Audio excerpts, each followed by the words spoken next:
by informative hosts.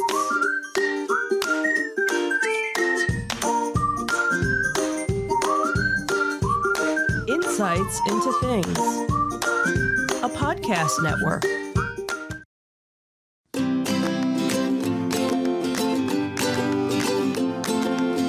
Welcome to Insights into Teens, a podcast series exploring the issues and challenges of today's youth. Your hosts are Joseph and Madison Whalen, a father and daughter team making their way through the challenges of the teenage years.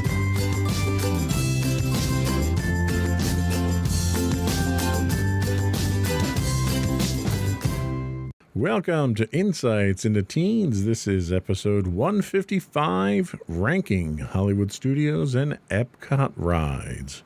I'm your host, Joseph Whalen, and my informed and astute co-host, Madison Whalen. Hi, everyone. How you doing today, Maddie?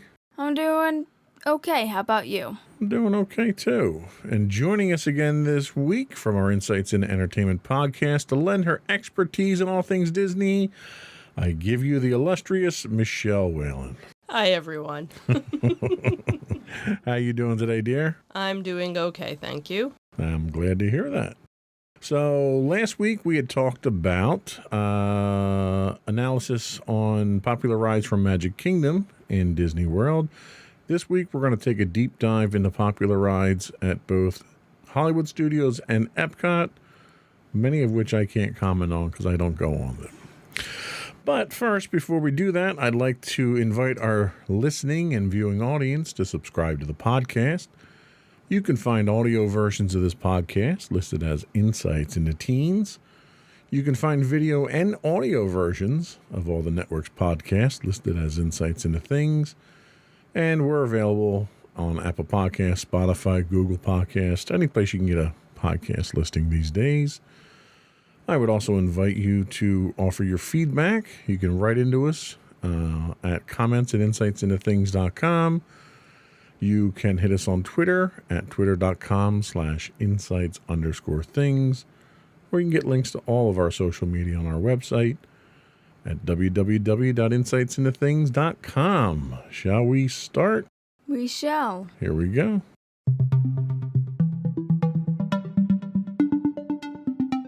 So we're going to start out first with that infinitely long walk between ride theme park of Epcot. And World Celebration is the first one that we encounter when we walk in the park. And our first ride is Spaceship Earth. Michelle, why don't you give us your thoughts on that? I'll give it an 8 if we're going back to our same 1 to 10 system? Mm-hmm. Sure. Yeah. Okay. I'll go 8. All right, that's pretty high. Thanks. What's the draw?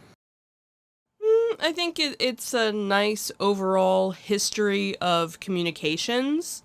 I think, they've done justice to it, to update it throughout the years. I do kind of miss what they had done in when it first opened, where at the end they had kind of a futuristic, like, hey, here's our predictions of where we're going to be, because most of what they predicted is already current right now. So they were accurate. Yeah, pretty much. Okay. So they really haven't gone beyond to, like they have a cute little video that you interact with at the end.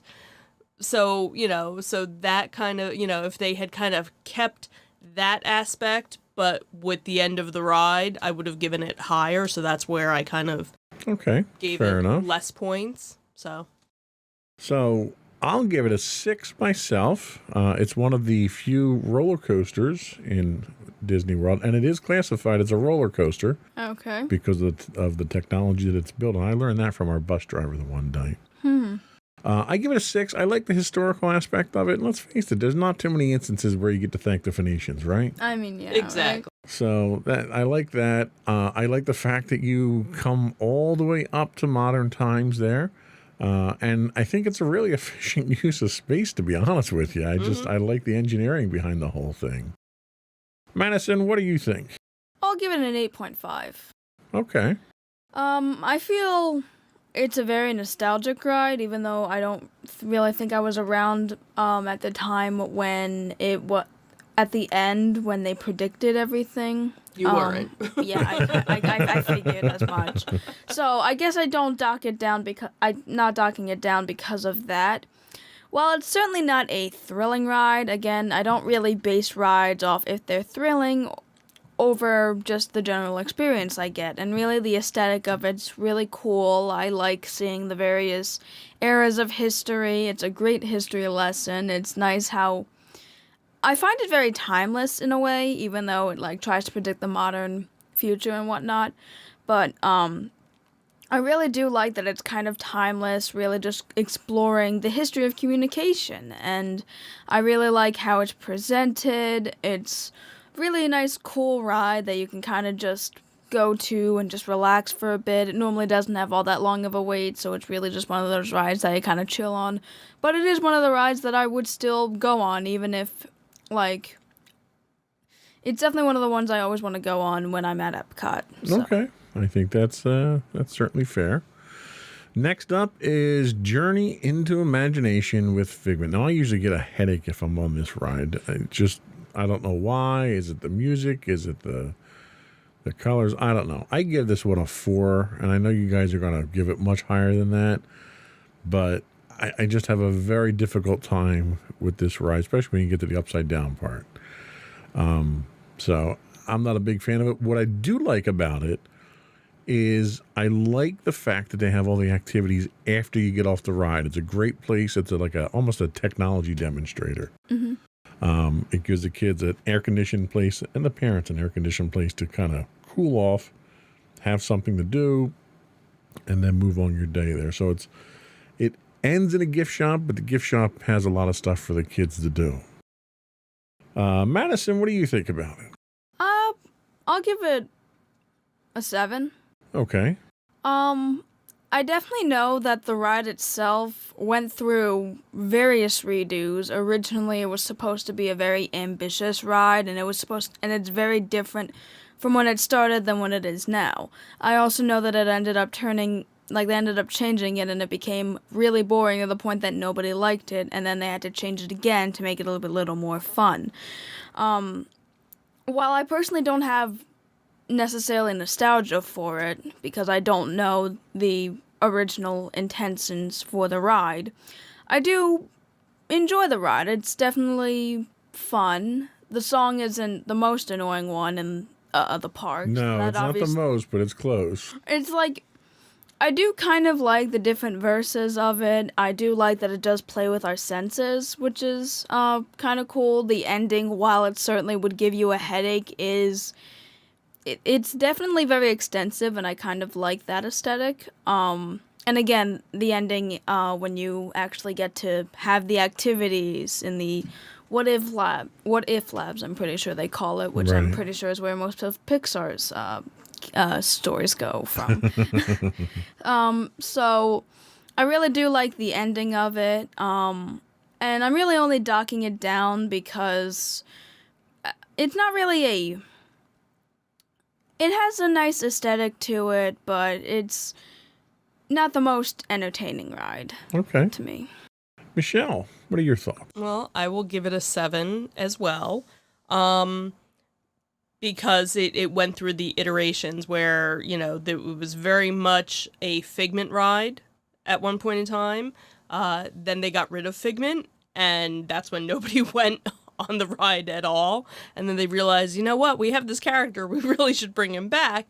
And they brought him back. So I think, for that aspect of it, I enjoy the fact too. And again, if you're not somebody that went to Disney, way back in the day, all of the upside down stuff is actually recycled from one of the original other Epcot rides, Horizons, where there was a scene where,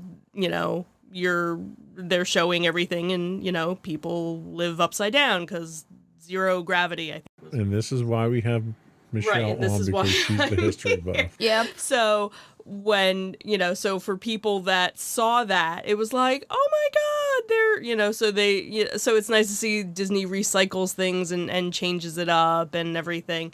And, they brought the song back, and so it's kind of still there. It would be nice if Dreamfinder was part of it a little bit more, because he was part of the original ride, but you kind of have a little homage to him, at the end. The other thing too is, yes, you have the little play area. The other thing too was that was also where Honey, I Shrunk the Audience used to play, also in that same pavilion, because they had the movie theater there too. That was where originally Michael Jackson's Captain Nemo played, Captain EO played, and then the Honey, I Shrunk the Audience, which was like an interactive 4D, 3D movie type thing they had, and the seats actually kind of shook at some point. So unfortunately, when the movie left, that's when they had changed Figment. So, like, nobody was going to that pavilion at all. So at least when they changed it up, then more people started going again. So that does it for World Celebration. We'll now talk about World Discovery, where we have Mission Space, which none of us have ever gone on. So we'll skip Mission Space for a discussion. Unfortunately, yeah. And then Next. we'll go on to what's probably, I think, our family's most favorite ride there, which I've never been on, and that's Test Track. So, Maddie, why don't you tell us about Test Track and how you'd rate it? Test Track is definitely an interesting ride. Basically, if you go with the regular queue, which most of the time is really long, you get to create your own car, and the whole point of the ride is that you test it in various scenarios to see how it holds up against everybody you're riding with. Because we do the single rider most of the time, we don't actually have a car, but the single rider goes way faster than the regulars, so, The line does, not the car. The line, Right. yeah. Right. And I'm gonna give it a 10. Okay. It's definitely, again, you said it's basically our favorite ride in the park, and for good reason. It's the closest thing to a roller coaster you're gonna go on there, in a way. I don't even know if it's really classified as a roller coaster. I don't think it is, It but is not. No, but it is the fastest ride in Disney World. Disney World. So So, I go on the fastest ride in Disney World. There you But- go. And probably the slowest ones, too. yeah, so I'll give it a 10 because it's really a fun ride. It's really not like anything else. And probably the best part is the final test where you're outside and you go as fast as possible, and it's really one of the funnest times ever. You'll hit as fast as 59 miles an hour. I thought 64. That's what it's supposed to be, but the bus driver said it was 59. Oh, did he? Mm. Okay. But yeah, still really fast, and again, the fastest ride in Disney World, so, 10 because it's really fun and I like the concept. All right. Michelle, your thoughts? I will give this one a 10 as well. So here's my funny story that I kind of hinted at last week. Was it took me 3 years to actually get on to the ride. I am the type of person that I need to see the ride. I need to see what it does to go on it. So I won't just go on a ride without seeing, except I did with Rise of the Resistance. Well, you've regretted that. And I Yeah. did regret that, not knowing I didn't read the spoilers. So back then, there weren't really spoilers for, the rides. There probably were, but I didn't know. And I wouldn't go on it. So every, time that I went to Disney, had the opportunity to go on it, wouldn't go on it. So one year we had an opportunity. I went with a friend of mine who happened to work for AT&T at the time, and AT&T at that time was sponsoring Spaceship Earth. And if you were an employee, you had to show your badge and you could get into their lounge area. So we were in the lounge for Spaceship Earth and we were talking about Test Track, and they were my friend and the other person that we were with said, oh, well, she's never been on it, she won't go on it, da-da-da. and they gave us a pass to go to the GM Lounge because GM at the time was sponsoring Test Track. So we go to Test Track, and when you go to Test Track's lounge, you're actually on top and you can actually look down and see the whole ride.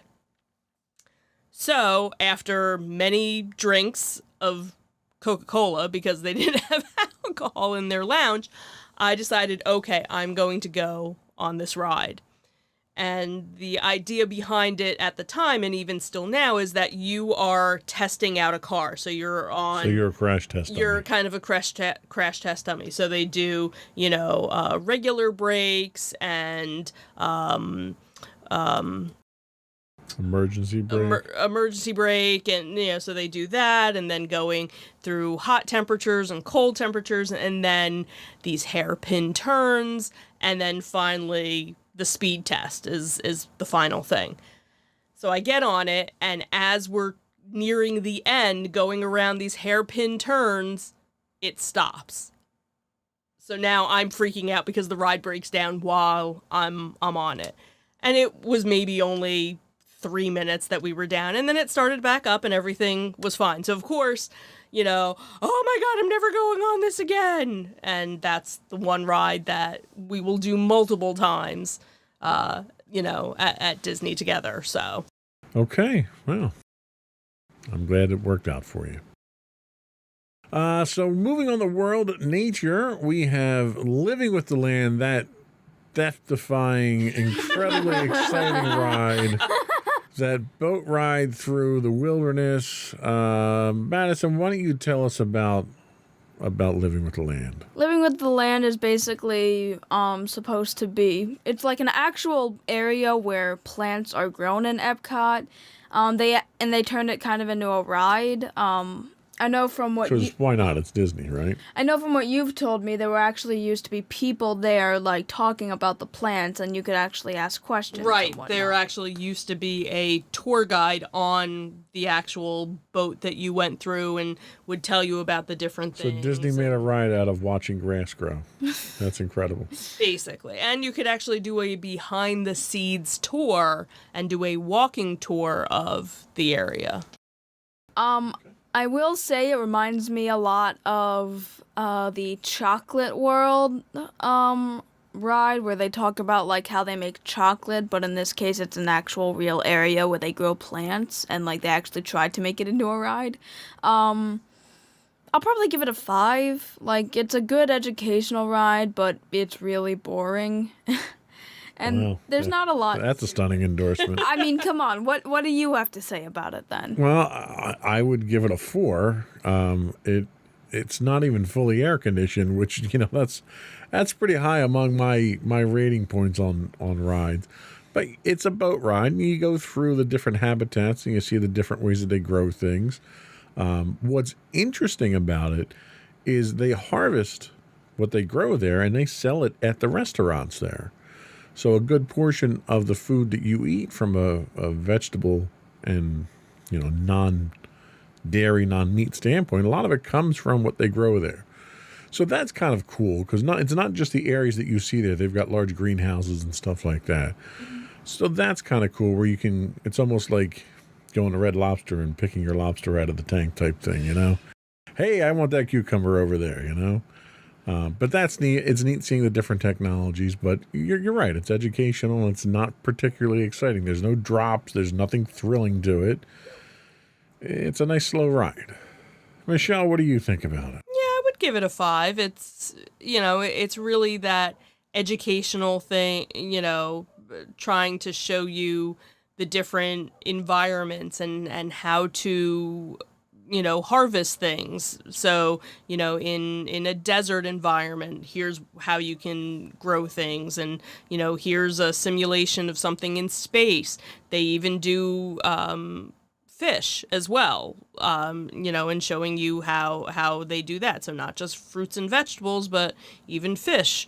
So it's kind of interesting to see that. Again, most people, when they're going to an amusement park or a theme park, they're looking for something big and exciting, and this is part of that whole educational aspect that Epcot's really kind of known for. Well, and if you're a prepper or a survivalist, it's a Right. great lesson on how to actually, build, your vertical growing beds and your hydroponics and all Right. that stuff, so that during the zombie apocalypse, you know how to survive. There you Thank go.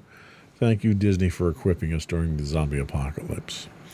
That brings us to probably the second favorite ride that we have in that park, and that's Soarin' Around the World. It used to be Soarin' Over California. It's Soarin' Around the World now. Maddie, why don't you tell us about that?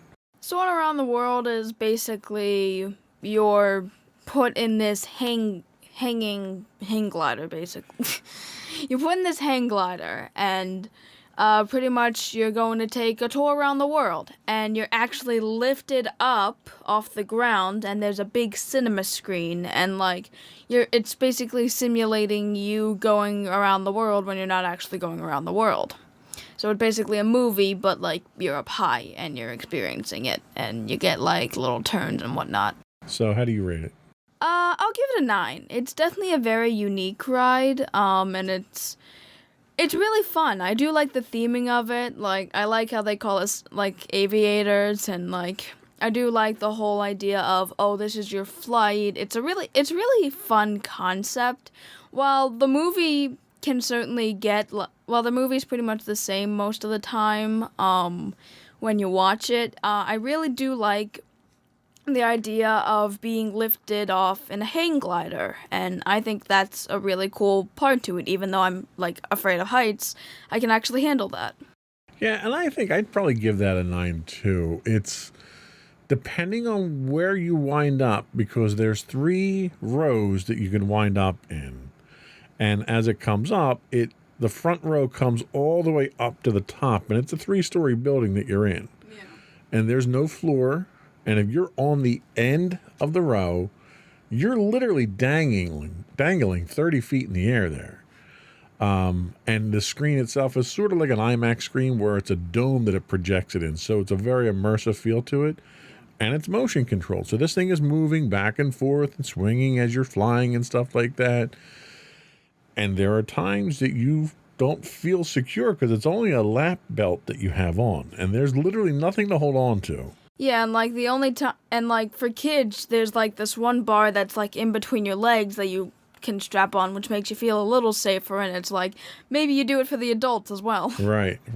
And if you're in the middle, you see people hanging above you, and your legs are just dangling out there. So it's a real feeling the way that they do it, and they blow air at you as you're flying around. There's certain scents that they'll do, so it gives you that real feeling of it. So it's pretty cool. The problem I have is it's always such a long wait to get on the thing. Yeah. And the ride's over before you blink. So it's one of those ones where it's hard to justify the wait. Michelle?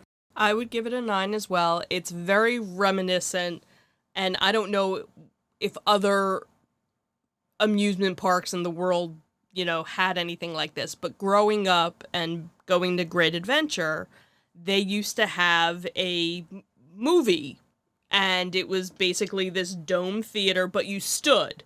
And everybody kind of stood, and they would do, these action shots where you were on the rapids, and so it was almost like the same kind of thing, but you stood there, and you would find yourself swaying and moving, even though there was nothing in the theater that moved. It was just the sensation of it, because it wasn't a 3D movie. Just the optical illusion. Right, just the optical, and I used to love going to that. So when Soaring opened, it was kind of that to the next level, because again, it's that domed feeling, but because you're kind of, now you're on this this glider swaying, going back and forth, it helps to, intensify it as well. And then, if you look at the history of how they created the ride, it was really kind of an interesting, backstory where, the Imagineer got his little K'NEX set and just kind of, made a little toy prototype of it. And was like, pull the stinker toy out of the attic. And that became, what we have today. So yeah, that's kind of cool. Yeah. So next up, we have The Sea with Nemo and Friends. This one, I mean, it's, I don't know. It's not a thrill ride by any stretch of the imagination. It's a story ride. What I like about this one, and this one I would give probably a 7, because it's not just the ride, it's the entire experience. It centers around an aquarium, and they use digital projection on the side of the aquarium to kind of tell a story as you're going along and stuff, but you're literally looking out into a massive tank of water with real fish in there and stuff, so it has a really cool effect. But once you come off that ride, there's an entire aquarium there to explore with divers and everything. They've got one dive simulation where they have the divers actually come into a pressure chamber and they fill it up and you see them go swimming. It's really pretty neat the way that they do it. The whole experience is really very well done. So, Michelle, what are your thoughts on it? I would give the whole pavilion probably a 7, because the individual ride itself is probably kind of like a 5. But just the whole immersive aspect of it, of, you going on the ride and projecting, videos onto the individual wildlife, sea life in there, and then being able to actually go and get a deeper look at some of them. And then, of course, there's Turtle Talk, Dude. So that's kind of a cute little side thing, if you want to sit on the floor, because there's no seats for that. But then all the other interactive things, so kind of like a day at the aquarium, Condensed into one little area. into one little area, and it's all air conditioned. So, and that why its rate's so high with me. Right. Madison? I'd probably give it a 6, be in between both of you on the ride at least. It's definitely an interesting ride, considering that it is slightly unique. While it's certainly just a story ride, it is cool that it's a legitimate aquarium and that the activities afterwards do exist, and I really find it cool. The ride itself, though, is kind of meh, and we don't always go on it, so that's pretty much it. Okay. So that brings us to the World Showcase. Now, I think a lot of people probably don't realize that when you go to the other side of the park where the countries are, some of these countries actually have attractions, and a lot of people might not realize that there's attractions. Again, they're not huge thrill rides or anything. Some of them happen to be movies. You had a couple with 360-degree theaters in there telling stories and stuff. But the couple that really stand out, one is one that we go on all the time in Mexico, and that's the Grand Fiesta Tour starring the Three Caballeros. Tell us about that one, Maddie. It's pretty much a boat ride, and it goes, and basically the story of it is just that the Three Caballeros are going to perform a show for us, but Donald's missing. And then you kind of see the story play out through projections on, screens.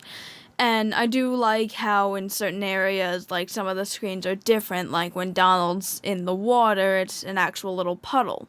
At one point, it pulls it's a small world moment where you kind of have little characters, and they're playing out a scene in Mexico. For the ride itself, I'll give it a 7. Okay. While it's certainly not the story is the same every time, I do kind of like how it's presented. I definitely like the little scene where it is kind of in It's a Small World one, and they ended up changing the ending where it's actual animatronics rather than a projection of the screen, and I really like how they did the animatronics there. Yeah.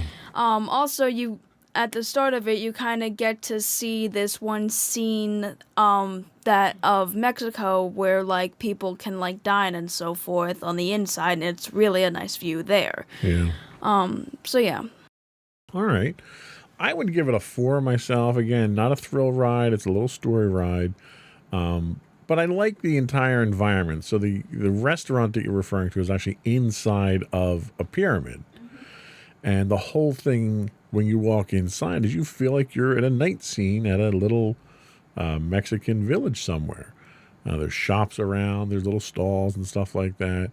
And when you ride the first part of the ride, you're out in the water and there's a volcano on one side and the restaurant's on the other side. So it's kind of a really neat a mix of effects that they do there.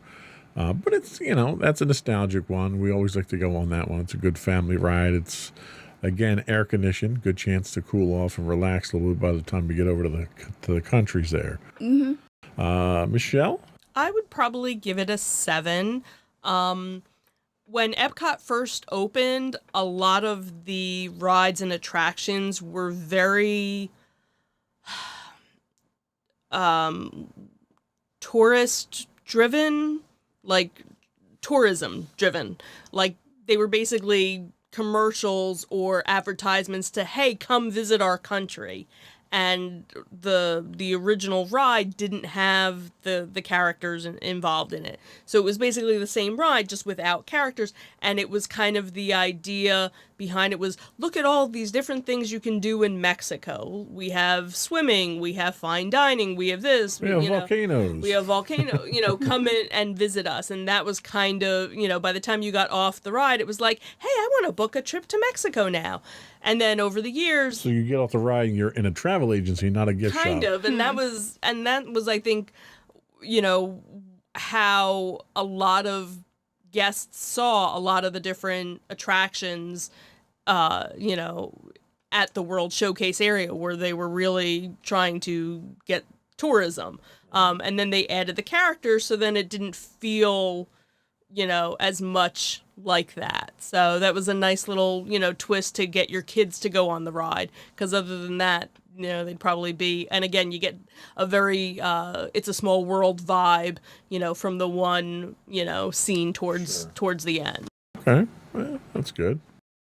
So the next one that we're going to talk about is one that was actually a revamp of one of the tourist rides, and that is Frozen Ever After. And I never went on the original ride. We always sort of skipped the Scandinavian peninsula there. Yeah. But from what you had said, it was very similar. The mechanics were very similar to what the original ride was. Right. The original ride was basically the same, boat ride, not to spoil it, at one point, your boat stops and then, you kind of go backwards and things like that. So all of that mechanic. You just spoiled it for everyone now. Sorry. Spoilers. Were the same. What was funny was there used to be a movie that you saw at the end. So the idea of the ride was like a little more of the mythology of trolls and things like that, because that's what ends up happening is a troll puts a spell on you and, takes you back. And then, when you're back to normal, then you see like the oil rigs and you're like, this is weird. And then when you would get off the ride, there'd be a movie that was about modern day Norway, and like everybody would just exit, like nobody would stop, you would just keep walking and go to the end. So obviously for the Frozen ride, they took out the movie and, extended the gift shop basically. And so now it's all themed, with Anna and Elsa. So how would you rate it? I'd give it an 8. Unfortunately it's usually always a long wait unless you have a lightning lane, or you get there very early or, very late. I'm kind of surprised they don't have more interactive stuff in the queue. There's stuff to kind of look at, but nothing really interactive. And that's kind of surprising since they recently, put that in, and that seems to be a thing that they do with so many of their newer attractions. Madison, how would you rate it? I'd give it an 8.5. While, like you said, in the queue they don't really have a lot of interactive stuff, they definitely still tried to get the aesthetic of it, and I can appreciate that.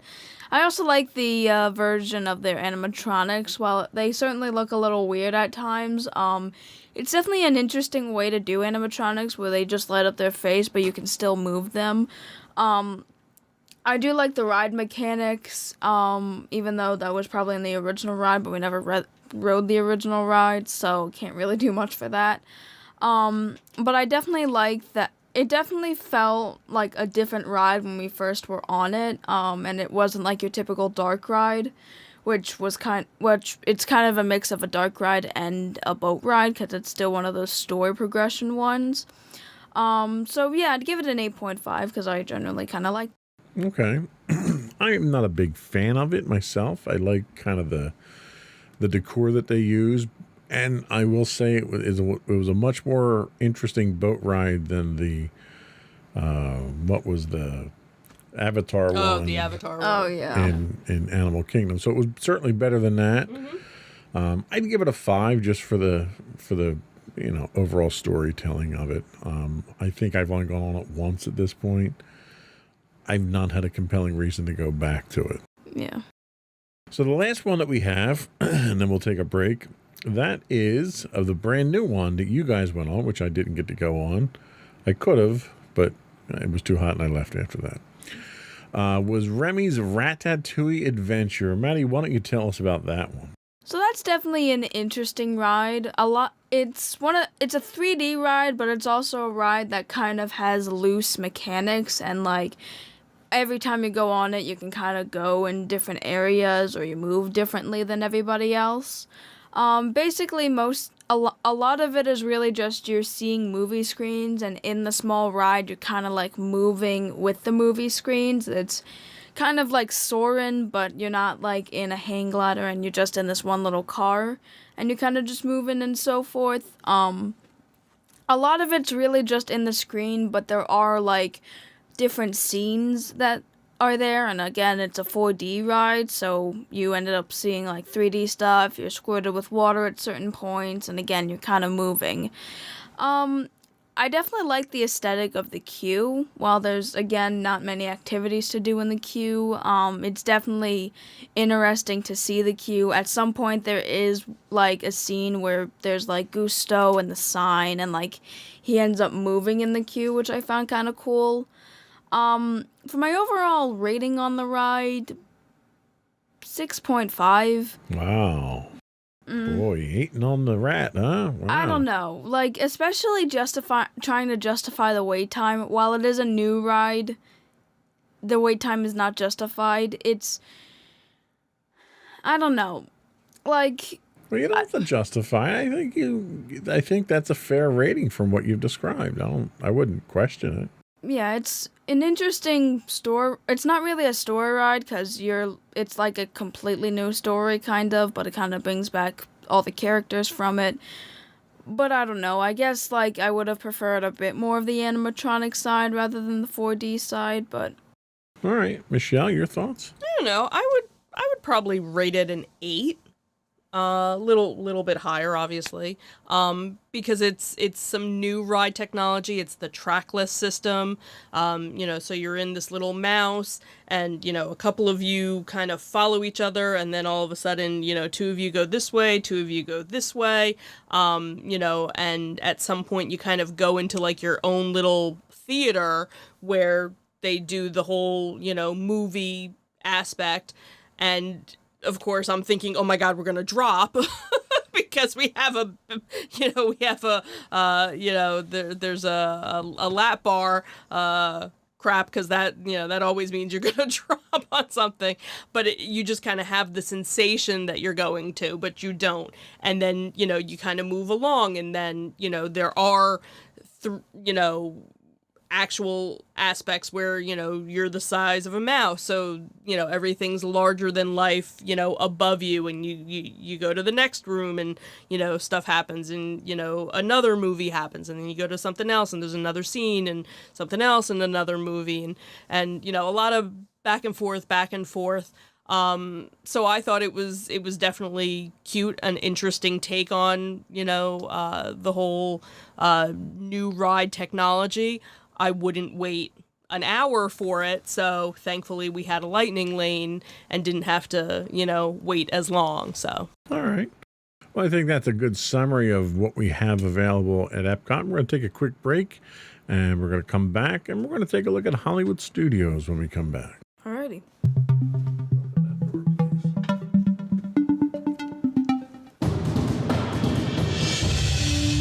For over 7 years, The Second Sith Empire has been the premier community guild in the online game Star Wars: The Old Republic. With hundreds of friendly and helpful active members, a weekly schedule of nightly events, annual guild meet and greets, and an active community both on the web and on Discord. The Second Sith Empire is more than your typical gaming group. We're family. Join us on the Starforge server for nightly events such as operations, flashpoints, world boss hunts, Star Wars trivia, guild lottery, and much more. Visit us on the web today at www.thesecondsithempire.com.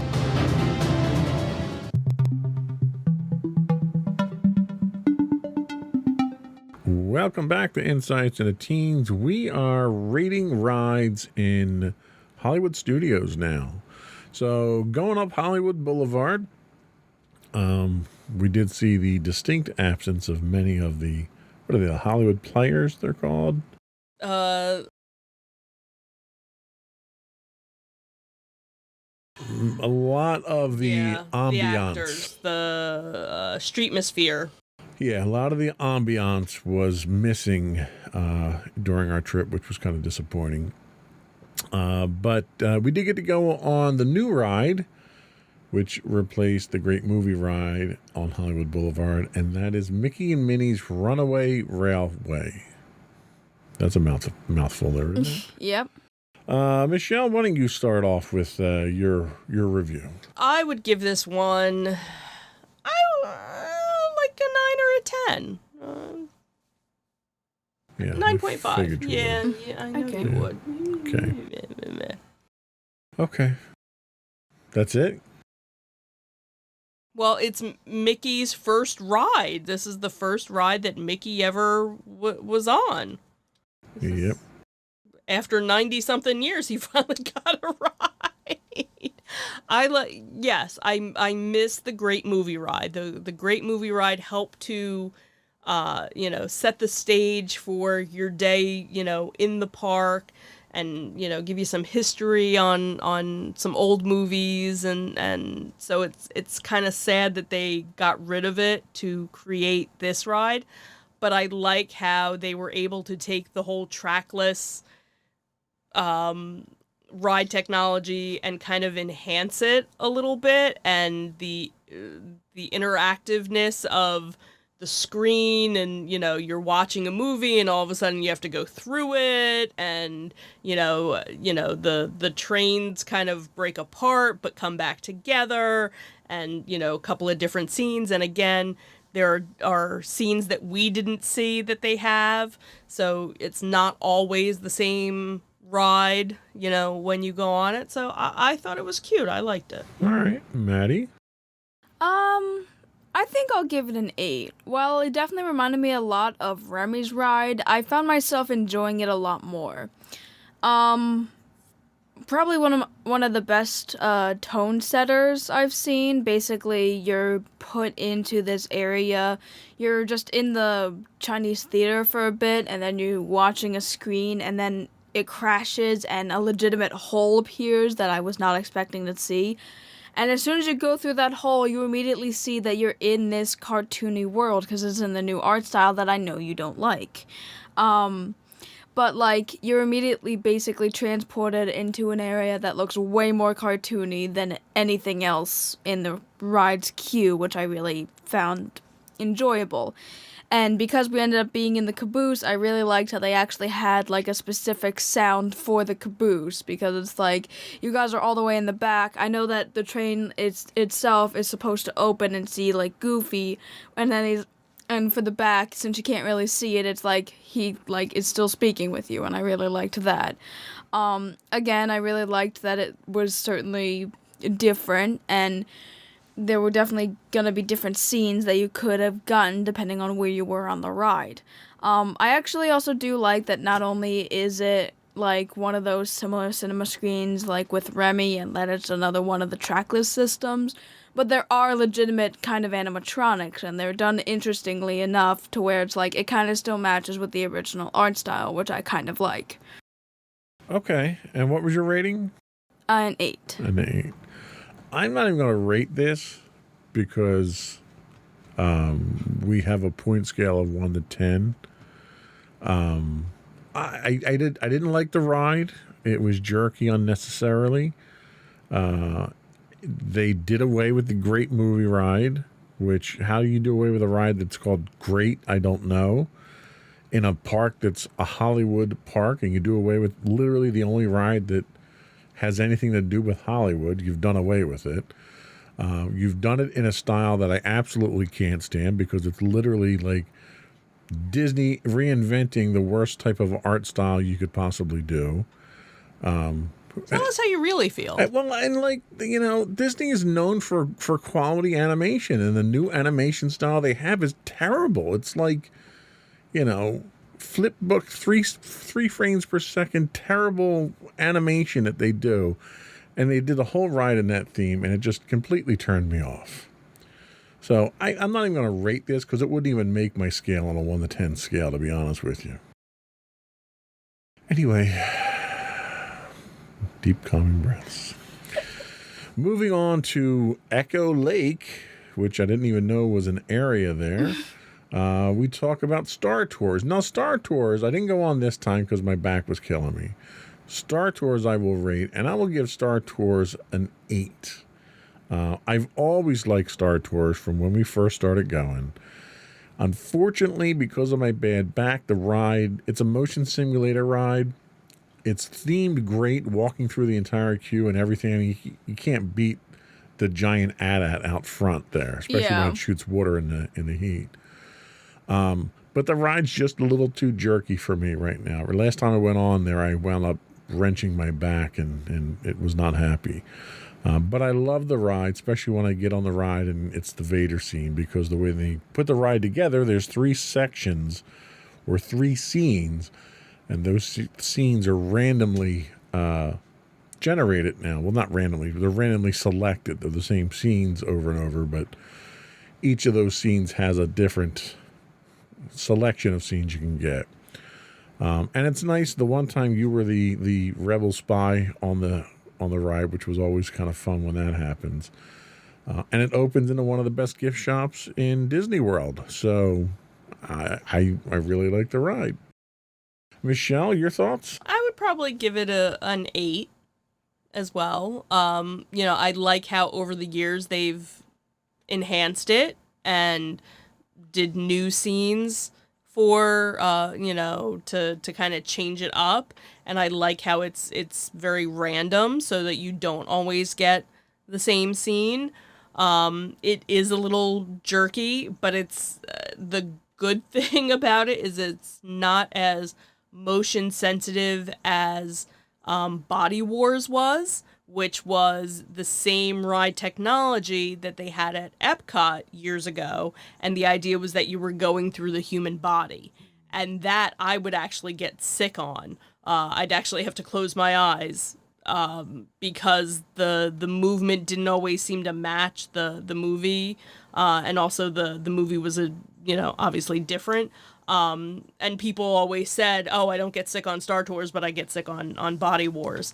So that's always nice. I wish they would have kind of incorporated it a little bit more with Galaxy's Edge, because it is kind of a separate entity from it, so it does seem kind of out of place and weird. Well, and it's almost like they could have redesigned the area itself like they did with Toy Story Mania, where exactly. your entrance now comes in from Toy Story Land. Right. So they should have done that with Star Tours. Right, and I don't know if it was. And all they had to do was, get up and get the AT-AT to walk to the other side. That's all you had to do.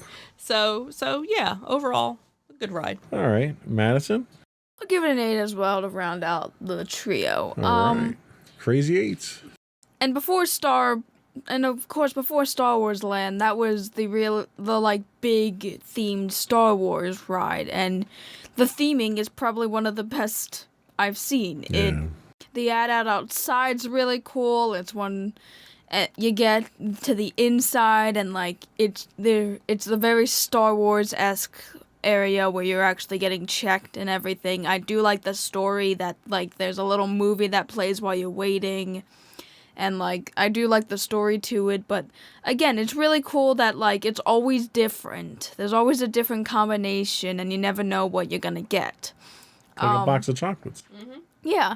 The whole thing with the whole Rebel Spy is pretty fun, and I do enjoy that. I like that they have C-3PO that is not just in the 3D, that is actually in there with us. I do Yeah. like that detail. And it also matches very well. The motion matches very well with the screen, and obviously when you exit, you get to the gift shop, which is really cool. So Yeah. I give it an 8. Okay. And the other thing, too, is that the idea behind it, and maybe this is why they don't have it in Galaxy's Edge, is because it's also, you know, the idea behind it was it's in Hollywood Studios and it's like the behind the scenes. So at one point when you're walking, you see the ad, but when you get to a certain point in the queue, you look and you see it's really a The facade back of side of an ad. ad. Right, because you have the back lot, you know, commissary right there too. So it's kind of the idea is to give you the feel that you're on a movie set. Right. Whereas when you go to Galaxy's Edge, you are on a planet in the Star Wars galaxy. So Well, sticking with the Star Wars theme, we move on to Galaxy's Edge, my favorite place to be in all of Disney World at this point in time, despite the fact that Darth Vader's not there. This is like just this whole area. I could just go there and just hang out and not even ride anything all day long. But the first ride we're going to talk about is the one that we went on for the first time this last time down, and that is Millennium Falcon Smuggler's Run. What are your thoughts, Maddie? It's definitely a very unique ride in the fact that you actually are controlling it. And it's a lot more controlling than how, when we talked about last week about Tomorrowland Speedway, where you're controlling the car. This time you're actually given a job and you have to push buttons or move triggers in order to steal whatever it is you're supposed to steal for the Resistance in order to get money. You're given either the job of an engineer, a flyer, or A pilot, we call a them. pilot, Yeah. or Flyers are a hockey team. or an attacker, or at least that's A what you- gunner. A gunner. Clearly, you didn't listen to the briefing. I'm sorry. because she was an engineer every time. So Yeah. And basically you get different jobs each time. The engineers have to push buttons in order to fix any like damages that the ship gets inflicted with when, you know, the pilots end up crashing into stuff. You're either a button masher or a stick mover. That's really what you are.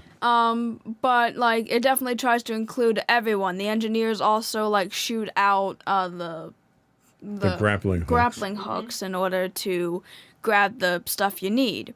The gunners are obviously the ones that shoot at stuff, and you just hit the buttons there, and you're also supposed to shoot out missiles as well. And then obviously the pilots are the ones that control it, but one goes up and down, the other goes left and right, so it's a little confusing there. But there's 6 people on each one, but I know that they have more people at once because I ended up seeing one of the behind-the-scenes one where they end up turning all of them and they have a bunch of capsules. The aesthetic of the ride is really cool and unique. I really like that. You actually get to be on the Millennium Falcon, and seeing it like that in, you know, real life is really cool. So I should probably rate it. I'll give it a 9 out of 10. All right, Michelle? I would also give it a 9 out of 10. Again, the aesthetics of everything, the theming behind it is just really cool. You know, just the aspect when you get to Galaxy's Edge and you walk and you see the Millennium Falcon there. You know, so anybody that's ever been a fan of Star Wars or watched Star Wars, grew up with it, you know, to see it, you're like, oh my god, it really does exist. You know, that was really kind of it. And to get on the ride and, you know, you're walking and the theming behind it, and then all of a sudden you're like, oh my god, there's the chess set. that's awesome. I want to stop and play, you know, and it's like, no, you got to keep moving. You're like, you know. So of course, both times we got the same job, which was a little disappointing. But you know, like when you're the engineer, all you're doing is pushing buttons. But for the most part, you can still watch, you know, what you're doing. You're in the cockpit of, you know, the Falcon. So they can't really fit more than 6 people, which is nice that they're not, you know. So as long as you kind of keeping an eye that your buttons aren't lighting up, you can watch, you know, most of it. So I don't know how the rest of it goes. Obviously, if you get somebody that can't fly, your ride might be over a little bit, you know, shorter time period than somebody else that does a little better. So I like that it is kind of interactive, you know, with that, and it just looks really cool. I like the engineering of the ride because the way that they do it is, you know, when you walk up to the ride, you see the facade that is the full-size Millennium Falcon, and you never step on that. You go into the ride behind it, and the ride behind it operates very much like the barrel of a 6-shooter. You know, you have multiple cockpits, and they rotate the cockpits in from loading to unloading as you're doing the job. Yeah. So it's really neat the way they do that. It's also really cool that you're literally inside of a giant video game because it's run off of Unreal Engine, which powers all the modern video games of today. It's the same engine that your shooters work off of, your Star Wars Squadron works off of. All the video games that you play on your console or computer power this technology, which is what's really cool. Mm-hmm. If you get a bad pilot and you're the engineer, you wind up spending a lot more time button mashing than you do looking at the screen, unfortunately. But obviously, you know, no matter what, 6 people in there, you know, it'll fit 6 people in the seats, or probably 2 Wookiees. It's just cool, the ambiance, you know. You literally, they maintain the aspect of that total immersion. You know, when you walk through the queue, you're walking on the Millennium Falcon, and you feel it. And when you step into that cockpit and you sit down and fasten your seatbelt, you're on the Millennium Falcon. It's just awesome. You know, like I compare it to Star Tours. So when you get on Star Tours, the screen is up in Star Tours. So you don't really see anything until the ride starts. But when you walk into this, the screen is on. You see a hangar bay that you're in and people walking in it and all that stuff. So I don't know. It's just, it was one of those rides that's very immersive. I'd give it an 8. I don't want to give it a 9 because the seats were really uncomfortable and you did get bounced around a lot, but I had to find something to complain about. Sure.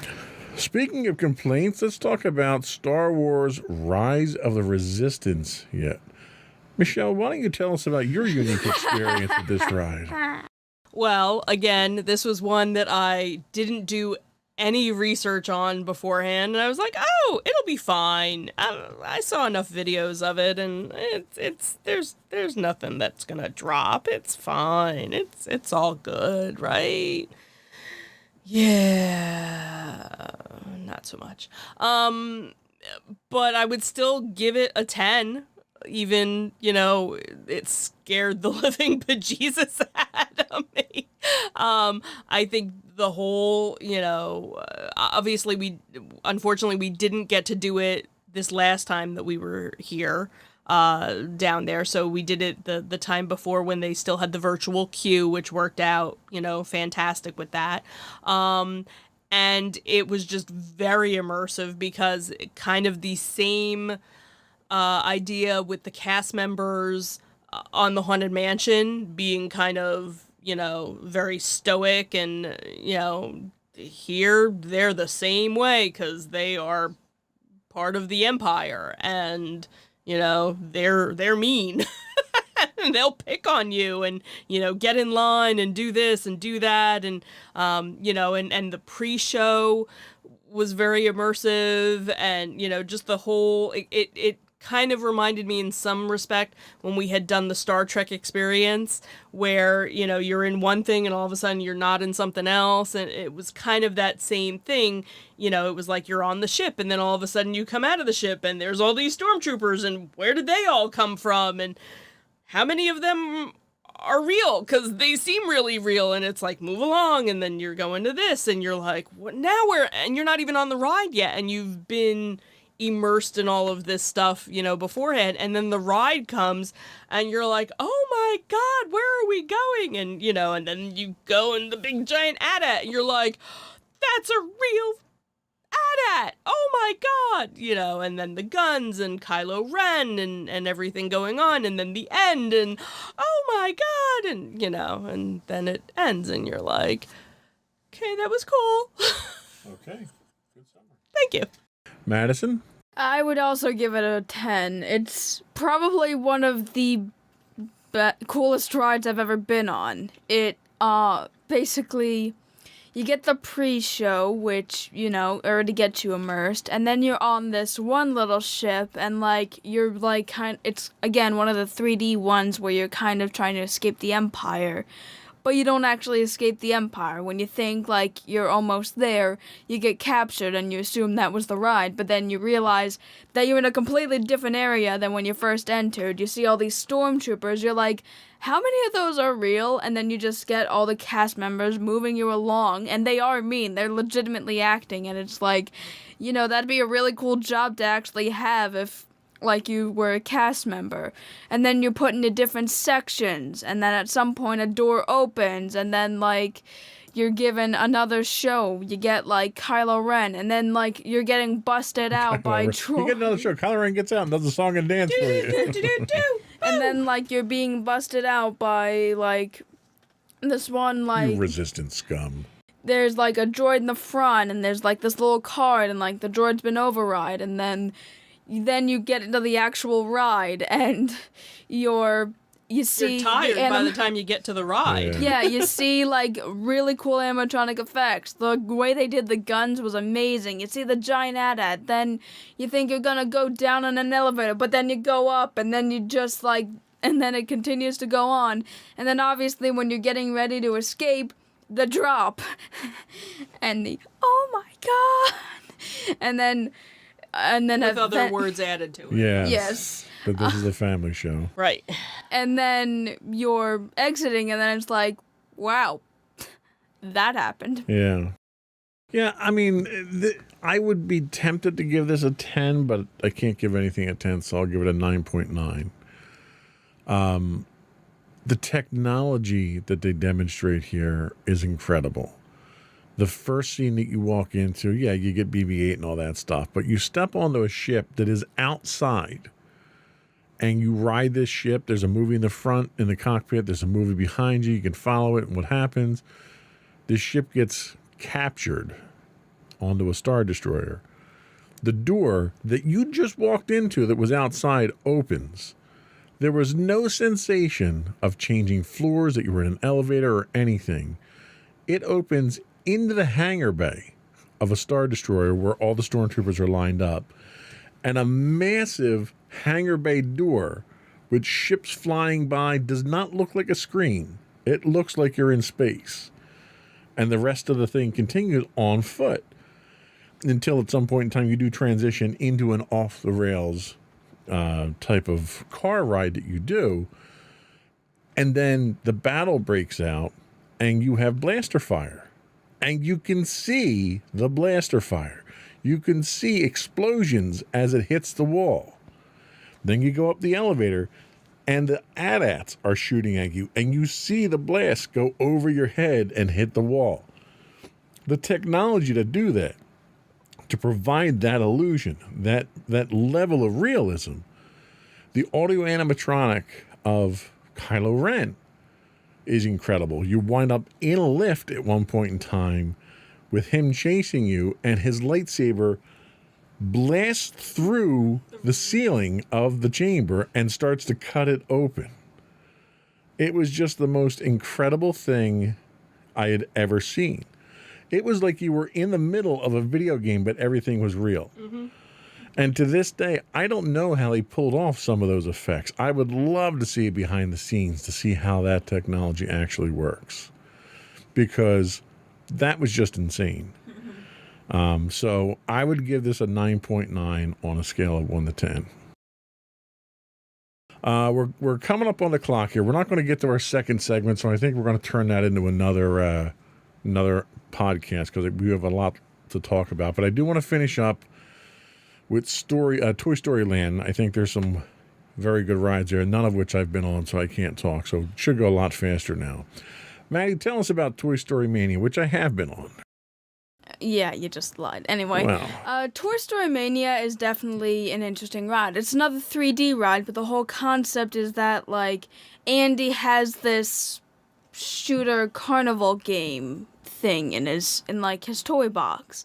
And the whole idea is that you're a toy and you're going through them, and it's basically one of the things where you shoot at various targets to gain points. And with a second person with you, like, you guys actually get to keep score of, like, how many points you end up getting, and there's various different scenes. You actually move around, and it's really fun. The theming's really cool, and basically you keep score of it. How would you rate it? I'd give it an 8 out of 5. An 8 out of 10. An 8 out of 5, huh? No, 8 out of... Sorry, I was thinking 8 bonus to 5. points. I was thinking 8 to 5 because I'm watching bed. Leave me alone. All right, Michelle, what are your thoughts? I would give it an 8 as well. It's a interesting, interactive. It's very reminiscent of the Buzz Lightyear, but much more fast-moving. You don't have any control over where you're shooting. It moves you into where you are, but the theming of the ride, makes you feel like you're a toy because everything is larger, than life. So that's a very cool aspect of it. And I'd give it an 8 myself. The only thing is if you're susceptible to motion sickness, it's rough because you're spinning around, you're going backwards, you're going sideways. So it takes a little bit of poise to get through that. And you need to learn to pull that string really fast to shoot as fast as you can.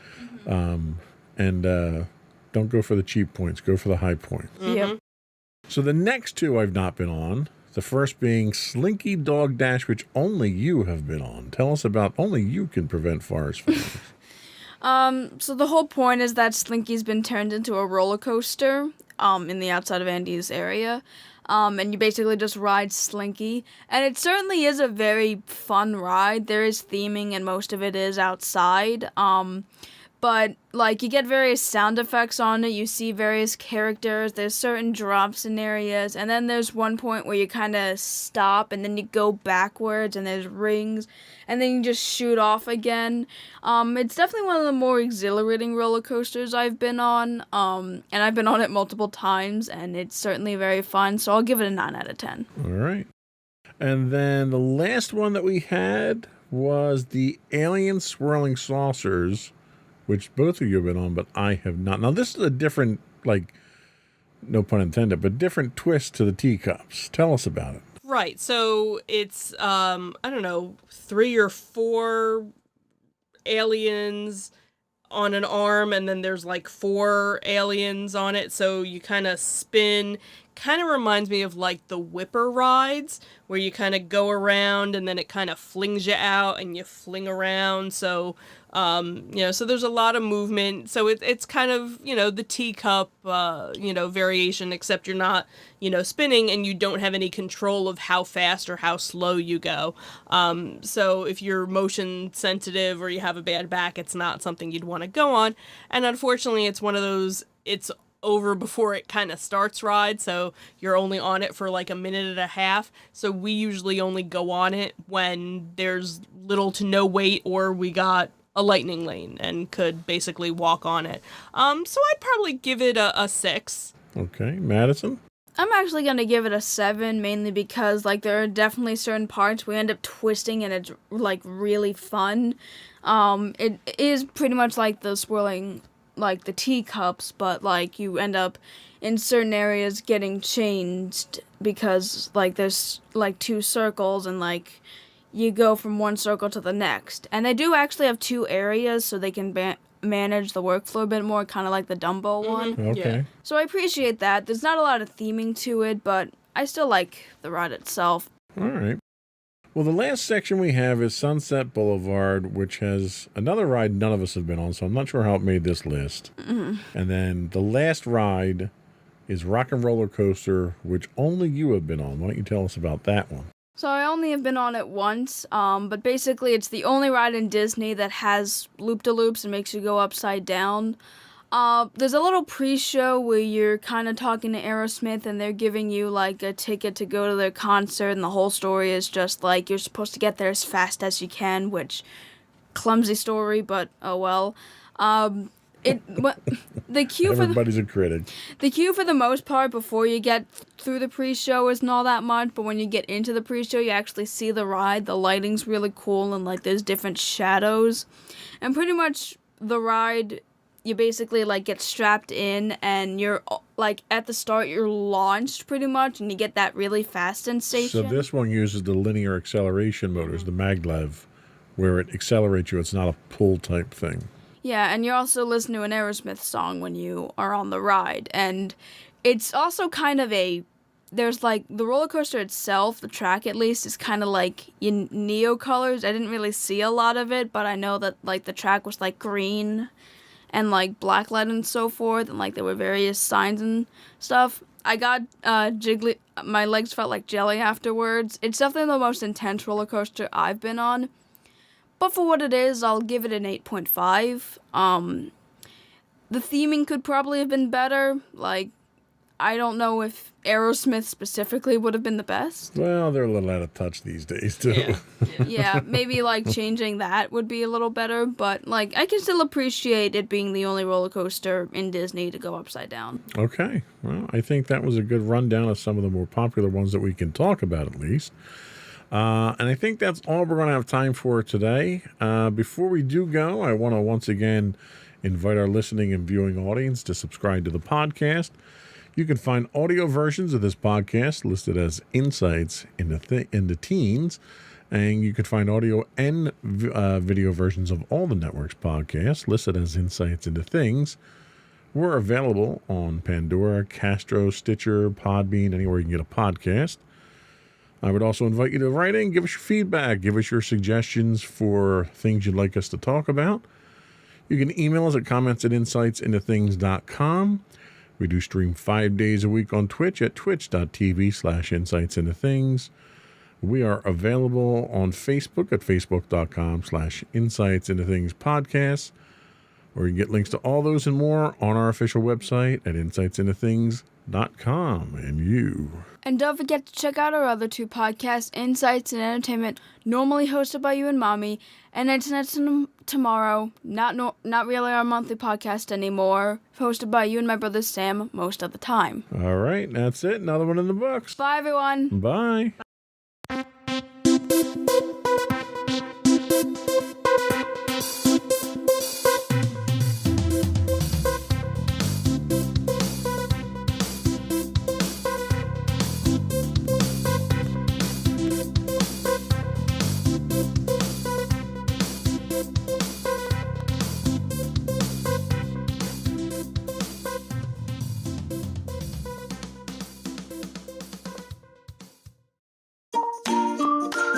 Insightful podcasts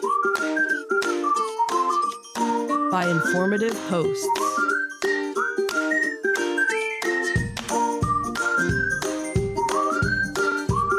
Insights into Things, a podcast network.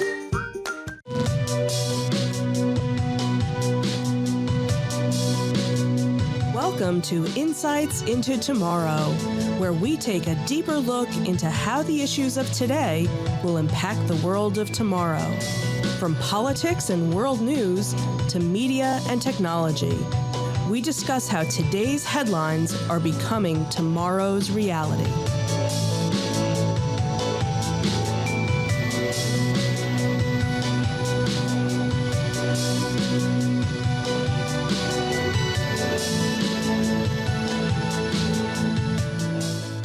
Welcome to Insight into Tomorrow. This is episode 17, Women's Rights Are Human Rights. I'm your host, Joseph Whalen, and my special guest host this week from our Insights into Entertainment podcast, Michelle Whalen. How you doing today, Michelle?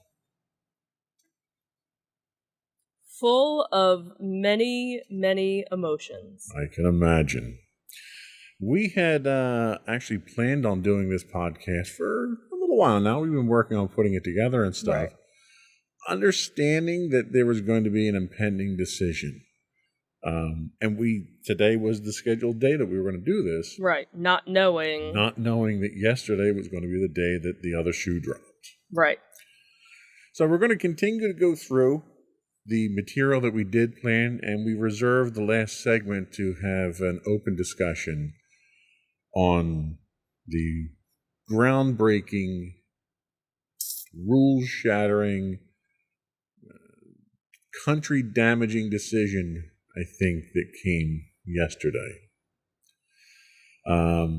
So there's been a disturbing trend in recent years in the United States. There's been an assault on women's, an assault has been waged on basic human rights. Victims of this assault have been chosen by color of their skin and their gender and various other things. All are victims that have been targeted for generations and have fought for their equal human rights. In this episode of Insights into Tomorrow, we're going to take a deeper look at the assault specifically on women's rights. We'll take a look at the history of women's rights through the years. We'll examine the current state of women's rights, and we'll explore the threats against those rights. Before we leave, we'll take a special look at the current issue of abortion and the not-so-impending Supreme Court decision that threatens to overturn, which it did overturn, Roe versus Wade. But before we do that, I'd like to take a moment to invite our listening and viewing audiences to subscribe to the podcast. You can find audio versions of this podcast listed as Insights into Tomorrow. You can find video and audio of all the network's podcasts listed as Insights into Things, and you can pick those up anywhere you can get a podcast these days. We're pretty much everywhere. I would also invite you to write in, give us your comments, give us your feedback, tell us how we're doing. Email us at comments@insightsintothings.com, where you can find links to all of our social media on our official website at www.insightsintothings.com. Are we ready? As ready as we'll ever be. Let's get into it.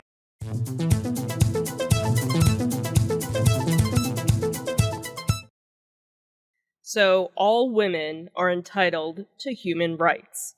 These include the right to live free from violence and discrimination, to enjoy the highest attainable standard of physical and mental health, to be educated, and to own property, to vote, and to earn an equal wage. Across the globe, many women and girls still face discrimination on the basis of sex and gender.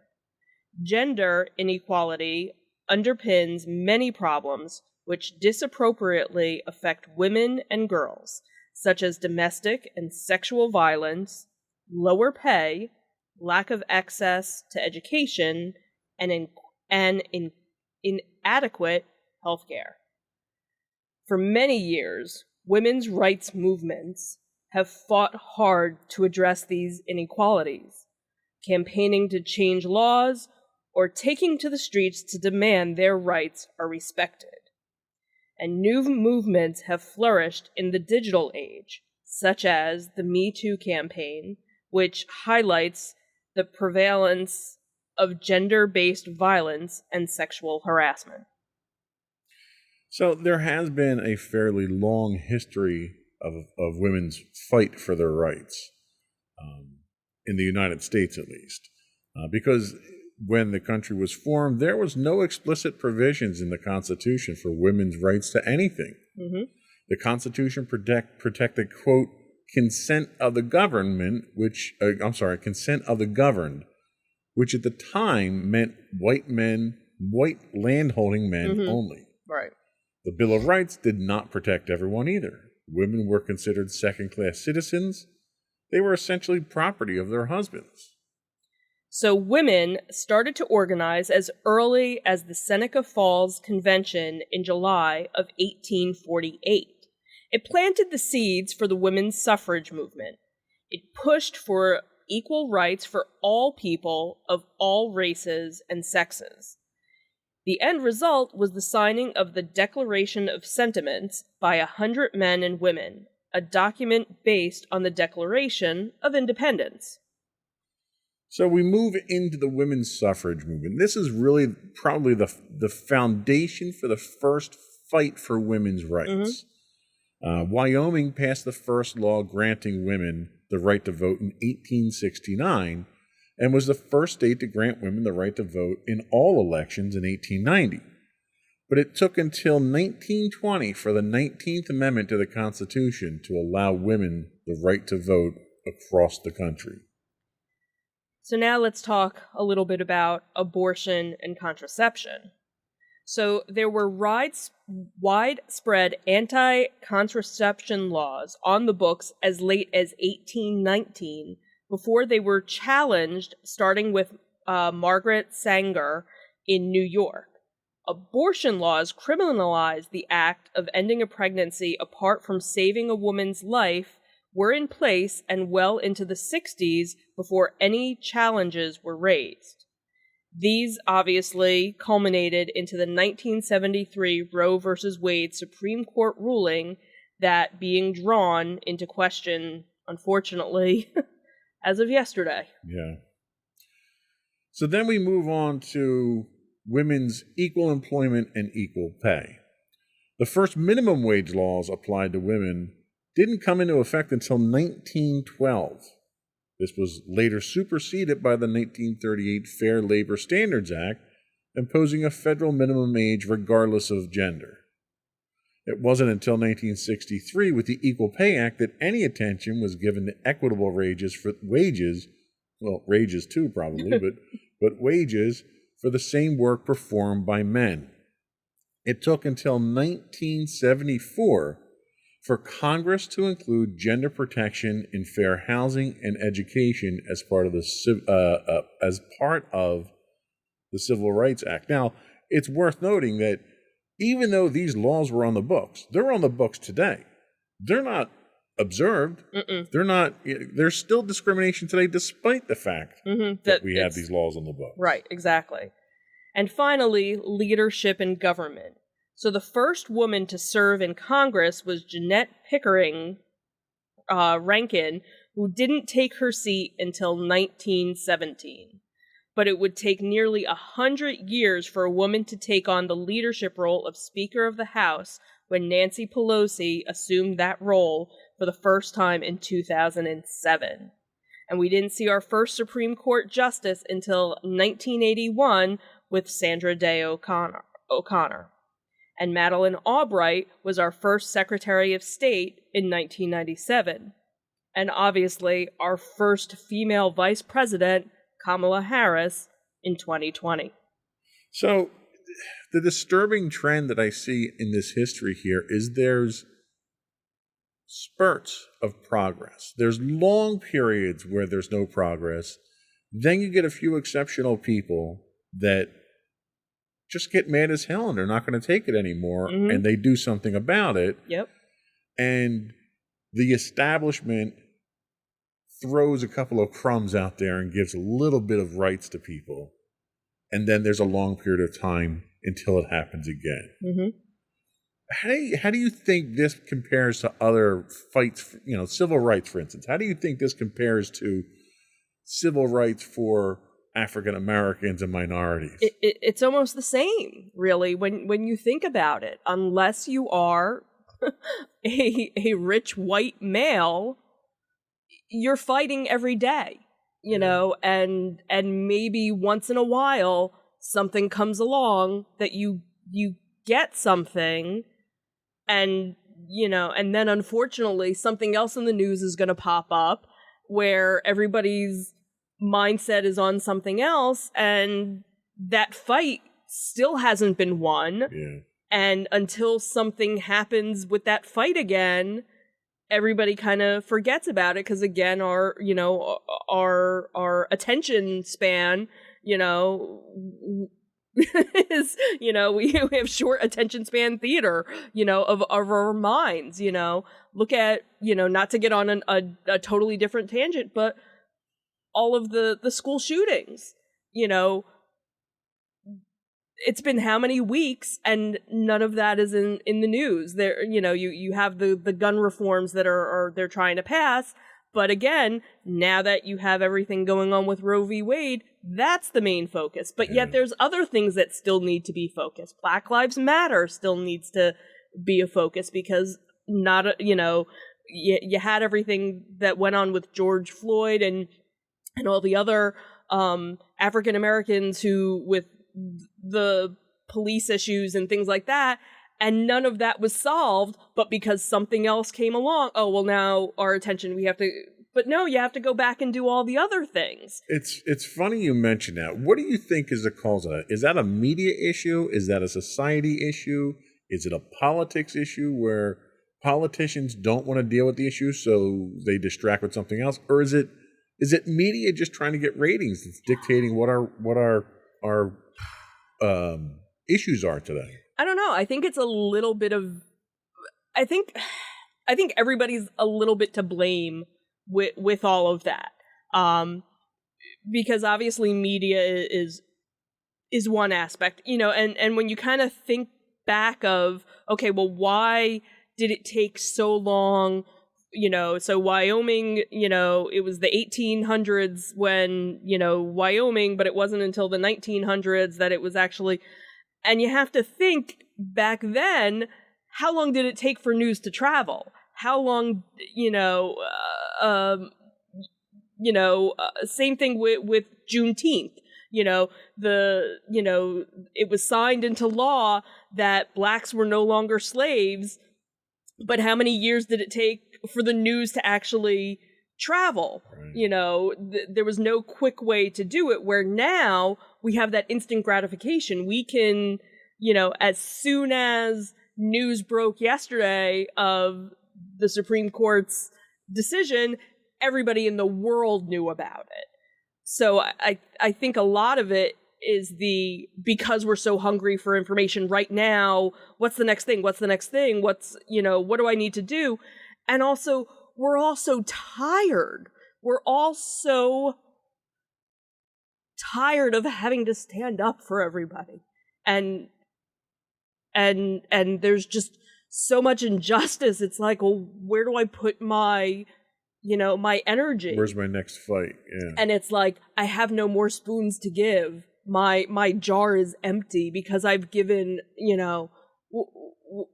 so much, because there's so much that's needed, from all of us. I think that's, where it comes to, because there's obviously thousands and thousands of organizations and different things that are in need, but it's, how much can the average person give before you have nothing left to give? Sure.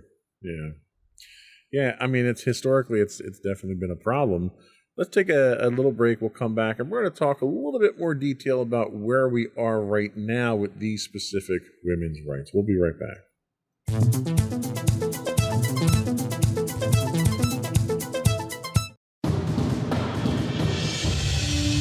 For over 7 years, the Second Sith Empire has been the premier community guild in the online game Star Wars: The Old Republic.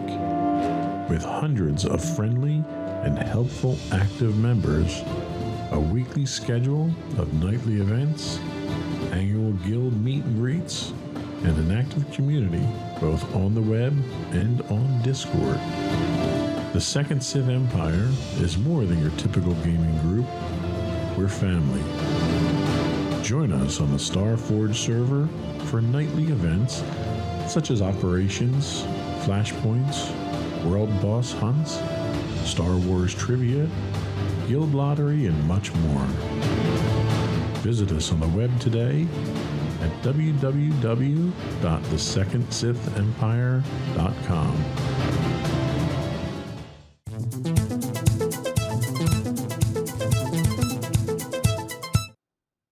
So let's talk about the current state of women's rights.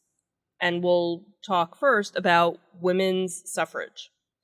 At the moment, it's safe to say that fight has been won, I guess, kind of, sort of, in the general statement, yes. If nothing else, we can say that women are equally discriminated against with everyone else when it comes to your right to vote these days. Yes. Okay, there's no special discrimination. Right. against women Okay. on this one. Okay. We can go with that. Abortion and contraception. Well, this had been one, but it looks like it might be a split decision with the much anticipated ruling from the majority right-wing Supreme Court that was held yesterday. And we'll have more on this later on in the show. So we take a look at employment and pay.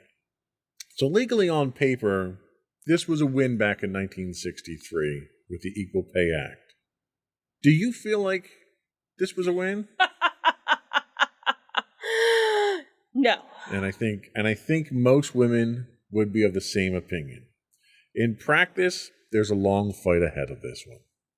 Progress continues to be made, but not nearly enough to level the playing field between men and women, equal pay, equal work. It's a mess. And the fact that people are still getting away with it is frankly disturbing, that you can get away with it. Yep. Leadership in government.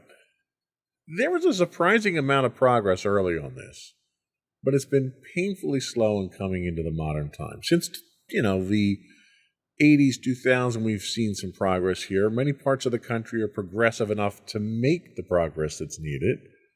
There are other parts, and less progressive, less evolved parts of the country, where politics is still an old boys network.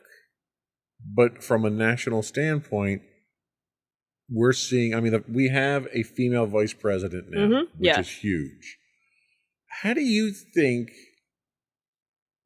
let's talk women's suffrage, your ability to vote. Do you feel you have the ability to go out there and vote when you want, for who you want, how you want? Absolutely. And that's something I've never felt I wasn't able to do.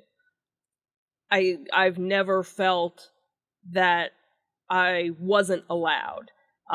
Even in high school, senior year was when I turned 18, and I had a history teacher who was very passionate about the women's movement and made sure she had her little pamphlets in her desk drawer, and who's turning 18 this month, fill out your form so you can vote. And she said, it doesn't matter if it's a presidential election, if it's a governor election, even your little local election, you will vote every time, because there are women that died doing this. It is your heritage. It is your responsibility to pass this on and make sure you vote. How do you think how can I say this without getting hate mail?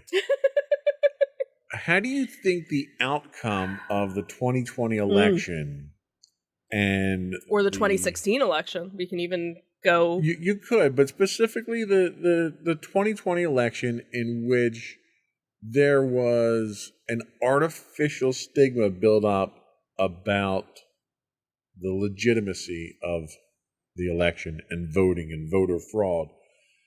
And it drew the entire country into that. And now we're seeing certain states that support a certain party are now imposing laws that, if not discriminating against people from voting, will make it harder, making it much more Absolutely. difficult. And that's... Do you feel threatened by that?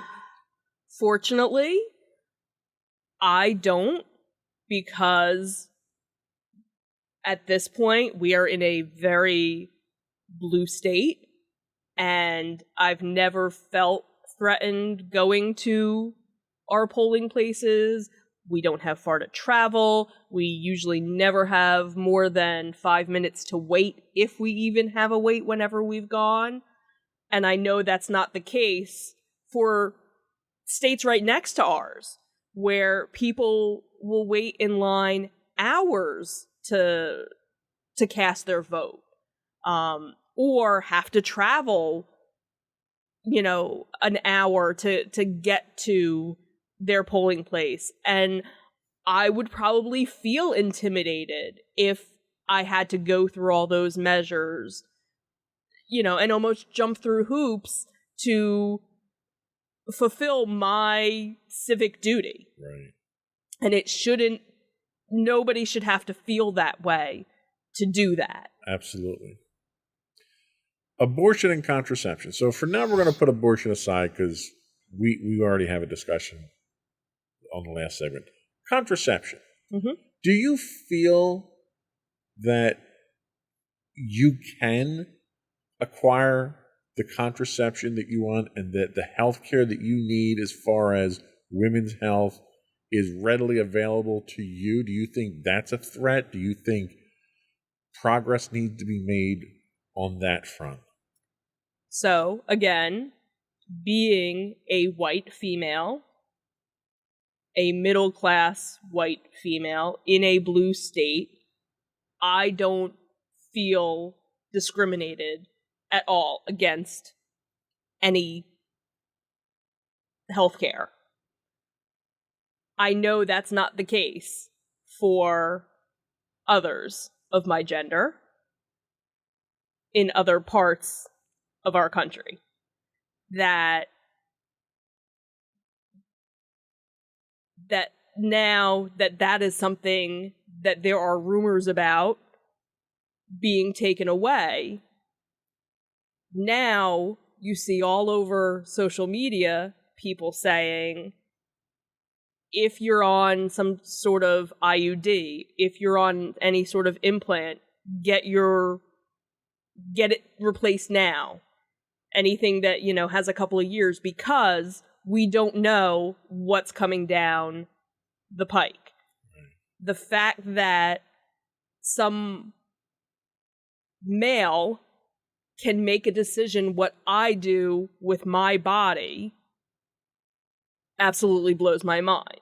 And that, whether or not I'm a married woman or a single woman should have nothing to do with it either.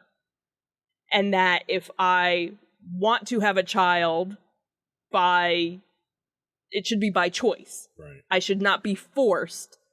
I am still of age where I could have a child. I am not at a point where I would want to begin that process all over again. And I need to have that body autonomy.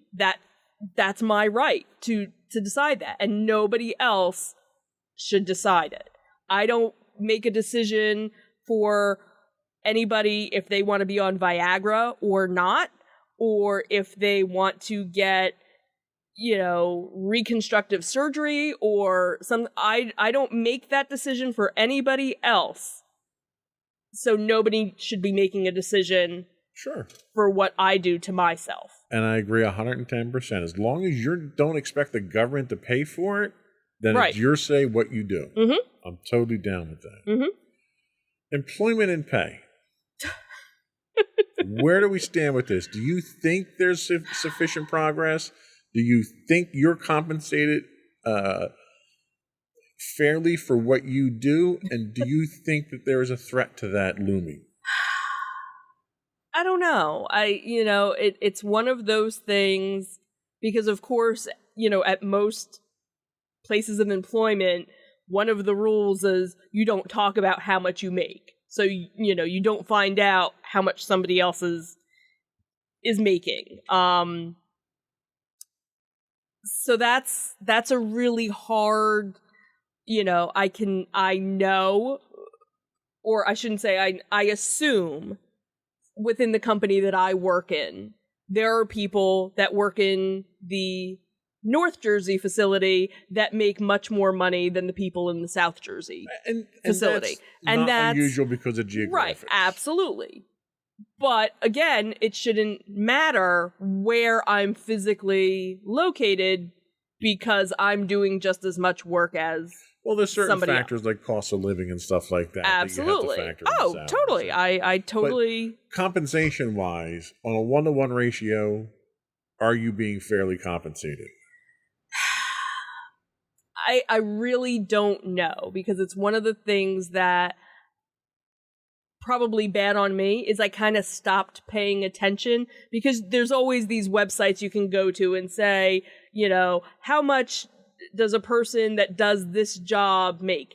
And the thing is, what I do for a living is kind of specific to my job, so it's kind of hard to say if I went someplace else where I could kind of try and figure it out. And I think I know I'm probably underpaid. Just one, because I'm, is it because you're a woman, or because you're a one-of-a-kind person doing what you do? I don't know. It might be a combination of both. We recently, at my company, had somebody who left the company who was a woman. I never asked her or found out how much she made. I knew she probably made more than I did, even though I've been with the company much longer than she had been. And we recently hired somebody who I knew was a grade level or a position higher than her. And I have a feeling probably started out making more than she did. Okay. So that's another, So clearly we're not where we need to be. No. Leadership in government. So my question to you here is, clearly we're seeing progress certainly on the federal level. Mm-hmm. A lot of states are making progress with women in leadership positions. You personally, do you think the door is open for you if you wanted to get into, say, local politics? Do you think you'd have any obstacles with that? Do you think you'd be discriminated against because of your gender? I don't know. I think in a lot of cases it's still a boys' club when you come to, your local. But I'm sure there are some areas of the country where it's not like that. I've never been interested in wanting to run for a government position, so it was never something that I thought about, but I could see where I wouldn't, again, where we live, where we are. I'm sure if it was something where I started volunteering or doing things, I could, eventually see something. What's interesting is of the 4 fundamental rights that we talked about, 3 of these you attributed to some level of political influence on how it impacts you. Mm-hmm. That's disturbing. That women's rights are a matter of politics. And they shouldn't be. No, they shouldn't. And I think that is a highlight of where we are today. And it astounds me, and we're not going to pull any punches here. You're obviously a Democratic supporter. I am? How did you know? What astounds me is your experience, I would say, is pretty typical for most women. Democratic women or Republican women. But there are so many staunch Republican women that support a party that has, for over a century, had policies that were contrary to women's interests. Mm-hmm. And what is it about people like that who would support someone who wants to hold you down? Like, is it I almost attribute it to like a beaten wife syndrome type thing. Yeah. Where they just accept their place as a lesser citizen in society. And you have to kind of think that, there are still women that are young girls, women that are raised today to, your only job in life is to raise the family, right, and support your husband. And that's it. And I'm not knocking anyone that's what they want to do in their life. If that's what you aspire to do, knock your socks off. Right. But don't hold other people back. Exactly. In the process. But don't tell me that I can't do more. Absolutely. Or tell my daughter that she can't be more. Yeah, that's my hang up about this whole thing. As much as I hate seeing how you are treated, it irks me to think that she's going to face some of these same prejudices, and it really pisses me off. Mm-hmm. You know, and I want to do everything I can to make sure that she's got every opportunity. And I'm so proud of what she stands for and what she believes in. And yes, a lot of it has to do with us, but there's a lot that, you know, is her own. Yep. You know, and I'm so glad that we raised her and are still raising her to be so open-minded to things. And she, in so many cases, is more open-minded than we will ever be. And that gives me hope that, you know, she's also surrounded, you know, she surrounds herself with people that feel that way too. Yeah. And that generation will hopefully make a difference and bring about so much that more than we could ever hope for. I'm also very fortunate that she's patient enough to help educate, carry me along in that journey. Yes. I've learned a lot. Mm-hmm. I've learned a lot from her that I never thought I would learn. Mm-hmm. Let's take another break, and when we come back, we're going to take a look at what some of the obstacles and threats are to these rights. We'll be right back.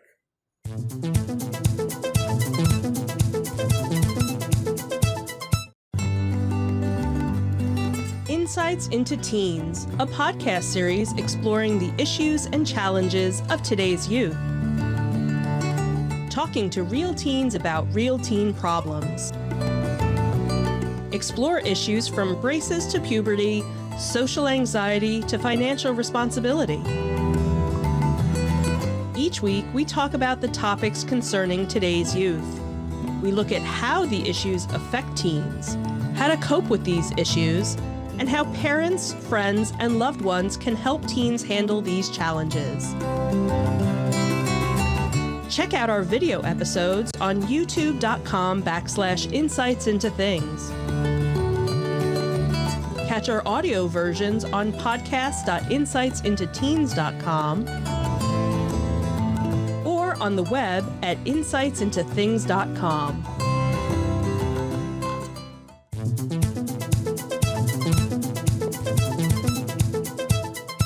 So, threats and obstacles to women's rights in America.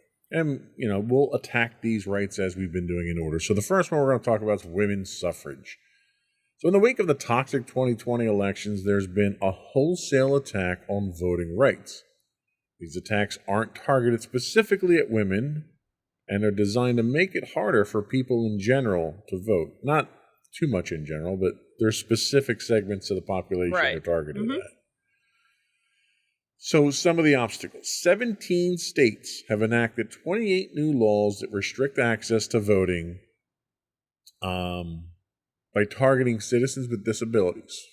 You know, the fact that they're not including accessibility, common accessibility options to get into voting places that make it difficult for people with disabilities to vote. Mm-hmm. They're attacking absentee voting.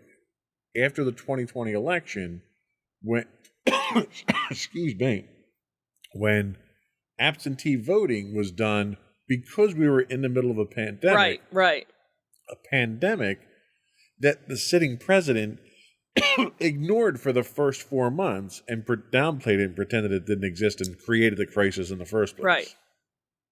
They're attacking provisional ballots. They're requiring voter ID, which there's nothing. Take a drink here. I'm joking to death. This is how much I hate these rules. There's nothing in the Constitution that says voter ID is required to cast your vote. Nowhere. So I don't know where they're coming up with that one. They're targeting voter registration. They're making it harder to register. Mm-hmm. They're requiring different requirements to now register. They're instituting registration purging. So normally with registration purging, if you don't vote, in so many elections, they purge you from the voter registration roll. Well, that number of elections is usually like 4, 5, something like that, presidential elections. Now they're saying if you don't vote in the last one, you're not registered anymore. Oh, see, You need to register again to vote. They're restricting student voting, making it difficult for students, because before they would make it accessible to students to vote during student hours and stuff like that at colleges. They're restricting that. And they're limiting polling places to make it harder to vote. So people who are, again, disabled, infirmed, aged, people that don't drive, they're making them travel hours to get to a voting place to cast a vote, knowing that they won't vote because they're the people that they don't want voting because they're going to vote for the opposition. Right. So that's some of what we're looking at here. Not specifically against women, but affecting everybody. Right. And you figure it's the lower income, more likely the people of color. Yep. That's the areas that they're really targeting. Absolutely. So what's your next one? Abortion. Somehow, after nearly 50 years, this is still a matter of debate. Instead of being an ideological discussion, anything to do with abortions has turned into a political discussion, which generally means that all logic is out the window with it. There is a real threat to women's reproductive rights with the recent leaked draft of the opinion by the Supreme Court that now wasn't just a leak, because now it has come to fruition that they have now overturned Roe v. Wade. More on that later. Later on. Deep cleansing breaths. Deep cleansing breaths. Okay. Let's go back to employment and pay. So on average, women earn 82 cents for every dollar that a man earns. And in comparing salaries over 350 jobs, women actually earn less in nearly all jobs. Women earn less than their same race and ethnicity, their counterparts at entry-level positions, of education attained as well. So the pandemic is estimated to have set the women's labor force back more than 30 years. So there's that progress that we're losing. That astonishes me that during the pandemic that even, happened. Finally, leadership in government. Again, we now finally have a woman vice president. How many years did that take? And then you even look back, how far was when the first vice president, female vice president, was in the 80s, late 80s, and then Geraldine Ferraro. Geraldine Ferraro. Nomination, never elected. And then you even had Sarah Palin, the second, never elected. Right. So it took 3 women, but how many years, obviously, to get to that position? Another interesting thing, for the first time in our history as a government, there will be 2 female signatures posted on currency in our country, because we will have the treasurer Secretary of the Treasurer, and what's the other signature that's on the bill? I can't think of what it is, but that was something that came out in the news because of a newly appointed position. Top 2 women in money. Right. See, and I'll tell you, while that's nice that we've gotten to that point, what annoys me is every time the press takes oh, this is the first time a woman did this, and this is the first time a woman. Right. It annoys me that we're saying that. Right. It's annoying that we have to say anything like that. And when you look at, obviously, there are other countries in the world that will never have women in government.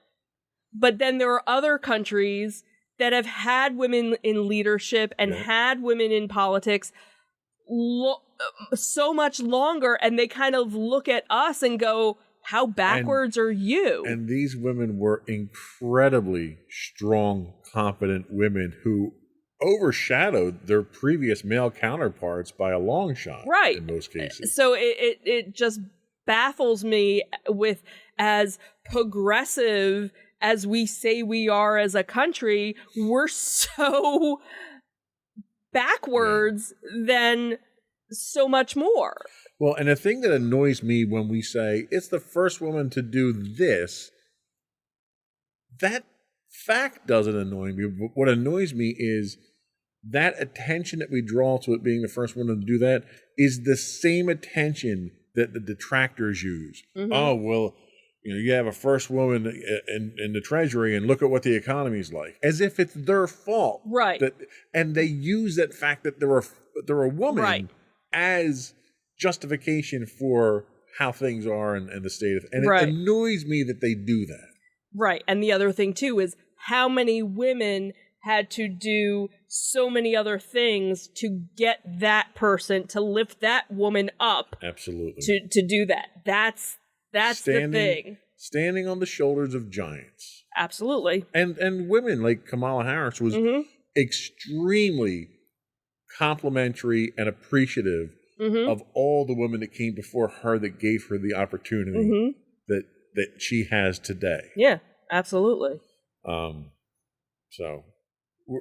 a lot of obstacles out there that we need to we've come far, but we haven't come far enough. Right. And it's almost like the old boys network, their attitude's almost like, all right, well, we threw you a bone, now shut up and go away for a while, okay? You're fine.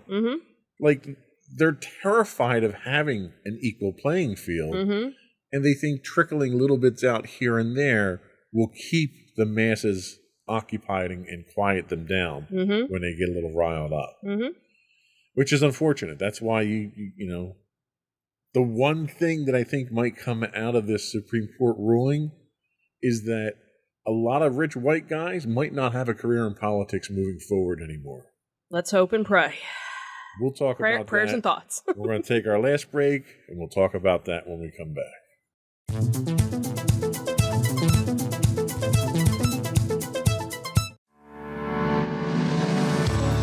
Insights into Entertainment, a podcast series taking a deeper look into entertainment and media. Our husband and wife team of pop culture fanatics are exploring all things from music and movies to television and fandom.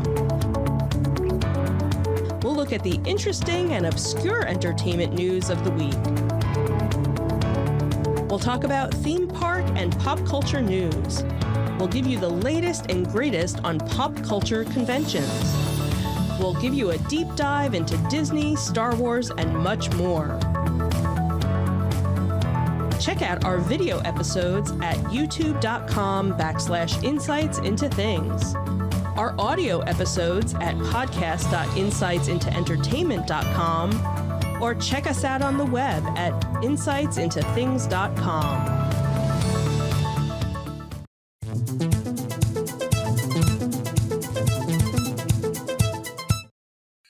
So, women's rights are human rights. Damn Skippy. And as of yesterday, I think we've seen a significant encroachment upon women's rights. You think? So, this is our open discussion on Roe versus Wade and abortion in general. You have the floor, dear. I don't even know where to rip into it.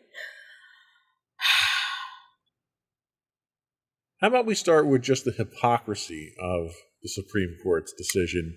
Because the day before, they had a very contradictory decision. Absolutely. They said that you could carry a gun that it's okay to carry around a gun now. You don't need to conceal it anymore. Right. So New York had some very common sense gun safety laws For over 100 years. designed to save lives. Right. Which the Supreme Court decided that was a constitutional violation. Right. Where if you read the Constitution and the Second Amendment, nowhere in there does it say anything about carrying concealed weapons by citizens. Right.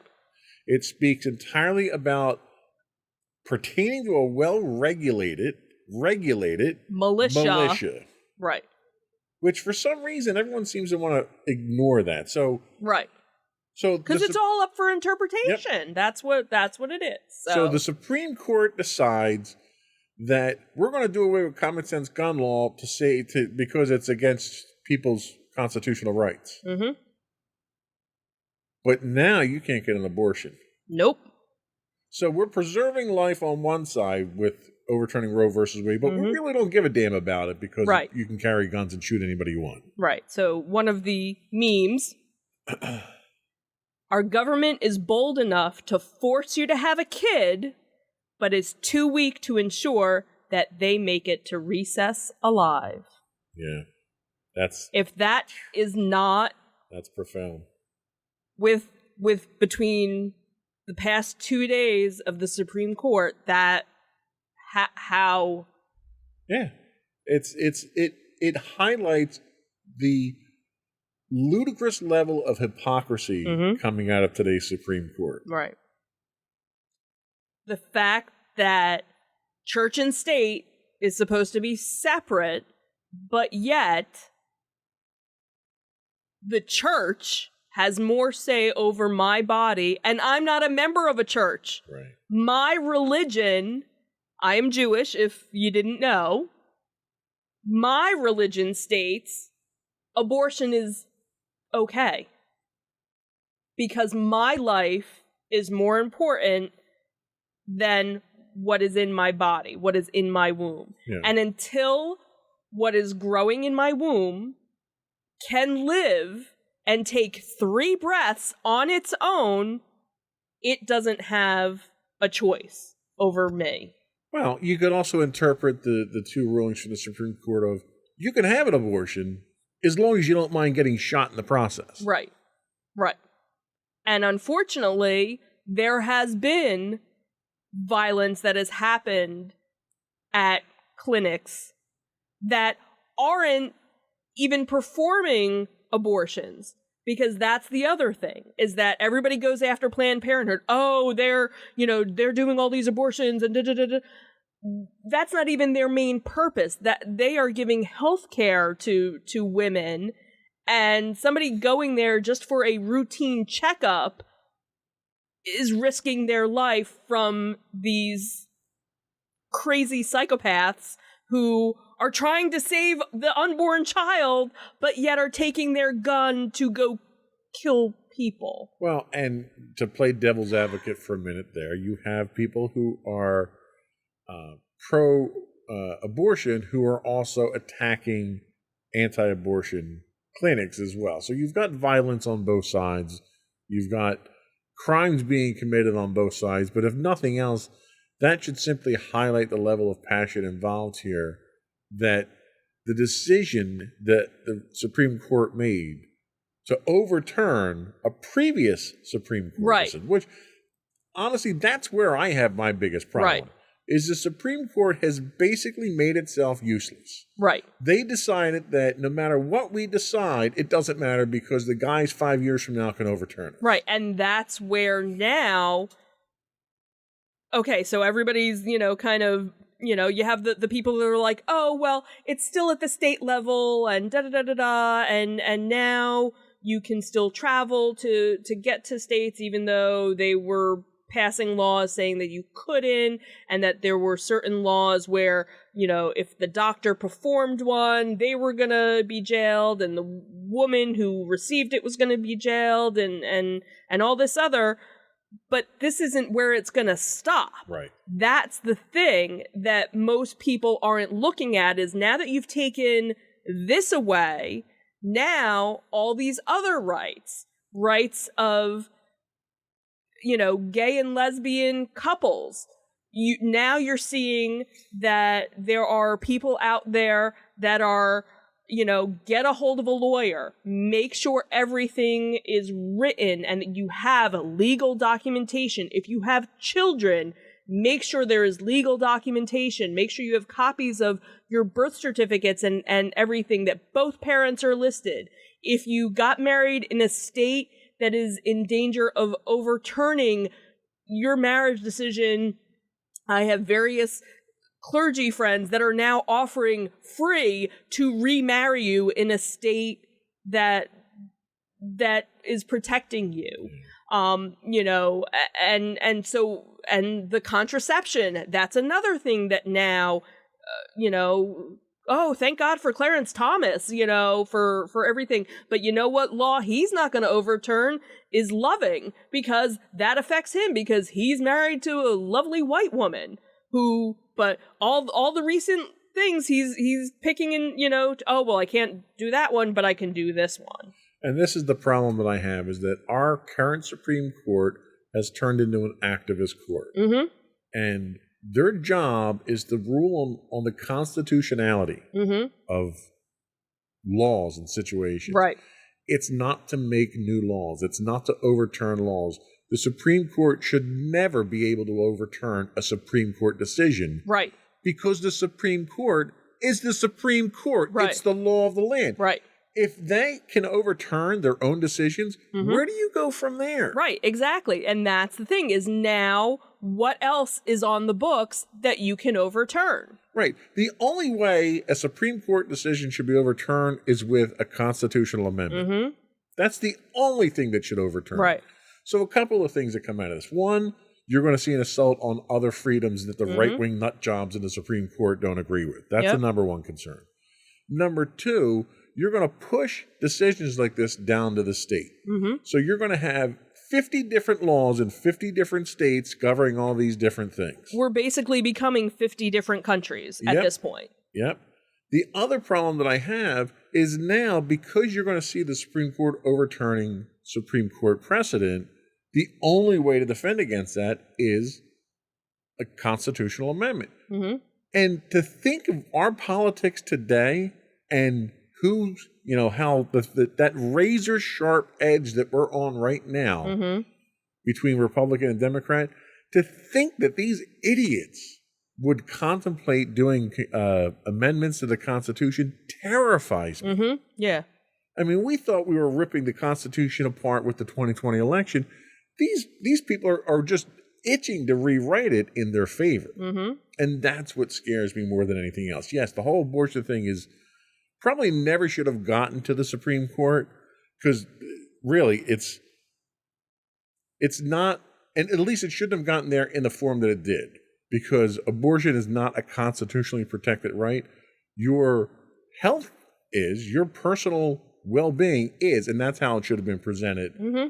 to the Supreme Court, and then you couldn't overturn it at that point. Right, right. But things that go to the Supreme Court now don't matter. Right. Because after a couple of years and you get a couple of justices retire, whoever happens to be president at the time, they're going to switch it their way. Mm-hmm. There's a real threat that Joe Biden might pack the Supreme Court now because of the situation that's going on. Mm-hmm. So then, okay, so 5 years down the line, when we have a new president out there, what's going to happen there? Are Right. we going to wind up with 50 Supreme Court justices? Because every time a new president comes in, they want to make sure that the court's tilted in their favor. Mm-hmm. This decision breaks the country. Mm-hmm. In so many ways. Yeah. Do you feel threatened by this? Absolutely. Absolutely. And fortunately, again, I'm an older woman. Ugh, as much as that hurts me. Who I know if, again, something were to happen, I have the means, I have the ability to get the help that I would need. no matter what, because again, we live in a state where it is still legal and will probably always remain legal. I worry about women, girls, trans men, even, who live in areas where they don't have it accessible and can't get the help that they need. Yeah. That's what makes me angry. And I want to go fight.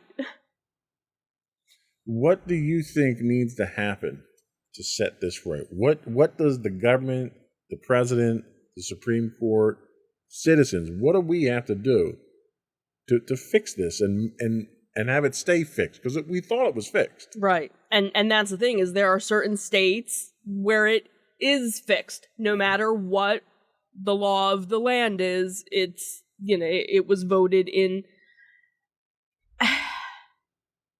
And that's, I think, what is so frustrating, is that why does it even need to be that way? Why do people have to vote on it? If I want to go and buy a pack of cigarettes, I can go and buy a pack of cigarettes. What does it matter if I want to, do that? And I've never been a smoker. And, I would never want to smoke, but yet you can go and that's what's just so... Your point there being it's your body, you can do what you want to do. Right. And granted, I got into a discussion, a little bit of a debate with a friend of mine from high school where, again, my body, my choice, and she's anti-vax and, but very liberal in certain respects and conservative, and she's kind of like all over the board. Like, she would never get a vaccine because she just doesn't trust the government, and when I said, but I don't have to do certain things, or I can do certain things, and she said, well, you wore a mask when you were told to, and I was like, I wore a mask because I was protecting myself. And guess what? I still wear a mask now, even though the majority of the people don't. And yes, I am fully vaccinated and boosted and whatever, but I'm still wearing a mask because I don't want to get sick. Yeah. But if, I think back to when I was in college, and if I had gotten pregnant in college, I wasn't ready to be a mother then, so, and then there are women that, have other medical issues. My best friend had to have a late-term abortion because if she had carried her baby to term, she could have died. Right. So, it shouldn't be something that's a law that you're forced to do or not to do. It's your body, it's your choice. And the hypocrisy, again, that we always seem to go back to the hypocrisy of this.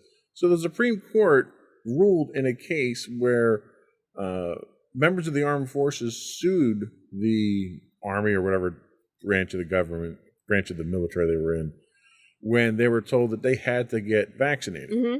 And the Supreme Court ruled they didn't have to. They had a right to choose. Right. If you have a right to choose whether or not you take a vaccine, how do you not have a right to choose whether or not you carry a child to term? Right. Isn't carrying that child to full term far more impactful than getting a vaccine? Right. Where you would think you would have that option? And the hypocrisy of it, too, is if men had the ability to carry, now granted, trans men can, I don't want to exclude them, but if these white cis men were at risk their body harming them, because think about it, when and you've mentioned it numerous times, especially watching me go through childbirth and what happened I ended up having to have an emergency C-section because our daughter was in distress, and you got to see firsthand what my body went through. You've said time and time again, there's no way in hell you would have been able to do that. Right. And I bet you if you polled, the majority of men, would you be willing to go through childbirth? Would you be willing to do all these things? No. No, they wouldn't. But yet, you'll put your partner or your wife or your mistress, you'll engage in an act and not have any thought process behind that. Yeah. The other interesting hypocrisy here is they're forcing women to carry children to full term. Are they forcing the sperm donor to be a father, to be there, to have any level of responsibility? And that's the thing, is that at the moment of conception, that's when you should be paying child support. Right. Absolutely. And you don't get to walk away now. Yep. That is now, there were a couple of memes like, Happy Father's Day, you're now going to be a dad because of that one night stand, because you decided, you didn't want to put a condom on. Right. We're up against the clock here, but I did want to raise one more point. We had talked about it off the air, and I think it's worthwhile mentioning because I think it's a great example. Tell us about the adoption one. Yeah, let me bring that one up. So this was an interesting... Because I thought this was very poignant. Yes, this was recently posted and is something for the Supreme Court to consider. Can a 13-year-old girl adopt a baby if she wants to? No, obviously not. Are you nuts? What about a 15-year-old girl? Can she adopt a baby if she feels like it? Nope, absolutely not. All right, how about an 18-year-old girl? Surely she could adopt a baby, right? No, still can't. Well, what if she was 20, no longer a teenager? A 20-year-old can definitely adopt a baby if she feels like it, right? Actually, no. Well, weird. Why not? There are over 400,000 children in foster care, so why can't she adopt at least one of them? She just can't. And you know why? Because you have to qualify to adopt a child. There are rigorous background checks, home visits, proof of financial and mental stability, etc. It's a whole thing, right? But if she is 14 and gets impregnated by an abusive ex-boyfriend who shoved her out of his moving car and left her for dead, she must now carry to term, give birth, just figure it out somehow? Yes, that is correct. But she's only 14. She will figure it out. But she should also have been more careful and made better choices. So, to punish her for her poor choices, we force her into motherhood, which we've established she's totally unqualified for. And now we are suddenly comfortable with a young, traumatized girl caring for a vulnerable, little screaming human being that is wholly reliant on her for survival? Yes, absolutely. Such an unexpected blessing. And I think that right there sums up the problem. We have standards for what it means to be a qualified parent. Yep. We enforce them in one instance in adoption. We ignore them completely in every other instance. Mm-hmm. Anything else to be said on the matter at this point? Vote. Yep. Stay angry. Let your voice be heard. That is the only silver lining I see here, is that they're forcing this onto the states, which means your elected leaders will now not be able to hide behind a Supreme Court decision. Mm-hmm. They're going to have to go on record on the voting roll call on whether or not they support this. And unlike the Supreme Court justices, the 3 Supreme Court justices that Trump appointed, who all said on the record that they would not overturn Roe versus Wade, and they did, right? You can hold these politicians accountable by voting them out of office. Absolutely. The other thing, too, is I've seen people posting, I currently live in a red state. I need to move. I had another friend whose children are getting ready to go to college and have now changed which schools they're considering now. If only we could impeach Supreme Court justices for perjuring themselves during their confirmation hearings. And that's something, that's making the rounds. So that's all we had today. Did you have anything else before we go? Resist. There you go. Before we do go, I did want to once again invite our listening and viewing audience to subscribe to the podcast. You can find audio versions of this podcast listed as Insights into Tomorrow. Video and audio of all the network's podcasts can be found listed as Insights into Things. We're available on Apple, Spotify, Google, Stitcher, anywhere you can get a podcast. We would also ask you to write in, give us your feedback, tell us how we're doing, give us your topics you'd like us to discuss. You can email us at comments@insightsintothings.com. You can find us on Twitter at twitter.com/insights_things. We do stream 5 days a week on Twitch at twitch.tv/insightsintothings. You can find us on Facebook at facebook.com/insightsintothingspodcast. You can find high resolutions of all of our video on YouTube at youtube.com/insightsintothings. You can find us on Instagram at instagram.com/insightsintothings. Or you can find links to all this and more on our official website at www.insightsintothings.com. That's it. Another one in the books. Have a good week, everyone. Bye. Bye.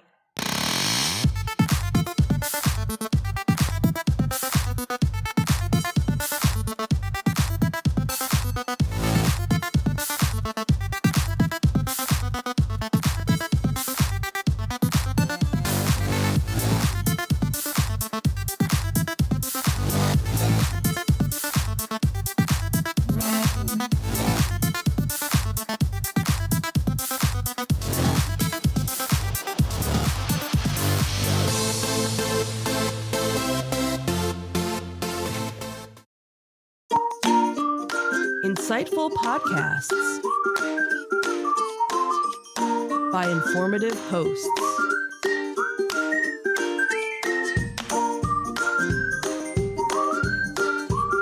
Insights into Things, a podcast network.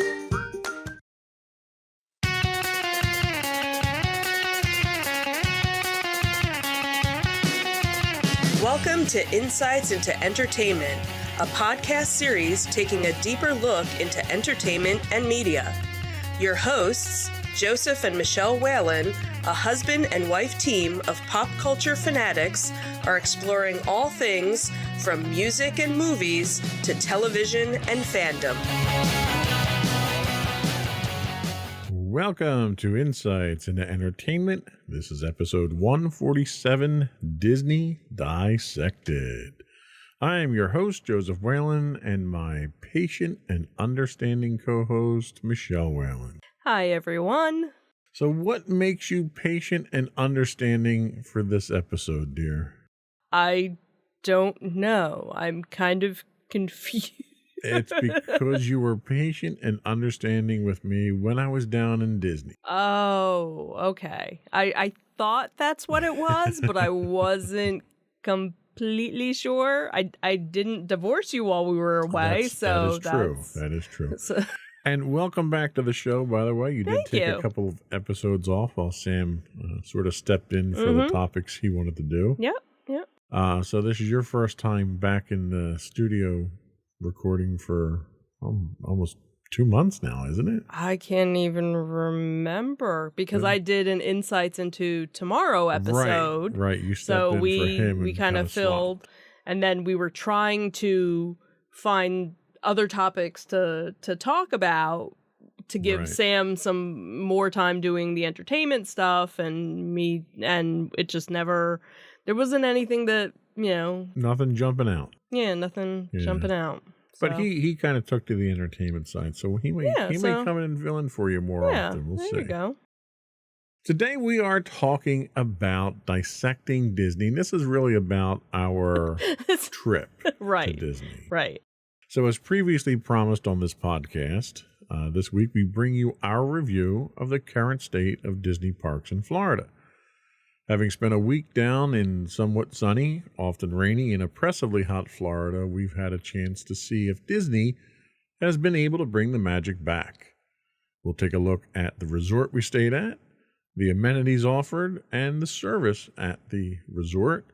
And then we'll take a look at some of the technology that Disney's trying to throw at its guests to justify the drawbacks of a lack of service in some parts, but a cost as well, as they pretend to give you more services. Right. And finally, we'll talk about our experiences at 3 of the 4 parks, because we don't really go to Animal Kingdom because it kind of sucks. But Other people enjoy other that people park. do enjoy it. We don't. We don't. It's not one of our favorites. It's not, and it's not an all-day park for us, even if we do go. Right. And we'll talk about where those parks stand compared to our previous visits. Before we do that, though, I do want to invite our listening and viewing audience to subscribe to the podcast. You can find audio versions of this podcast listed as Insights into Entertainment. You can also find audio and video versions of all the network's podcasts listed as Insights into Things, and we're available any place you can get a podcast these days. I would also invite you to write in, give us your feedback, tell us how we're doing, give us your show suggestions, what you want us to talk about. You can email us at comments@insightsintothings.com. We're on Twitter at insights_things, or you can visit us on our official website at www.insightsintothings.com for all of our social media links. Are we ready? Sure. Let's go.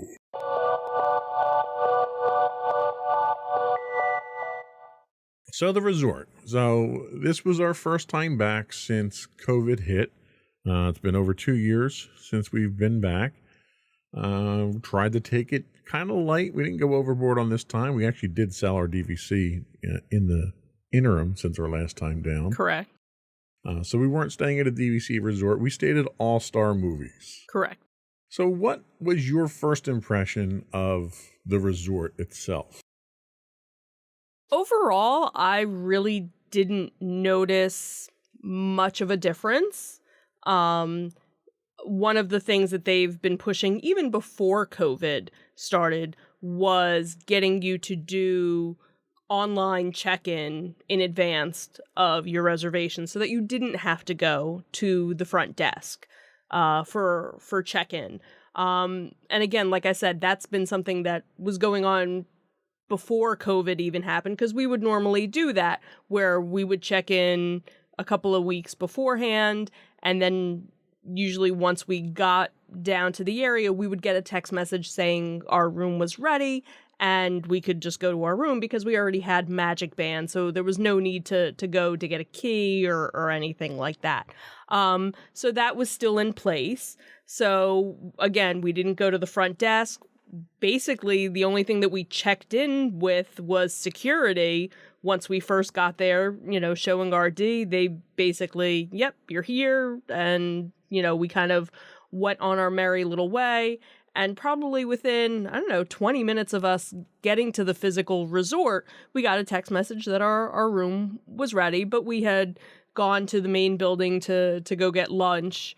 And kind of walk around a little bit before we actually made our way. So again, nothing really seemed that different from the last time. Of course, it's been probably 3 or 4 years maybe since we've been at an All-Stars or a value resort, because again, we were using our DVC for most of the trip. So again, I didn't notice anything major, different in it. Obviously, and we'll talk about it, that the rooms have obviously been updated since the last time we had stayed at a value resort.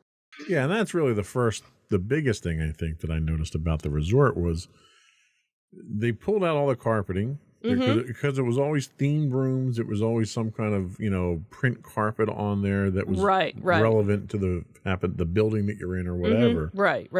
We happened to be staying in Dalmatians while we were there.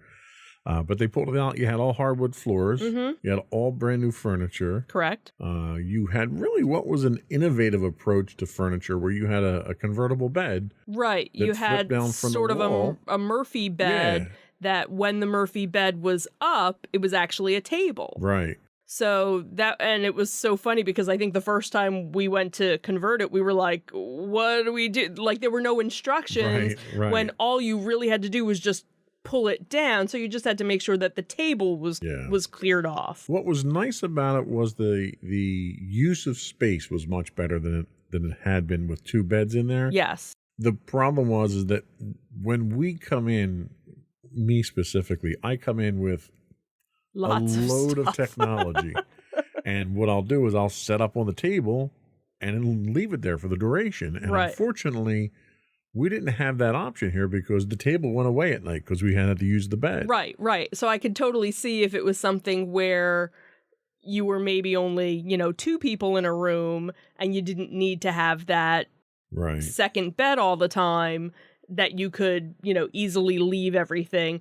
But I could see for anybody that had 3 or more people, you would always have to transform your room or just leave your bed down, but then you didn't have the any table. surface space. So that would have been a nice thing if they had something where they had like a flip down table attached to the wall. Yeah, like an IKEA style table. Right, where you could just flip it down and this way put the chairs, because you still had 2 chairs. Right, you had to do something with the chairs from the table.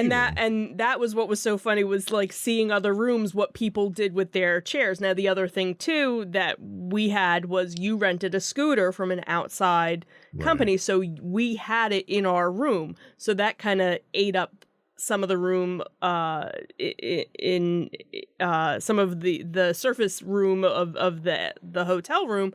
So a lot of people would put their chairs against the window. There was actually one that actually just put them outside. Yeah. I guess they needed, that much more room. So it was kind of, you didn't know what to do with the chairs once the bed was down. Like there was no specific, area. It was basically, okay, well, we'll put it over here for today. So they upgraded the bathroom area as well. Yes. So traditionally what you had was you have a small bathroom that has a shower and a toilet, and then your sink is outside in sort of like a little prep area. Right. And that, for privacy in that area, you typically have a curtain that goes Well, it was across. funny because I remember years ago they didn't have the curtain. Right, you had nothing there originally. So that this way, if somebody was brushing their teeth, it was out in the open, but where the bathtub and shower and the toilet are, there was always a door. Right. And then at some point they added a curtain so that this way, if you wanted to get changed and, so they, they evolved. So that's been evolved into a barn door style sliding door. Right. For additional privacy. But what really struck me was they replaced the door, the swing door on hinges in the bathroom area with a telescoping door. Right. That slid in behind the wall itself, which I thought was a brilliant use of space. Like that's one thing that they really did was when they redid the rooms, they did things to maximize that space. Like over where your cooler, because you don't have a refrigerator anymore, where the cooler is, there's a piece of furniture that's kind of like a little breakfast nook type thing. Right. So because they had a coffee maker, like a single-use coffee maker there. They had your ice bucket there, and then there was a drawer For all drink accessories. Had and like the cups coffees yeah. and the teas and everything to go with the coffee. And that area you could kind of use as a bar. Right. You know, your beverage keeping, Right. snack like a beverage area. cart, basically. Yeah, yeah. So the room was okay. There were a few issues with it. The one thing we noticed when we got in there was the lock plate on the door was loose and eventually fell off. Right.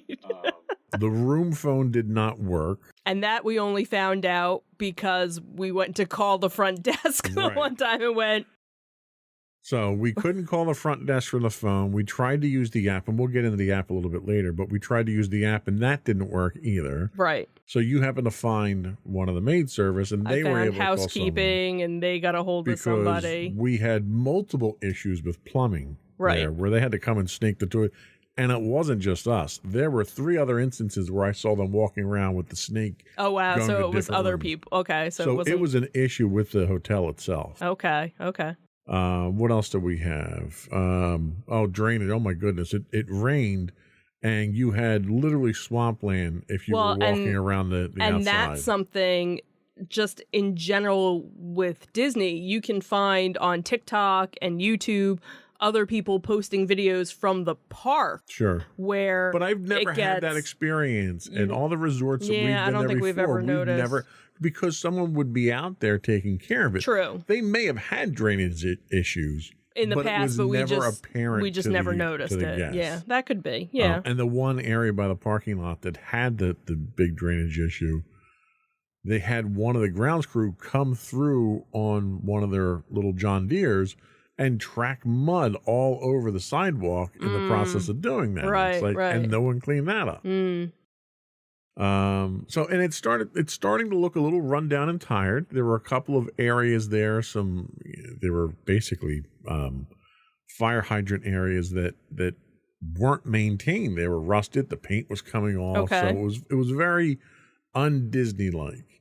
You know, Disney is always, even at the discount resorts like that, they've always kept up with it. And it just seems like it's kind of run down. The first day we got there, the elevator, one of the 2 elevators was offline. It took them most of the day to get that one fixed. Well, they were actually cleaning. They were cleaning the I don't know what you call it. On the top where they had like plastic panels covering the lights, because when we had gotten up to our room or down, I don't remember, I ended up seeing the maintenance, and they were basically just cleaning. So there wasn't anything wrong with the elevator. They were actually just cleaning it. I see. So, and then really the only other big complaint I had about the resort was you had someone out there for the better part of a day who was pressure washing one of the staircases at the end of the building. right. And just the fumes, because it was an internal combustion engine compressor they were using. You were gagging as soon as you walked out of your room. Now, granted, it was hot, it was humid, the air wasn't good to begin with. Right. It might not have been a good day to do that. You know, yeah, I mean, have a little, wait for people to at least leave and go to the parks, because this was like, first thing in the morning. Yeah. They're doing Yeah. this type of stuff. So, room service. So where we normally don't do room service, we'll put our do not disturb sign out there. They used to do daily room service. Correct. And now they're down to every other day, every 3 days, every 3 days or something. And I think it's every 4 days if you're DVC. Yeah. And to me, that's a significant drop in service, because they didn't reduce the cost of the room at all. Right. In fact, it went up. And you're getting less service there. So that was a ding, I think, in my book. Paying for parking.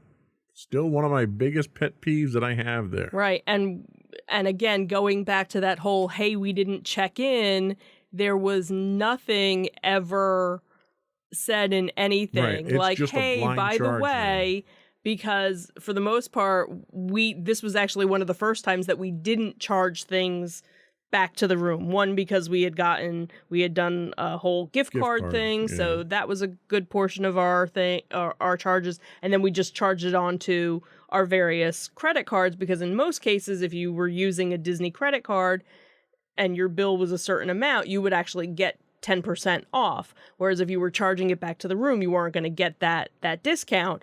So it wasn't until the end of our stay when we actually got our portfolio, and I was like, oh, what were all these charges? And opened it up, and it was parking. That was literally all it was. And that's where, again, we've been there since they've been charging for parking, so it wasn't a shock for us. But what if this was our first time and we didn't know? That's something, if granted, yes, it's not the security officer's job checking you in, but if you're doing the mobile check-in, if you're checking in, online beforehand, something should pop up saying, hey, by the way, just so you know, if you're driving, you're going to have this $15 a day or whatever. How did they know that we were driving is what I'd like to know. Well, because we checked in with security, that was what.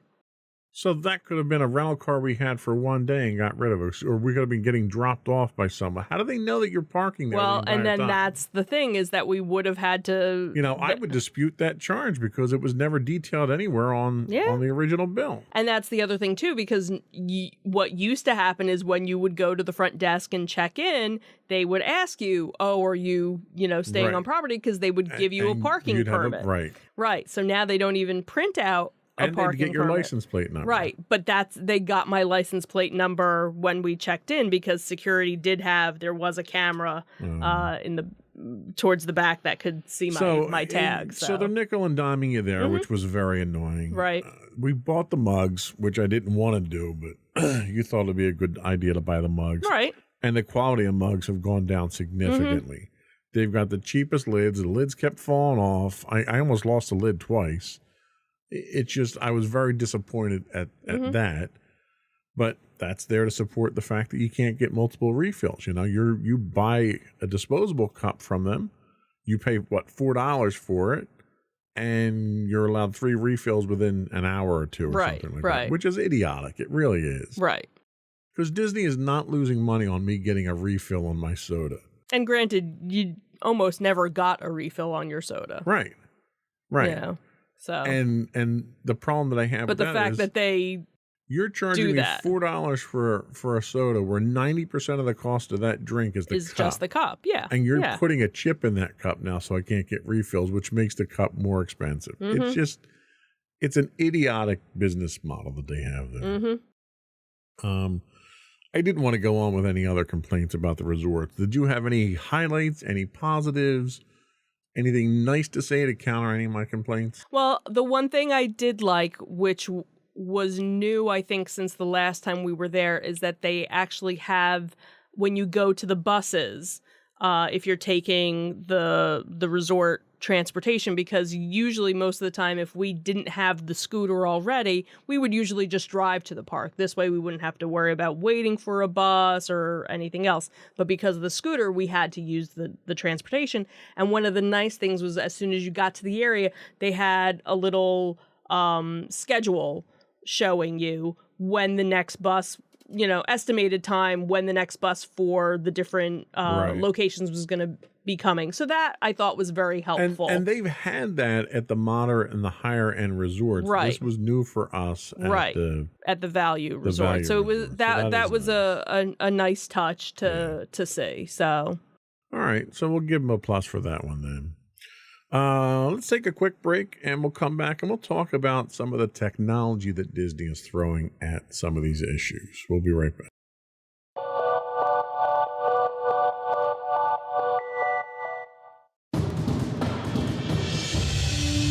For over 7 years, the Second Sith Empire has been the premier community guild in the online game Star Wars: The Old Republic.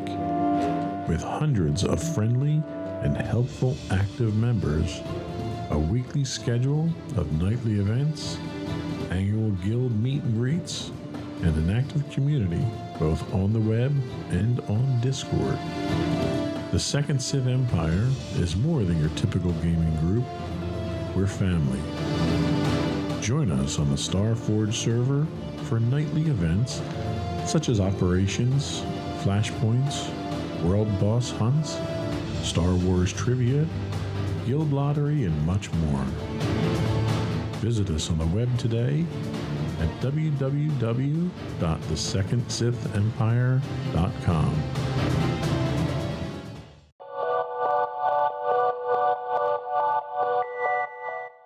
Welcome back to Insights in Entertainment. Today we are dissecting Disney.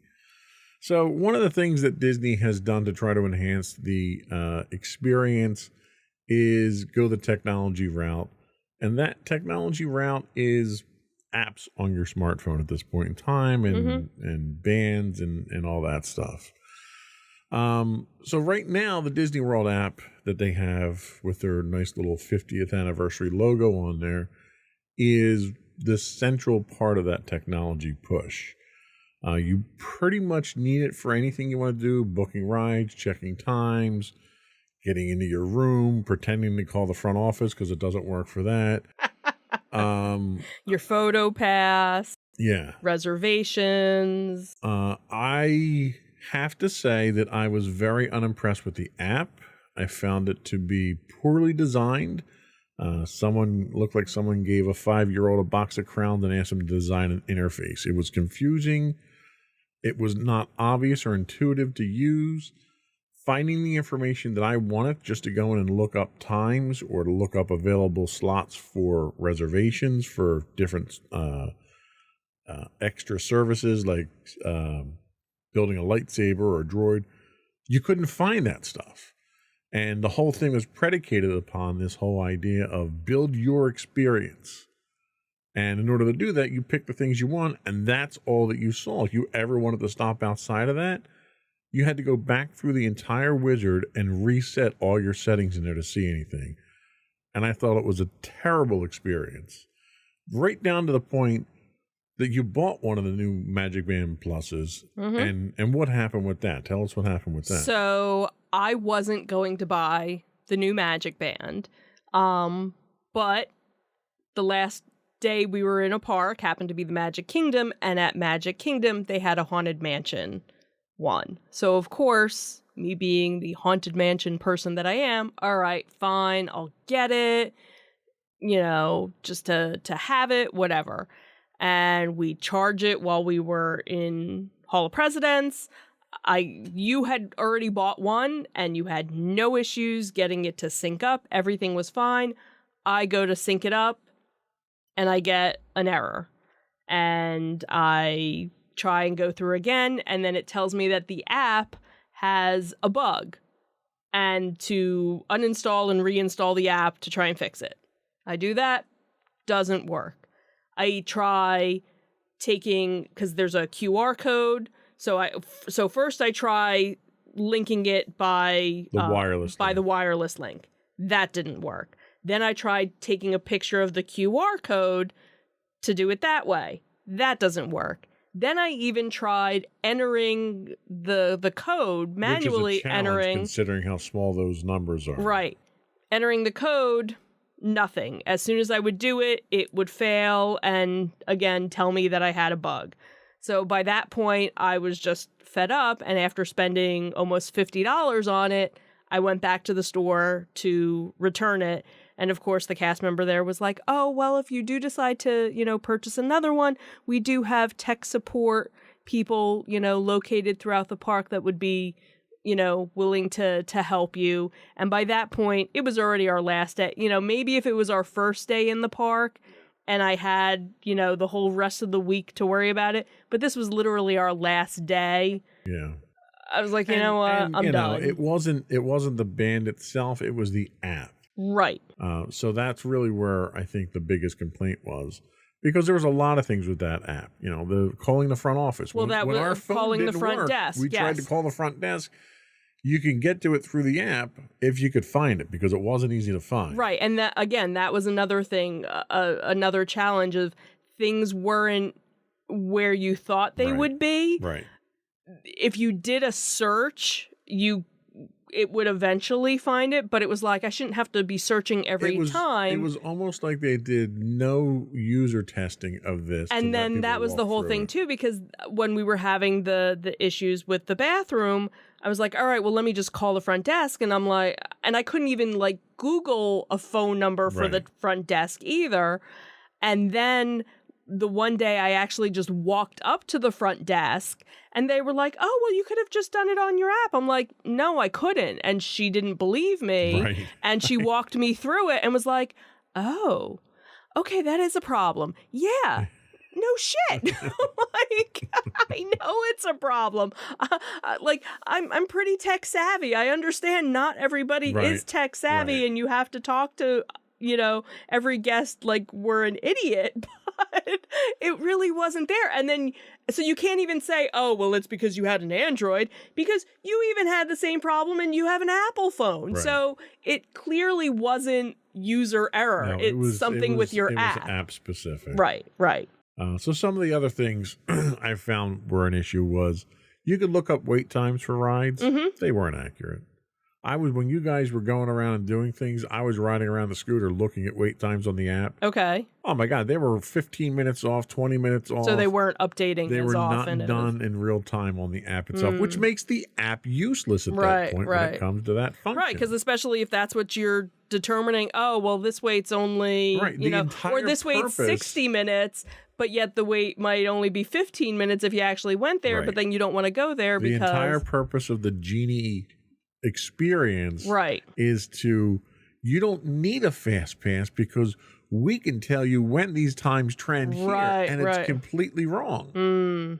I lost my Magic Band at one point in time because it was on a little holder on my original my original one. So we kind of panicked a little bit there. We were able to get the ticket to get into the park, but I didn't have a way to get into the room. Right. So I was able to use the app for that, and it worked.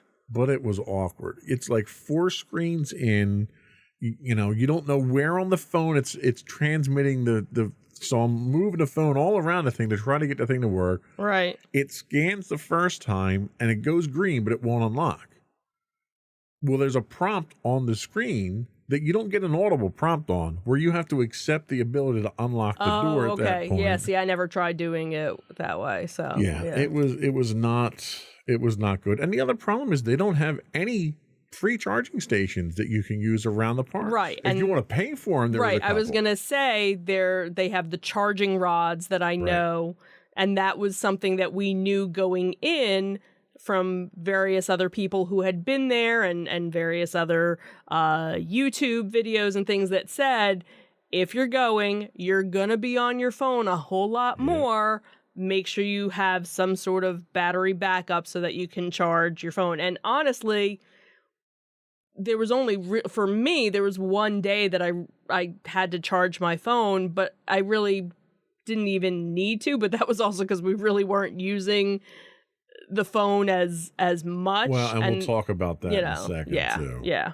And the last big complaint that I have about the app is they have this device where they're tracking the vast majority of people because you're dependent on it to use the park. And they're not using the data. We wind up outside waiting for a bus. It took us almost an hour to get a bus when the entire line was full waiting for buses. How are you not using this? You're tracking these people. Right. And you're tracking them for the purpose of taking a picture and tying it to their account. How are you not using that information to dispatch buses? Right. Or crowd control for different rides? Like, I don't understand why you would have all this information and then not use it for a constructive purpose. They're using it to try to sell you stuff. And that's all they're using it for. And that's a huge insult to the guests. I agree. Especially when it comes to the end of the night where you know everybody is tired, everybody is cranky. Why you would have all these empty buses. Now, granted, maybe you didn't have enough bus drivers, but maybe that's what you need to plan, is that you always know at the end of the night you're going to have a rush of people wanting to get out. Why not put that extra and in the past, they've had instances where you've had cast members at the bus stops. And the cast members are calling in the dispatch saying, I need a bus for this resort. I need a bus for this resort. They didn't have that. And they didn't need it because they have the technology. They just chose not to use the technology. Yeah. So let's talk about that massive scam that is Genie Plus. Oh, Genie Plus. So tell us how much we paid for that and how much we used it. So we paid $15 per person per day that we were in a park on a regular park ticket.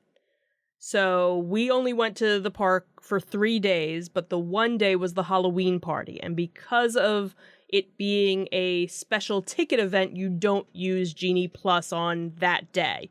So we only had to pay for Genie Plus for 2 of the days that we were in the park. So $45, so $90 total for the 2 days for the 3 of us, because each individual person has to have it for however many days. And since we hadn't used it before, we figured, you know what?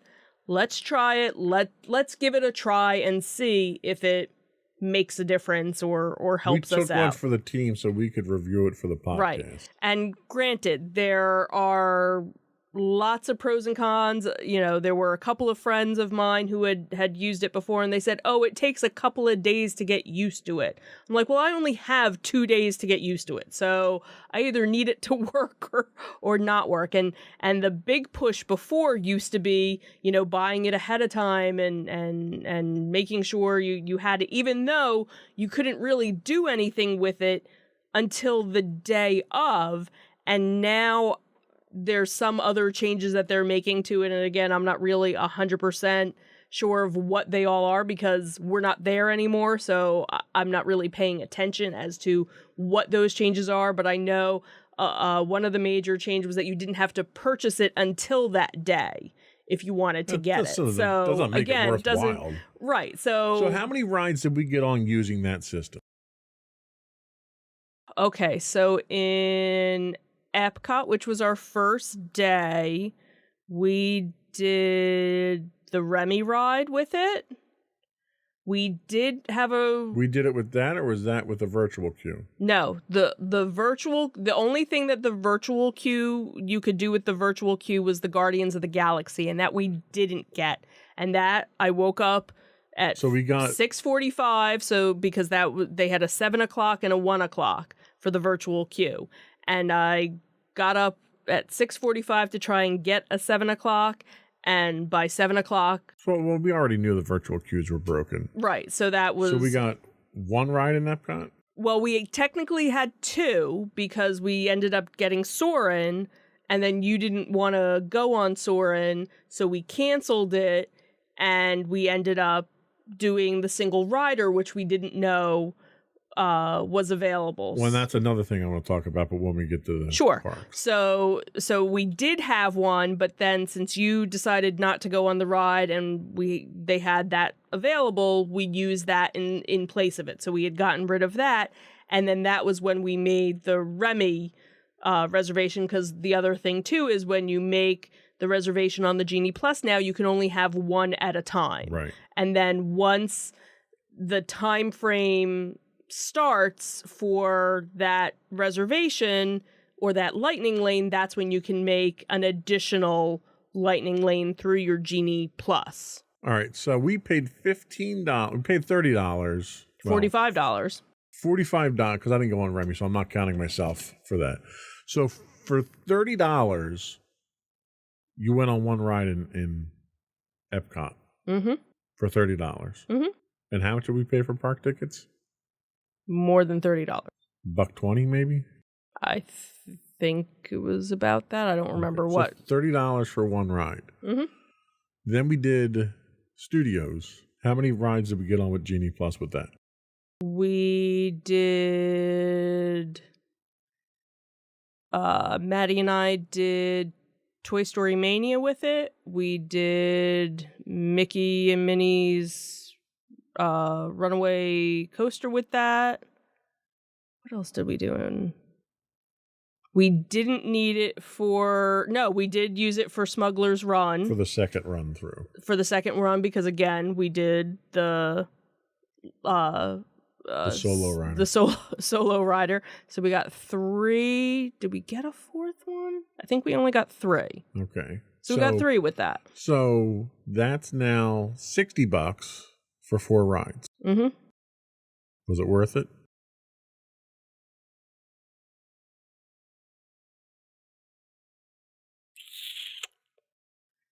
Probably not.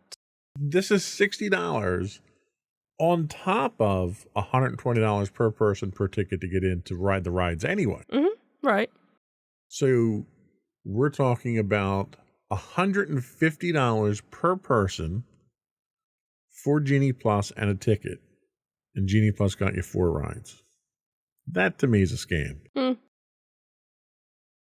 The other thing that I found was interesting is we got into Magic Kingdom early on Friday because of the party. Right. And it was still regular admission in there. Mm-hmm. We walked past Peter Pan. Right. And the Lightning Lane. And the Lightning Lane was easily a 20-minute wait at Peter Pan. Mm-hmm. What's the purpose of the Lightning Lane if it's a 20-minute wait? Right. This is the problem that I have. Well, when the regular ride is a 60-minute wait, a 20-minute wait is nothing. But again, Still, yes, we know. That's not Lightning. I'm sorry. Right. I understand that. Lightning is I walk in and should be able to get right on the ride. Right.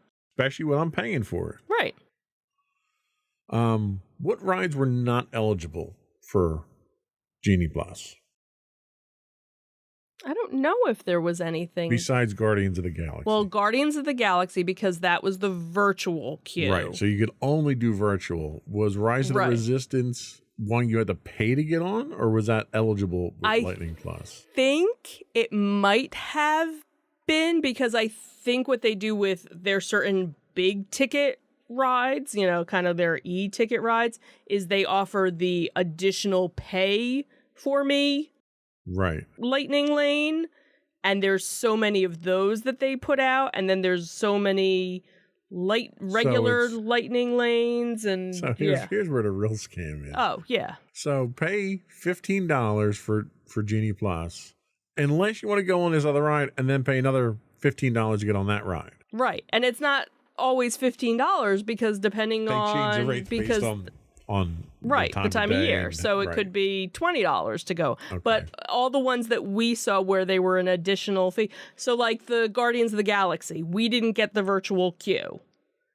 But now they didn't. So with that, it was only virtual queue or paid Lightning Lane. There was no standby, meaning you couldn't just go and wait for 2 hours on a line to get on the ride. Thank God for that. Right. So it was either you got in the virtual queue for free, or you paid $15 to get a time spot. Comparing the scam of Genie Plus to FastPass. Oh my God. There's no comparison between. Okay. I think that ends the argument on that one then. Right. There was, I personally didn't. Now, if we had done a full Magic Kingdom day, I could see Magic Kingdom. Well, the problem I have with that is you can only reserve one at a time. Right. And you have a 1 hour cooldown after you've either canceled it or used it. I don't think we did. In the app you do. Because I was actually able, because the one might not have been on canceling, but I don't know, because there was one that I had one reservation and I actually had the next one, and it was actually overlapping because the one was from like 1 to 2 and the next one was from like 1:30 to 2:30, and I was actually surprised that it. Well, then they may have changed that. Or it could have been a fluke. I had a work colleague that was down there 2 months ago and said that was one of the problems they ran into. So maybe that was something that. So let's move on from Genie Plus, because if I stay on that, my blood pressure is going to go up. Real quick, before we go to break, Magic Band Plus. Okay. Is it worth the price? It was about $50 with tax. I wouldn't have done it.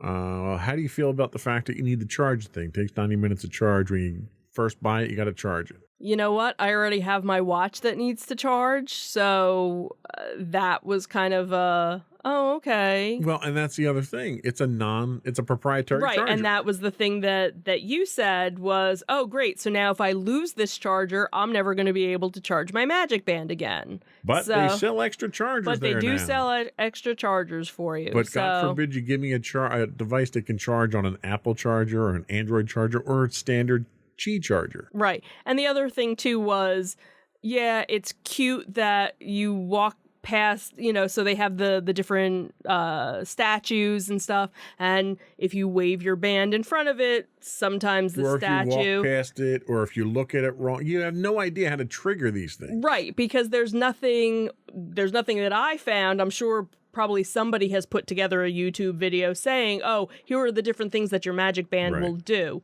And the thing is, they've been doing things like this for years. Back when they had the 100th anniversary, the 100-year anniversary or the 100th birthday for Walt Disney, they had these special pins that you could get. Right. And when you would go on certain rides, the pins would light up. Or if you were watching the fireworks, they'd light up. So this is kind of the same thing. They're vinyl. They're like the old ones were. So they're very sweaty. They're very hot to wear. Right. Mine fell off 3 times. Right. After having put it on. I had to have you carry it for me because I was afraid I was going to lose it. Right. What else did I have down here? That it didn't have any sound. No sound. So, like, the thing would vibrate and the thing would light up, but, like, you have no idea why. Right. Because when we were walking out of Magic Kingdom, we didn't walk past anything special that I knew, and all of a sudden I'm like, why is the band... Right. I already have enough things on my watch to notify me of different things. I didn't need it. It's almost like, hey, this is really cool technology, let's sell it. And nobody was like, what are we going to do with it? What's the purpose of it? Oh, just sell it. We'll figure it out later.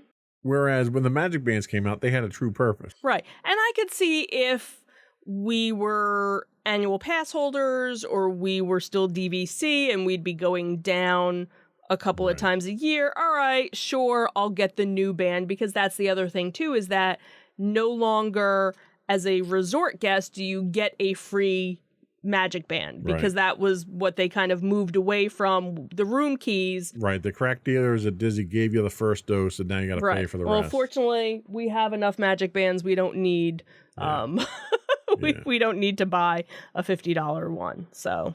All right. So the technology to me seems more like a scam than anything else, and it's a money grab. I think we can kind of agree on that to a large extent. Sure, we'll go with that. All right, let's take our last break, and we'll come back and we'll chop up the park experience. We'll be right back.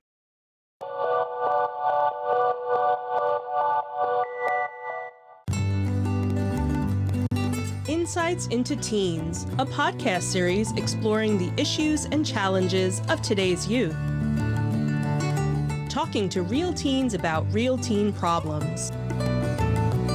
Explore issues from braces to puberty, social anxiety to financial responsibility. Each week, we talk about the topics concerning today's youth. We look at how the issues affect teens, how to cope with these issues, and how parents, friends, and loved ones can help teens handle these challenges. Check out our video episodes on youtube.com/insightsintothings. Catch our audio versions on podcast.insightsintoteens.com or on the web at insightsintothings.com.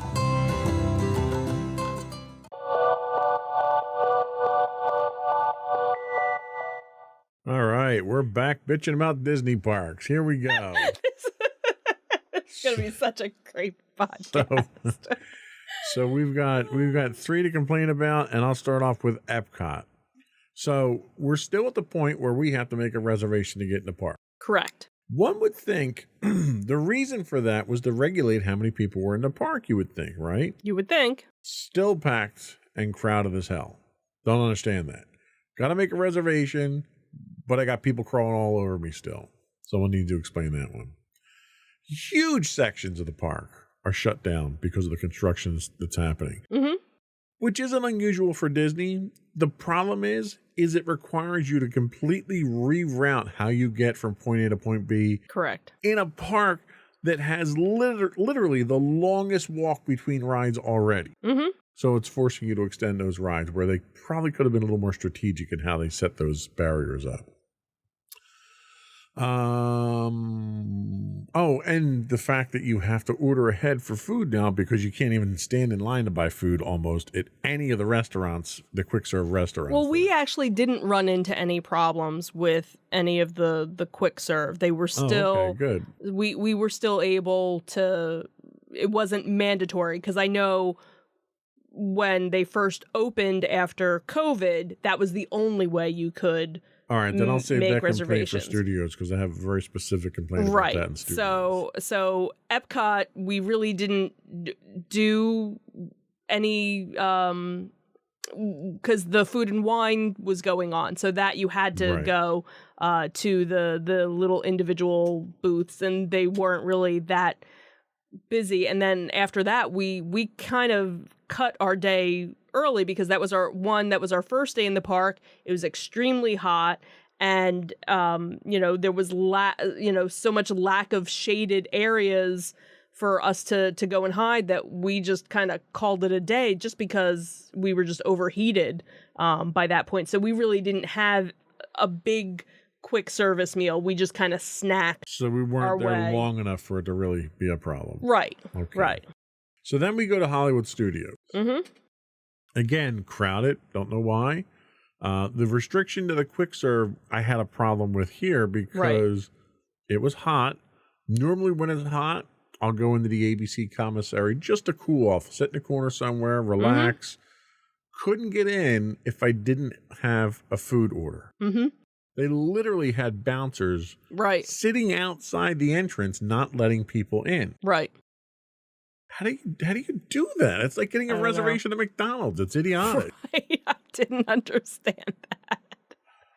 But you did eventually get in because you said you were just going They into. stuck me in a literally between two pillars to charge the scooter. When I went to go find you, I'm like, where the heck is he? Now I give total props to all the cast members that Right. were there because they were making sure I was okay. They were offering Right. me water.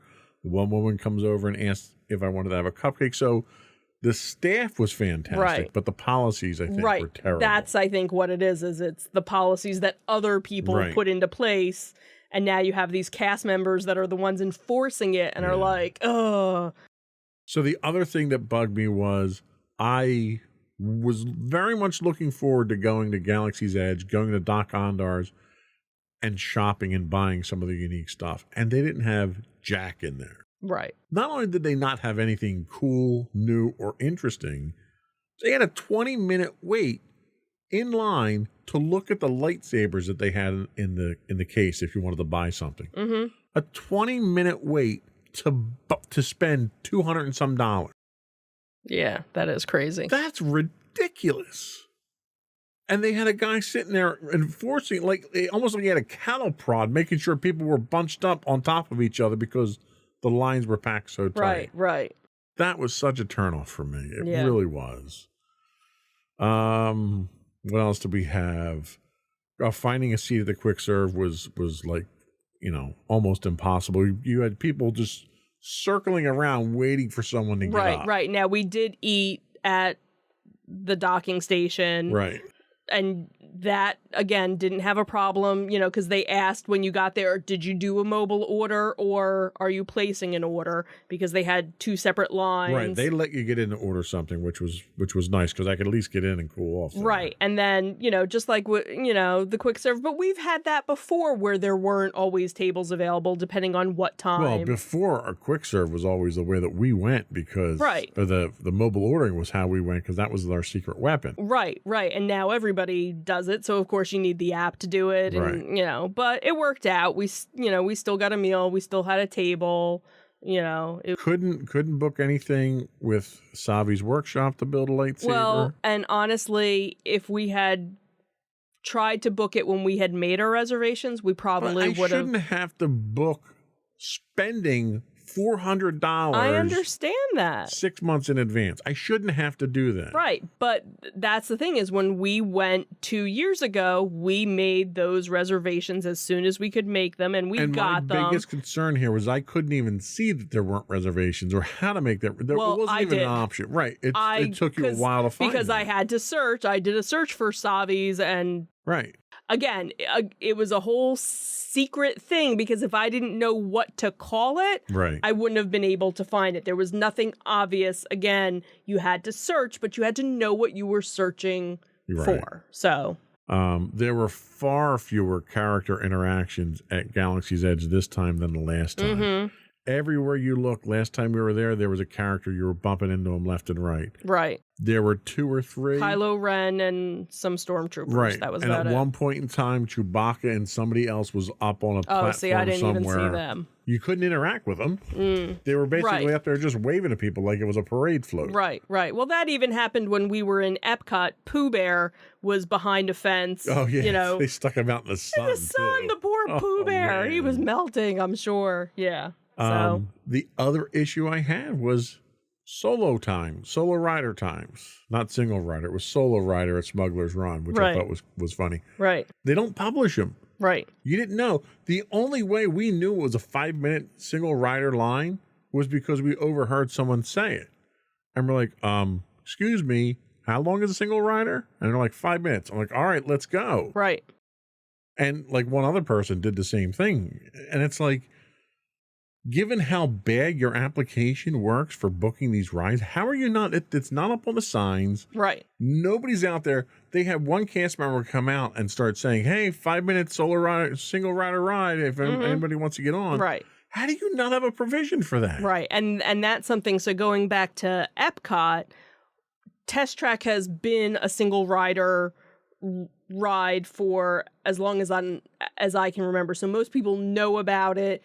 So they have, 3 separate entrances for it. And then, of course, as soon as you get close, they're like, oh, don't forget, your party will be separated, blah, blah, blah, blah, blah, and you go on. I had only known about Soarin' having it from watching somebody else's video. So if I didn't watch that other person's video, I wouldn't have known. And I think at Soarin', they're still doing it as a test. It's not official.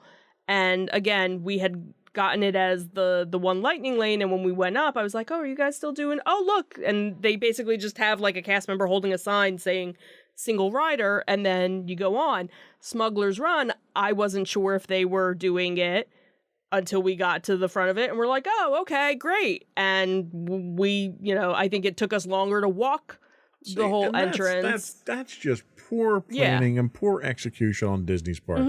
That's a major selling point that you could be using to enhance people's visits there, especially with the crappy system that you put in place instead of the fast passes. Right. So we, at one point in time, wanted to go over to Star Wars Launch Bay and cool off, look at the stuff they had there, see if there's anything to shop for. And it was literally a ghost town. Right. They shut down the Little Mermaid thing that was there. They shut down the gift shop that was there. Right, Little Mermaid has been shut down since. But everything was shut down. The only thing that was open was a couple of the Play Disney thing. Right, but they did have Star Wars characters. That was still open. Yeah, if you walked 5 miles back. Well, that was the whole thing, right? Because they weren't advertising it anymore. Right. Well, no, they had the sign when you got to the area, so you had to know. But yeah, that was the whole thing because the Launch Bay area, there was the whole shop there, and then you'd walk through the shop, and then they'd have the characters and artifacts from the but again, from the movies and things. It was like just a completely forgotten area. Right. It was just kind of, and the other thing too was it closed at 5. Right. So then that whole section, even though there wasn't a whole lot to the section to begin with, became even more of a ghost town because again, you already had the Little Mermaid that they haven't reopened Little Mermaid yet. So the little princess store right next to it, that shut down. Then there's a Play Disney gift shop that hasn't opened yet. So you had the couple of characters, but no gift shop. And then you had... Like at that point in time, just shut the whole area down and block it off. Exactly. You're just... it's ridiculous to even have a couple of things open. Right. Like I went to get the scooter. I could have swore I saw a tumbleweed blow through. It was so deserted over there. Well, the squirrels were more entertaining over there. It was embarrassing. Yeah, it was really kind of sad. And the other thing too was like Maddie and I did the Muppet movie, and there's a Muppet gift shop as soon as you get out. And I was like, all right, as soon as we get out, we'll go into the, gift shop to cool off. And that wasn't open too. So that was really kind of the first, seeing a lot of the gift shops that weren't open, because in Epcot doesn't have as many little gift shops along the way because you have all of the different countries, right. So all of those were open. So we really didn't see the effect of things until we got, to Epcot. All right, 5 minutes, Magic Kingdom, and then we got to summarize. Okay. Go ahead. You go. Okay, so for the Magic Kingdom, that was our Halloween party. As you had mentioned before, with the Halloween party, they let you get into the park 3 hours before your park time. So, of course, there's, tons of lines to try and get in, everybody to get in. And, of course, because of the holiday party, you have a special band, so it takes longer to get in. And, of course, the storms are coming. So you got people that are trying to leave the park, people trying to come in the park. So, of course, very crowded, at the beginning of it.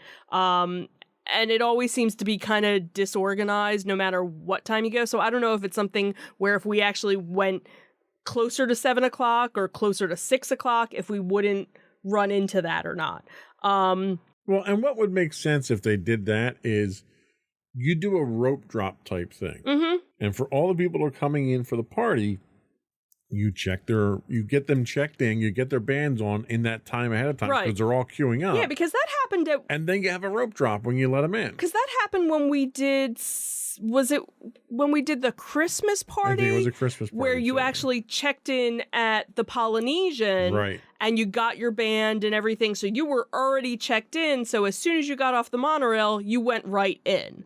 So they need to kind of go back to that system of, checking in someplace else. Mm-hmm. I will say, though, that their security system has gotten better because they don't do every bag being checked. Right. So you kind of go through a metal detector, some sort of scanning thing. I don't know if that's better or if it's just more lax to get people through. I don't know, but it seemed to go smoother. So that was at least a positive that I saw.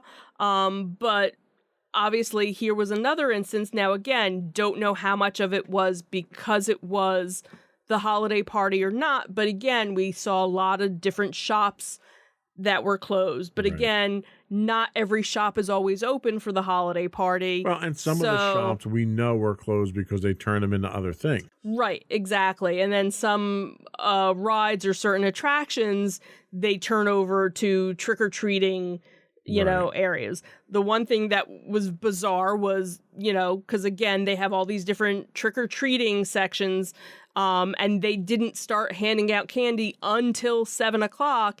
And at one point, we were in Tomorrowland, and it was 6 o'clock, and there was a line forming for people form a line, which was to wait for candy. Yeah. For free candy. For a couple pieces of candy you'd get. So we were just like, no, we're going to go on some other rides. So that was kind of crazy. But once the party kind of started and also once the rain kind of died down, we really didn't have too many issues. It kind of spread out because then you have the people, because there are people that go to the party just to go and see the specialty characters that only come out for the holiday party. Right. Then you have people that are just doing the trick-or-treating. Then you have some people that are there to see the special Halloween parade and to see the special Halloween fireworks. So it kind of helps to break it up because that's when Maddie was able to get on Splash Mountain in 5 minutes. Big Thunder Mountain in 5 minutes. I think Space Mountain was 20 minutes. I think that was her longest wait. Haunted Mansion, I think it was about 20 minutes, maybe even less for us to get on that. So let's summarize before we leave here. Sure. Give me a score, 1 out of 10, 10 being the highest of your overall Disney experience. Give me that artificially high score you're going to give me. 7. Really? Wow, I would not have thought it would have been that low. Really? Yeah. You would have thought I would have given it higher. I thought you would have been an 8 or a 9. I'd probably give it about a 5. Mm-hmm. And really, my problem was more with management and execution. Mm-hmm. You know, poor planning, and you can blame it on the fact that they haven't brought all their staff back. Whatever you want to blame it on. Yeah. But there's ways to compensate for that. And to me, it was a disappointing experience. The one highlight of our trip, and I think we can both agree on this. Steve from Brooklyn. Absolutely. Steve from Brooklyn. He was so close to restoring my faith in Disney. He was so optimistic. He was the best bus driver we ever had. Mm-hmm. Yep. He was so good, I almost want to use Facebook again so I can follow him. Almost. But Facebook's too evil. Right. So fortunately, I'm already friends with him. And I had been friends with him already, and when he pulled up, I was like, I'm Facebook friends with you. Magical experience, and I don't use that term very often for Disney, but that was a magical experience, and I thank him for that. Yes. All right, that is all we had for today, and probably that's more than enough. We kind of cut some of my complaints short because I, do have a heart condition with blood pressure and everything. So before we do go, though, I would like to once again invite our listening and viewing audience to subscribe to the podcast. You can find audio versions listed as Insights into Entertainment. Audio and video versions of all of our network's podcasts can be found under Insights into Things. We're on Apple Podcasts, Spotify, Google, Stitcher, iHeartRadio, TuneIn, etc. I would also ask you to write in and give us your feedback. You can email us at comments@insightsintothings.com. You can find us on Twitter at twitter.com/insights_things. We do stream 5 days a week on Twitch at twitch.tv/insightsintothings. You can find us on Facebook at facebook.com/insightsintothingspodcast. We're also on YouTube at youtube.com/insightsintothings. We're also on Instagram at instagram.com/insightsintothings. Or you can find all that and much more on our official website at insightsintothings.com. That's it. Another one in the books. Have a good week, everyone. Bye. Bye.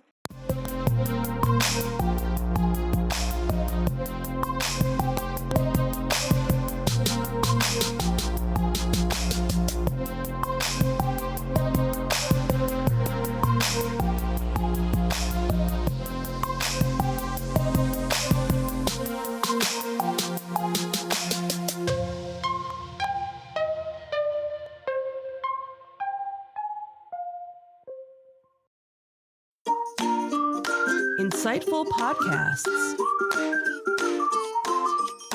by informative hosts.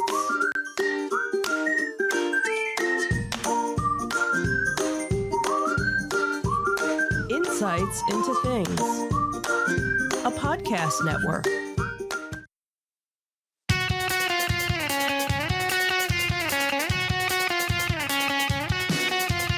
Welcome to Insights into Entertainment, a podcast series taking a deeper look into entertainment and media.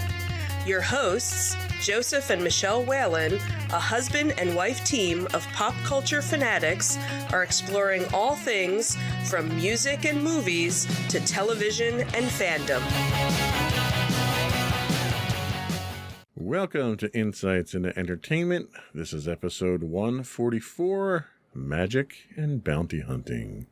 I'm your host, Joseph Whalen, and my patient and understanding co-host, Michelle Whalen. Hi, everyone. Are you patient and understanding with me today, dear? I'll get back to you on that one. Yeah, okay. Appreciate the honesty. Hey, that's what I'm here for. So how you doing today? I'm doing okay. How are you? I'm doing all right. Another little brief break since our last podcast. Anything exciting happened since then? No shows, nothing. We had something this weekend, right? You sent me over South Jersey comic book. Oh, that's tomorrow. Yeah. It's the little South Jersey Frankenstein, whatever. Yeah. They've had it in different locations. It happens to be at the Swedesboro Holiday Inn. Holiday Inn. Yeah. So didn't know if we wanted to do that. We might venture out for it. Yeah, unfortunately, we were supposed to have something this afternoon. Right. That Which was supposed to have been last week, but because of the weather, it got pushed out. And unfortunately, it's another crappy rainy day here in South Jersey. So, yeah, no outside again So that was today. going to be our Labyrinth Day, Yeah. which we do each year. Yeah, our annual venture to Souther Jersey. Our pilgrimage to the woods of Woodbine or yeah. so unfortunately that had to be That's my canceled. one chance a year to take the drone out and Yeah, take some I aerial know. photography. And you do such a great job with that too. So yeah, Not unfortunately, yeah. So well. another time. I'm sure we'll make up for it. Yeah. But that's not what we're talking about today. No, it's not. No, we already talked about that. Okay. Today in our Disney Detective, we'll take a look at Magic Band Plus and some of the exciting new things they can unlock coming to a theme park near you. In our Tales from the Edge of the Galaxy, we'll take a look at an innovative new documentary coming out about the famed special effects house, ILM. And then we'll finish up with our review of Doctor Strange in the Multiverse of Madness, our first attempt to venture out to the movie theater after the pandemic. Well, it wasn't an attempt. We did it. Well, yeah, I mean, we attempted it, we succeeded. Our first successful outing into a movie theater since 2019. Now, whether or not it was worth it or not, we'll talk about it. And yes, it'll be spoiler ridden. So Well, only late spoilers. It's not too spoilerish. if you haven't seen it, and I would, I don't think we talk. I don't have anything in the script that doesn't appear, with the exception of one thing, that doesn't appear to some extent in the trailer. all right. Well, here's your warning anyway. Just saying. We'll give you another warning when we get to it. Right. So It's not. We're not giving away the plot or anything like right, that. but still, some people. And I'm vague in the spoilers that I do give. All right, we'll see. We'll see. All right. There's only one name drop in here that's not in the trailer. Okay. That is the only real spoiler. Okay. So that's your And first he doesn't warning. even show up in the movie, so it's not a spoiler other than he doesn't show up. Okay. First spoiler of Okay. your warning. So. All right. But before we do that, I would want to invite our listening and viewing audience to subscribe to the podcast. You can find us listed as Insights and Entertainment for Audio Podcasts, or you can find audio and video of all the network's podcasts listed as Insights into Things. You can find us anywhere you can get a podcast, Apple Podcasts, Spotify, Google, Stitcher, iHeartRadio, etc. I would also invite you to write in, give us your feedback, tell us how we're doing, tell us what you don't want us to talk about, give us your suggestions. Don't tell us about spoilers. Give us your suggestions for shows to plug in your area. You can email us at comments@insightsintothings.com. You can hit us on Twitter at insights_things. On Facebook, we're at facebook.com/insightsintothingspodcast. On Instagram, we're at instagram.com/insightsintothings, where you can get links to all those and much more on our official website at insightsintothings.com. Are we ready? Sure. Here we go.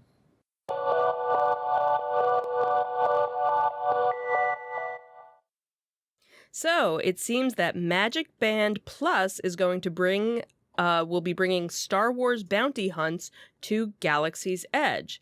So if you're like us and have made numerous trips to Disney World since they introduced their Magic Band service, you probably have a wall full of Magic Bands that you got for free. In recent years, Disney has stopped giving away the costly RFID tag holding items and instead forced you to pay for them if you wanted to. Now, you don't actually have to get Right. them, so do want to preface that. That wasn't so bad since you could reuse all the ones that you already had and you didn't need to get a new one. Well, that might be changing with the introduction of the Magic Band Plus.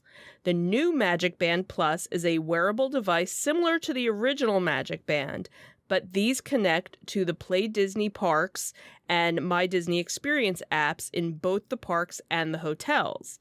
So the initial implementation, which was demonstrated for journalists on May the 4th for Star Wars Day, was obviously Star Wars in nature.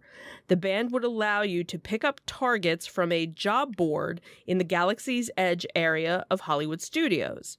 Using the Magic Band Plus and the app, you then play a game of hot or cold to find a bounty randomly assigned to you. You could be searching for droids, different species, or other scum and villainy around the specially themed area. As you would get close, the band would start to blink green, and as you got further from your target, it would turn red. So the Play Disney Parks app is there to keep you moving in the right direction, so it's not too difficult. And then you can also drop your current target and pick up another one at the job board at any time. So the Magic Band Plus isn't just tied to Star Wars. It'll also be able to interact with the Fab 50 statues that they have throughout the parks, and there will also be light interactions during nighttime events. And also, it's supposed to be compatible with Amazon's Alexa if you're using it in the yet unavailable Hey Disney assistant. So how much is this entertainment or this enhancement experience going to cost? That's always my question when it comes to Disney. Disney hasn't released a price on the new bands just yet. Existing bands cost around $30, but vary depending on design. The Walt Disney World News Today blog apparently spotted some new ones on sale for $30. Apparently they were inadvertently put on the shelf early and quickly taken down. The new models are battery powered.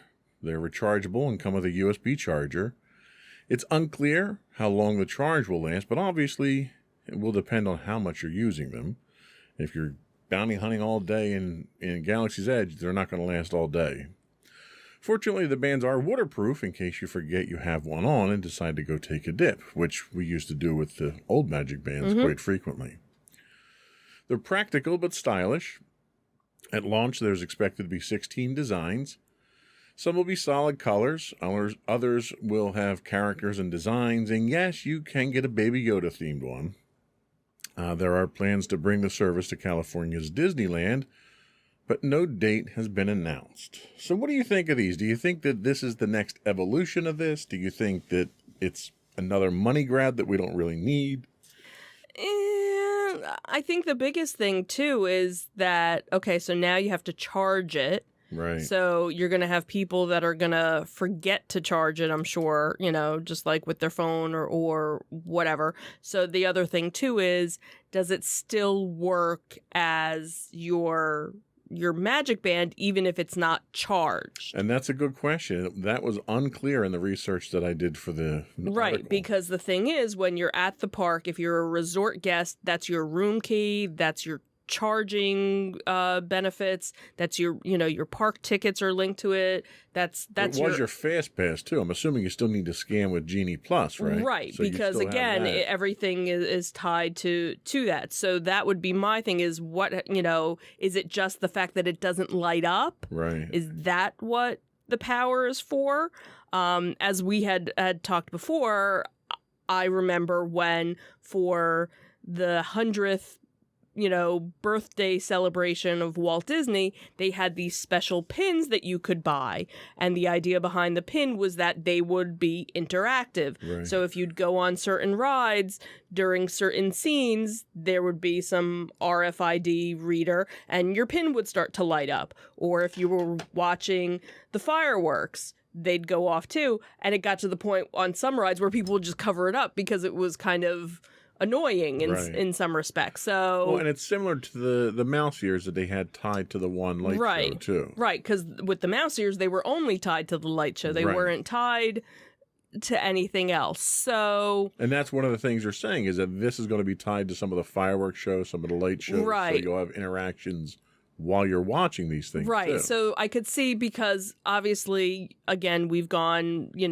throughout the years and so many times. So they've had these kind of scavenger hunt games that were always free. You never had to pay for them. So now it's like, all right, so if I want to play this game, can I just use my phone with the app, or Right. do now I need That's another interesting aspect to look at this. Because, right. So do I need to have this cute new Right. Magic Band? Now, fortunately, we have the two versions of the Magic Band. The original, which was just one band, and then the second version that they came out where it you had can extract the you could- RFID. And you put could it in different extract holders. it, and they made things so that you didn't have to actually wear it.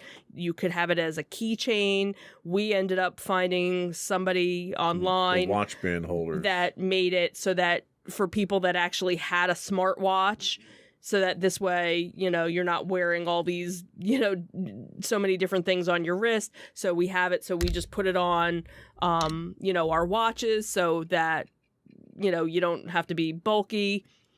So, again, it's another thing to add to your wrist. So many people, again, have smartwatches. Are they going to really want to, Well, and it's interesting because we've talked about the Genie Plus replacement for FastPass Mm-hmm. and how it's so phone intensive that Right. there was a concern of people having to charge their phones. Mm-hmm. So not only do you have to worry about charging your phone, you have to worry Right. about charging your Magic Band throughout the day too. Right. That might be a little much for most people. So, obviously, we'll get to kind of see firsthand because, spoiler, we're actually going.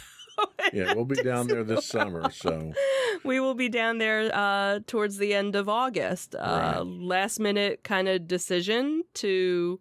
So we'll have a review of that Yeah. and all things Disney when we come Yeah, back from that. we did decide to try Genie Plus for 2 of the days that we're going into the park. So This could be the trip that completely turns me off from Disney. That's one possibility.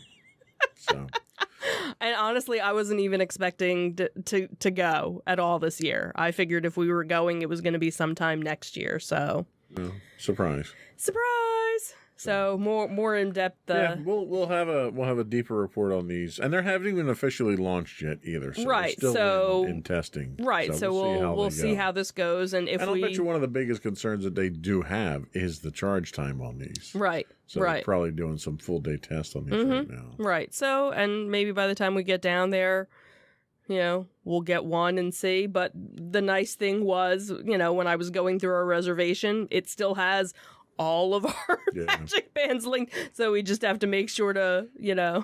that we have some of them Well, with I'm us. gonna edge on the side of this is Disney, so this is probably just another money grab. Yeah. I'm sure. Until they prove otherwise. Yeah. So that's it for our Disney Detective. We'll be right back with our Tales from the Edge of the Galaxy.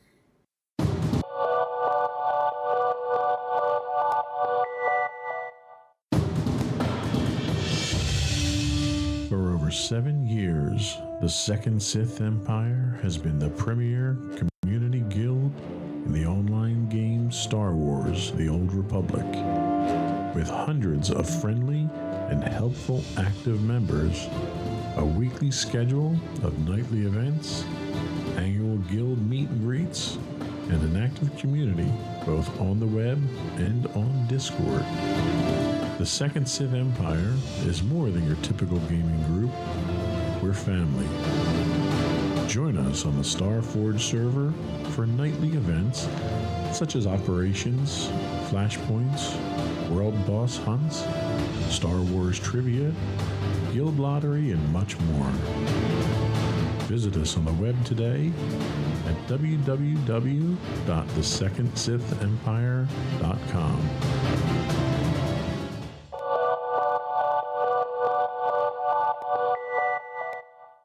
Star Wars and industrial light and magic have gone hand in hand for nearly 50 years. Founded by George Lucas in 1975, the visual effects company set the standard for what visual effects were to be from that point forward. ILM made Star Wars. It defined what Star Wars was. They took us to that galaxy far, far away with thousands of breathtaking shots. They also allowed George Lucas's vision to be realized. ILM was so prolific in the movie-making business since its inception that it's had its hand in countless movies, many of which audiences aren't even aware of. Throughout the history of industrial light and magic, They defined the standard by pushing the envelope repeatedly. It all started with the original Star Wars. Special effects to bring Lucas's vision to life didn't exist at the time. ILM literally wrote the book on it as they made the movie. While the special effects didn't make the movie, they were instrumental in generating that illusion that let audiences suspend disbelief in a way they were never able to before. ILM has continued to that pioneering spirit through the decades. The first CGI used in movies was done by ILM. They continued their groundbreaking work on Mandalorian with their revolutionary new way to shoot on a soundstage with the volume. The digital recreation of young Luke Skywalker brought movie-making technology leaps and bounds further into the future. For ILM, nothing was or is impossible, or there are no boundaries except their own imagination. While the product of their work has been nothing short of spectacular, the science and engineering to achieve that work is equally amazing. Fortunately, a new docuseries is coming to Disney Plus that will give us a peek behind the curtain at how some of this magic is made and what we can expect to see in the future. Set to debut on the streaming platform on July 27th, fans are expected to get a first look at the series at Star Wars Celebration this coming May. A detailed dive into the incredible science of movie making that ILM is creating is long overdue. So whether you're a fan of Star Wars or just a fan of filmmaking, this series is sure to have something to offer everyone. Lawrence Kadish, the famed Star Wars screenwriter, is helming the project and is the perfect choice for the role given his storied history with the Lucas family. Working with Ron Howard and several masters from ILM, the new series entitled Light and Magic will be as epic as the creations that the ILM team have given us over the years. Presented by a surprise panel at Star Wars Celebration later this month, we can expect filmmakers to give us a deep dive into the ILM history. We're still waiting on a trailer for the show, but I'm sure it will drop sometime around Celebration, if not sooner. The panel is scheduled to open the convention on Friday and will likely steal the show. Its in-depth events, depth events like this that look to inspire tomorrow's generation of filmmakers. Exploring the company's past with current projects and technologies and giving us a peek of the future of filmmaking, this is sure to be a must-watch event of the year. And if nothing else, Disney Plus has done a fantastic job in the documentaries that they've done. Oh, absolutely. One of which is the Boba Fett one we still have to watch. Yeah, I think we actually have a few different because they continued with a couple ones. of the other series with new episodes. Yeah. We need to spend like a week just watching all of the different documentaries. Yeah. Well, and they did an ILM documentary, I want to say back in the 90s when they relaunched... They re-released Star Wars on CD. Oh, and can you imagine how much more, between then and now, and that's how the thing. Like you've changed much bigger from they've so gotten. Many, and they still do practical effects, but so much of the practical effects blended with the digital effects now. Like they mentioned in the research about the volume, like just the effect that you get, and not even. I'm just talking from what the audience digests in that is the realism that you get from having this digital soundstage. But when we were watching the documentary on Mandalorian, Carl Weathers is talking about how helpful and how useful it is, how realistic it is for the actors now. Right. Where you can shoot on a soundstage and instead of,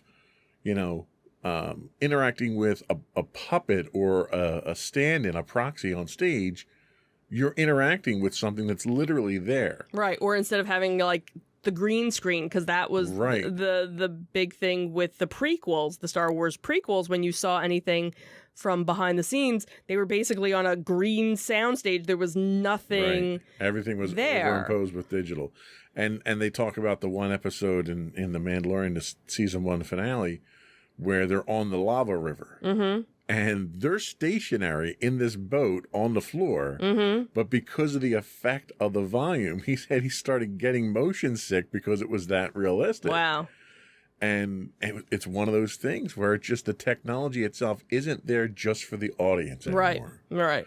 You know, we saw prior to ILM, you had like, you know, Ray Harryhausen was the king of special effects and miniatures and everything. Yeah.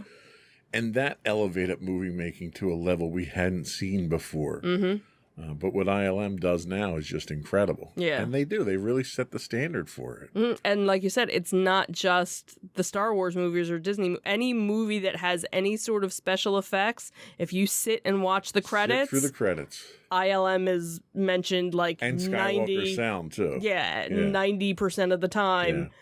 The two of them, you know, basically make almost every movie, you know, out there these days. The original computer graphics that were featured in The Abyss were ILM before anyone had ever thought of doing anything like that. You know, animating water. Right. How do you animate water? And they figured out how to do it. Yeah.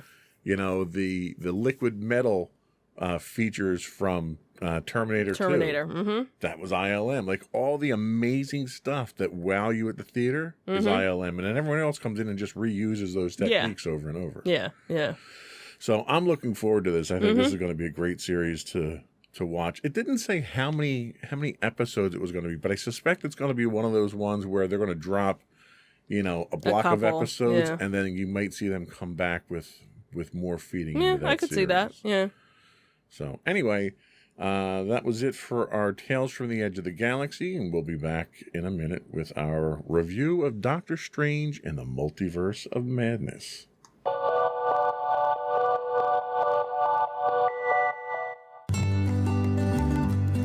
Insights into Teens, a podcast series exploring the issues and challenges of today's youth. Talking to real teens about real teen problems. Explore issues from braces to puberty, social anxiety to financial responsibility. Each week, we talk about the topics concerning today's youth. We look at how the issues affect teens, how to cope with these issues, and how parents, friends, and loved ones can help teens handle these challenges.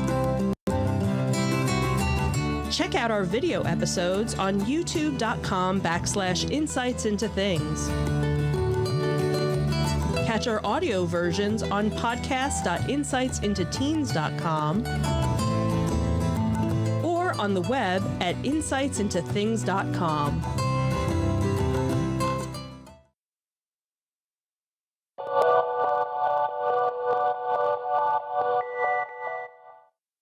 So our first attempt to go to the movie theater since 2019, and we chose to end our exile with Doctor Strange in the Multiverse of Madness. And if by madness they mean confusion, then the title is spot on.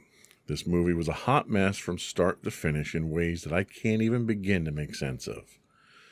The title character, who's supposed to go on a journey of self-reflection as he sees his many selves across the multiverse, ends up somehow being less developed in the end than he started.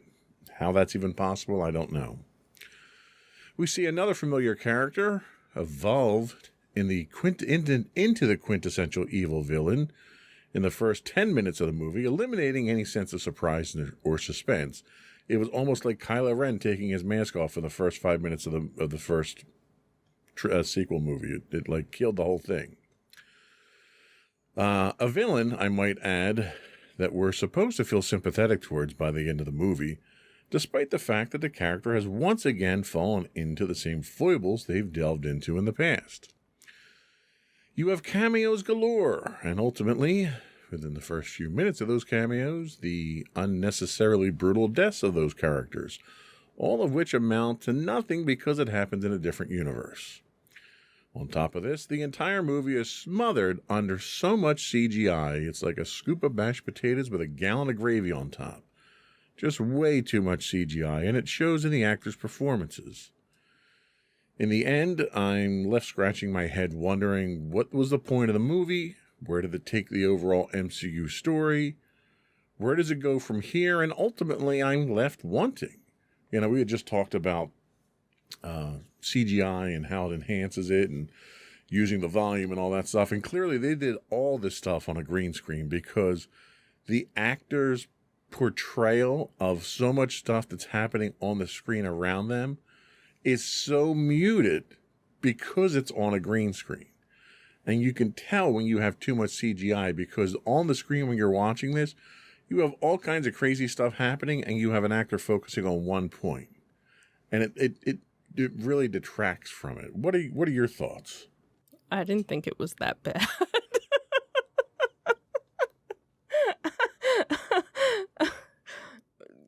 But I think it had to use CGI because, again, with all of these places that they were going, I don't know if you could have done it in a practical way. So, well, no, I agree with that.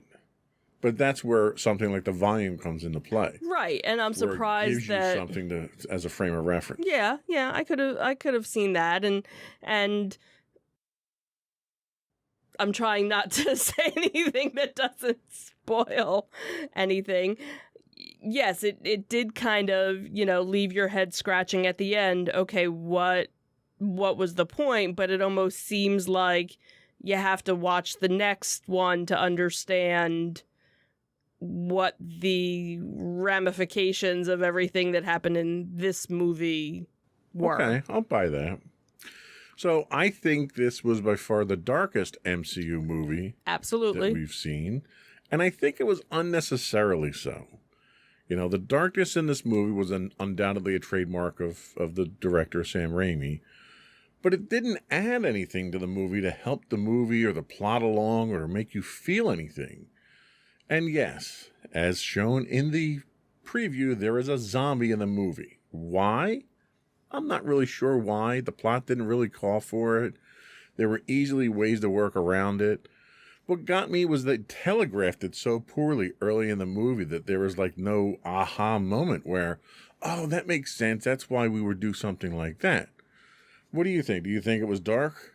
Oh, it was definitely dark. It was probably one of the most dark MCU movies that they've had. Almost more so a horror movie in a lot of cases. There were a lot of jump scenes that normally the MCU isn't known for.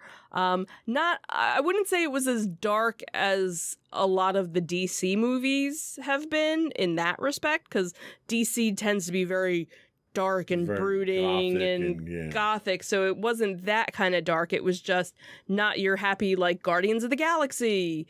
Even Endgame has some moments, but wasn't, there's no horror aspect to it, Did that darkness add to the movie? Did it enhance it? Was it necessary to get the point of the movie across?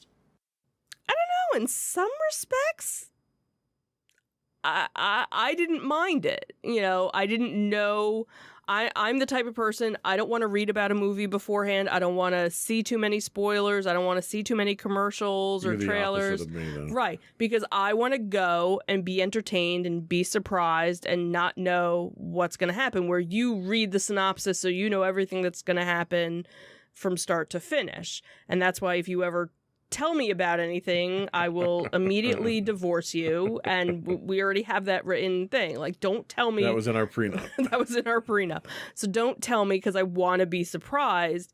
So I think for me, it kind of added to the adventure. Like, okay, this is kind of maddening. This is kind of dark. And, because Doctor Strange, his whole story is kind of weird and twisted, and sure, so it in some respects, like if they had done this with like Captain America, it totally wouldn't work, right? But with Doctor Strange, he kind of has that, and there were these little tie-ins from like What If, and okay, and that's a good point. Let's run with that. So they had tie-ins to these one-off series on Disney Plus, right? does the movie work without those? Because not everybody watched those. I have two people at work who are MCU fans who didn't watch those series. Yeah, and I think it's one of those things where you have to know about them. Yeah. To understand, well, who... At least one of the characters who shows up makes no sense if you didn't watch What If. Right, exactly. It'd be like, who are you and how do you... Whereas if you watch What If, then you go, hey, I remember you. Right. Or even, the other series that was on Disney Plus. You kind of need to watch that to understand, and this is almost where... Not to, with Star Wars, with the new trilogies. Absolutely. So where much of it happened outside of the movies. So much of it happened outside where you kind of go, where did the First Order come from? Huh? Where if they had Disney Plus to do these little shows. Well, and they still even haven't done it on Disney Plus. Right, but that's what my mind. And that's what I'm saying is like, at least with the MCU, they did kind of fill in those gaps. Yeah. So they didn't necessarily say you had to watch them, but if you did watch those shows, you'd have a better understanding of, and then of course the third MCU show that you thought maybe possibly was going to have some sort of tie-in. And I'll cut that one off in the end. Yeah, so there's a lot of deaths. Yep. And those deaths tend to be very graphic. So when we were walking in, there was a father coming in with two kids, probably 6, 7 years old, somewhere in that range, excited because they were going to see Doctor Strange. That's not the movie that I would have that age group go see. Yeah. This was not your Guardians of the Galaxy, a little bit of bad language, but overall it's a good movie for kids. Right. This was really graphic. Not only was it dark, but it was graphic in what they were, not nudity graphic, but violent graphic. Right. Much more so than you see in Disney movies. Right. So I'm kind of surprised that Disney allowed a lot of that stuff to happen in there. Right, with a PG-13 rating. So there were fight scenes. There were lots and lots of fight scenes. There were so many fight scenes that by the end of the movie, there was just this fatigue of fight scenes. And we wind up getting what I want to call the Sorcerer's Apprentice fight, which it was like they got to the end of the movie there and they were like, oh, we got another fight scene. We need to do something interesting. All right, let's do this. And it was just so off the wall the way that they did it. Yeah. And you'll know the Sorcerer's Apprentice scene when you get there in the movie. It was a unique way of doing it. But by that point in the movie, I was just so exhausted from all the fights, that I didn't want to see another fight. I kind of just wanted to, let's move the plot along. Like it seemed like we were getting bogged down in these fight scenes and the plot wasn't moving fast enough. Okay. So overall, the one thing that I walked away with from this was that it made Thanos look like he was insignificant. You have one person who literally tears through the equivalent of the Avengers within 10 minutes. When it took the Avengers, 2 movies to beat Thanos, it just made Thanos seem insignificant. Like, I know you kind of have to build the next villain up, and you have to have the next big villain for the next phase of the thing, but, this person who was the bad guy here could have literally torn Thanos into pieces, into ribbons. So it kind of detracts from the accomplishments we've seen already in the MCU. I don't know, because Thanos killed a whole lot more people, but, did it in a snap. But he only did that because he had the glove. Right. Because he wasn't all that powerful without it. Every time someone fought Thanos, they lost. Thanos beat the Hulk up. Thanos beat Thor up. Thanos beat everybody up. Right, but Thanos didn't... Well, yeah, he didn't kill him, he just beat him up. Right. But could Thanos have killed them? And I think he could have. Why didn't he, though?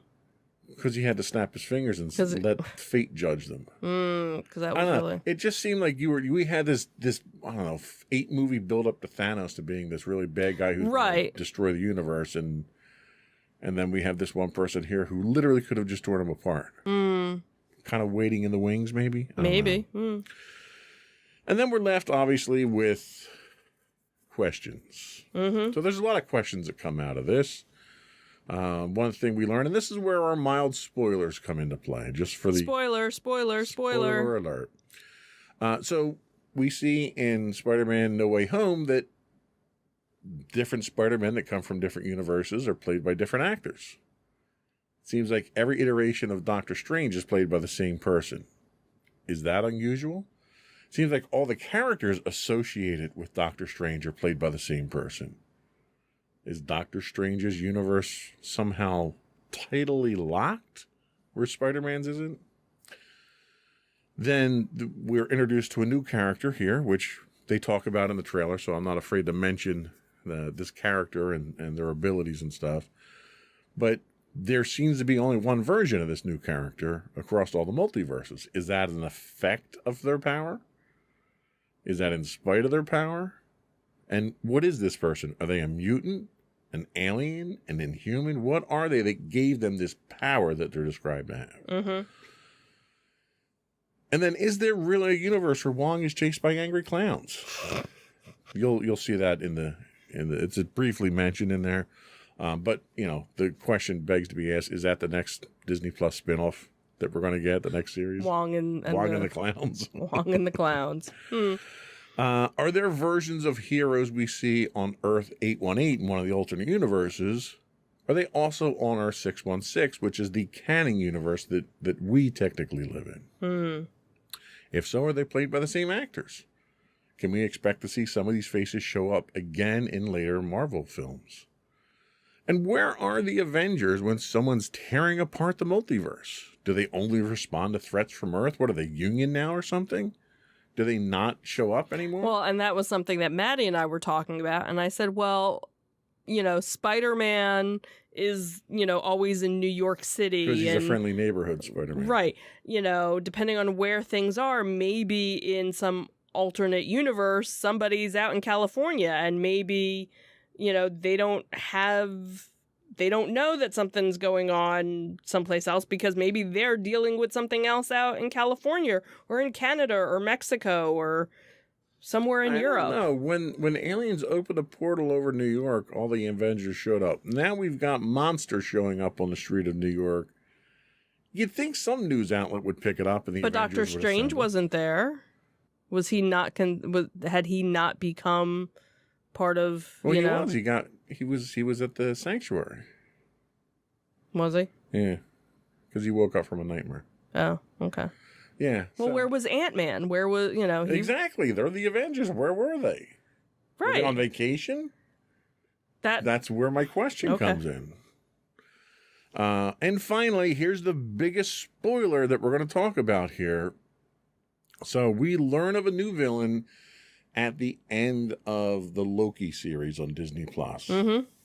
He is billed to be the big bad guy for this new phase of the MCU. He's already tied to multi-universes, so he's a multiversal kind of guy. Everyone thought he was going to show up here, and he doesn't. Right. Which left me feeling, where did this film go? It didn't take us anywhere. Where was this guy at? And I'm not even going to mention his name because I know you're going to yell at me for spoilers. No, that's fine. Kang the Conqueror. Oh my God, you spoiled it! No. Where was Kang the Conqueror?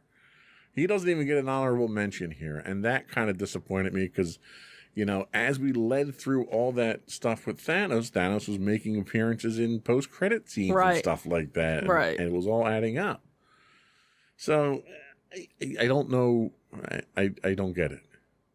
So, from my perspective, and I'm sure you're going to disagree, the movie was a mess from start to finish, and I'm kind of disappointed that my first venture to the movies after the pandemic was this. This is one of those ones I think I could have safely waited to see on Disney+. What's your conclusion? I didn't think it was that bad. Obviously Doctor Strange isn't one of my favorites from, the MCU. And that's the whole thing is I'm I'm not like a purist. I never read any of the comics, so the only way I'm learning about these various characters is obviously from the shows, the movies, Right. and whatnot. So I'm just kind of like going along for the ride. I'm okay. This is who this is. So there's nothing for me to be disappointed with. Okay. Fair enough. Obviously, I was very excited with one of the cameos. Yes. Brief as it may have Brief been, as it was, and traumatic as it dramatic as, but it was nice to see that character. Which means we might see more of that character, which would be awesome. Right. It's a character who she happens to be my favorite MCU character. You even have a couple of pops. You got one behind you there. She's kind of over there, and kinda she's over over there, and so for it was one of those when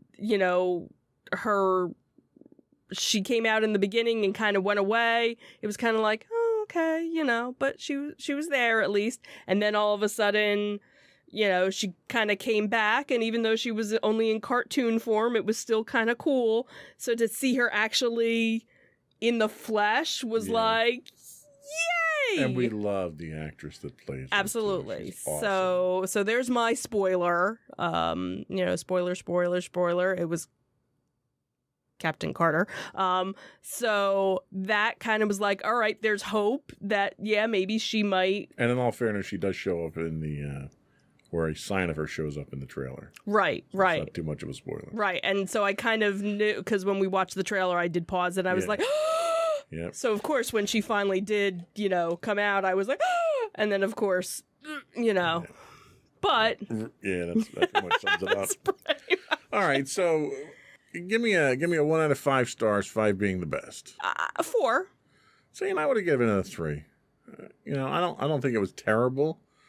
I think as a standalone movie, it was acceptable. Mm-hmm. I think as a part of the overall MCU theme, I'm still left scratching my head. Right. It definitely, when you look at the overall MCU, it does kind of, but like, I think the Eternals is worse. Oh, it was terrible. Where that made no sense. That was a total standalone movie. There were no characters from anywhere. Oh, and it wasn't a very good movie either. Well, yeah, and that too. At least with, most of the others, there's some thread of somebody that, and brings you nothing along. carried through in this one. Right.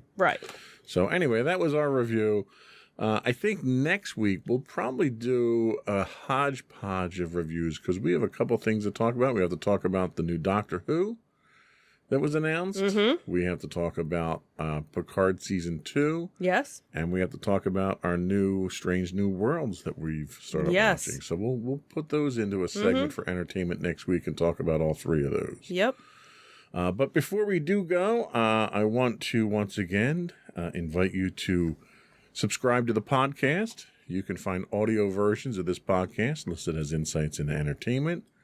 You can find video versions of this and all of our podcasts, both video and audio, listed as Insights into Things.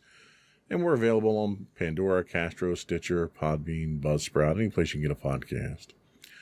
We'd also love to hear your feedback. You can email us at comments@insightsintothings.com. You can find us on Twitter at twitter.com/insights_things. Audio versions of this podcast can be found on the web at podcast.insightsintoentertainment.com. You can find us on Facebook at facebook.com/insightsintothingspodcast. High-res versions of the video can be found on YouTube at youtube.com/insightsintothings. You can find us on Instagram at instagram.com/insightsintothings. We do stream 5 days a week on Twitch at twitch.tv/insightsintothings. And you can also go to our official website for links to everything and anything, and that is insightsintothings.com. And that's it. Another one in the books. Have a good week, everyone. Bye. Bye.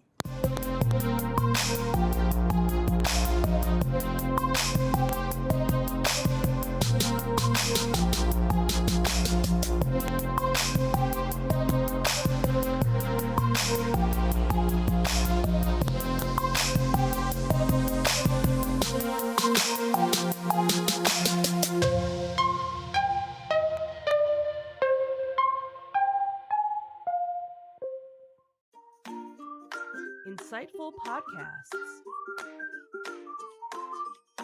by informative hosts.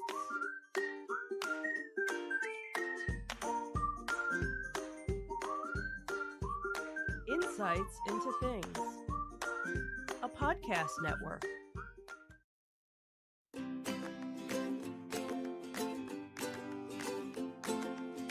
Welcome to Insights into Teens, a podcast series exploring the issues and challenges of today's youth. Your hosts are Joseph and Madison Whalen, a father and daughter team making their way through the challenges of the teenage years.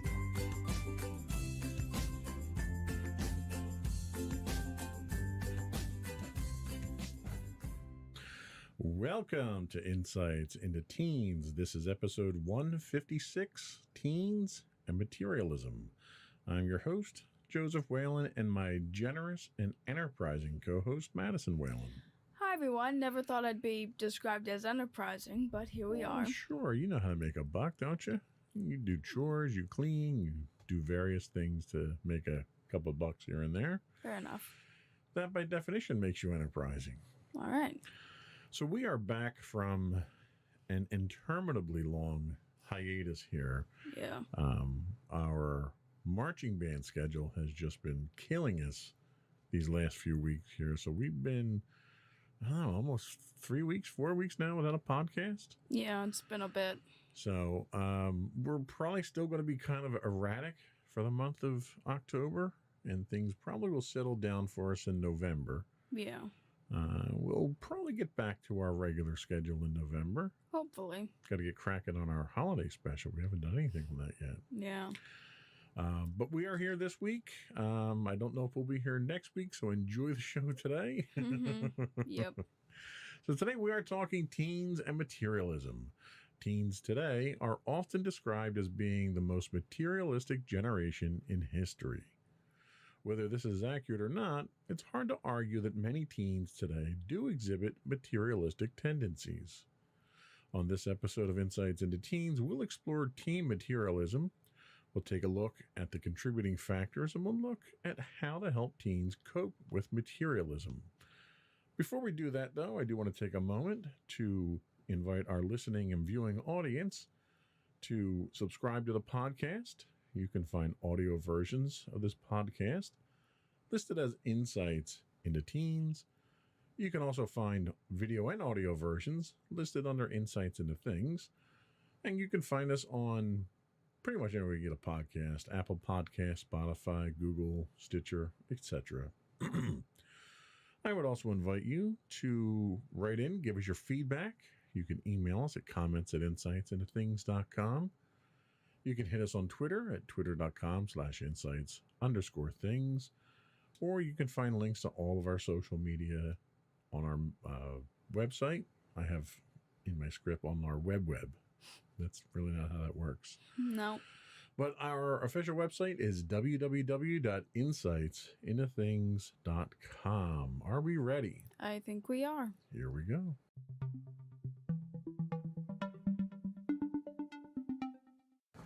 So our friends at verywellmind.com tell us about materialism, and they say materialism is the importance one places on material possessions. Pretty straightforward definition there. Yeah. These possessions could be anything, such as clothes, shoes, handbags, cars, electronic equipment, gadgets, or anything else of that nature. One's home also counts as a material possession, even though everyone needs a place to live.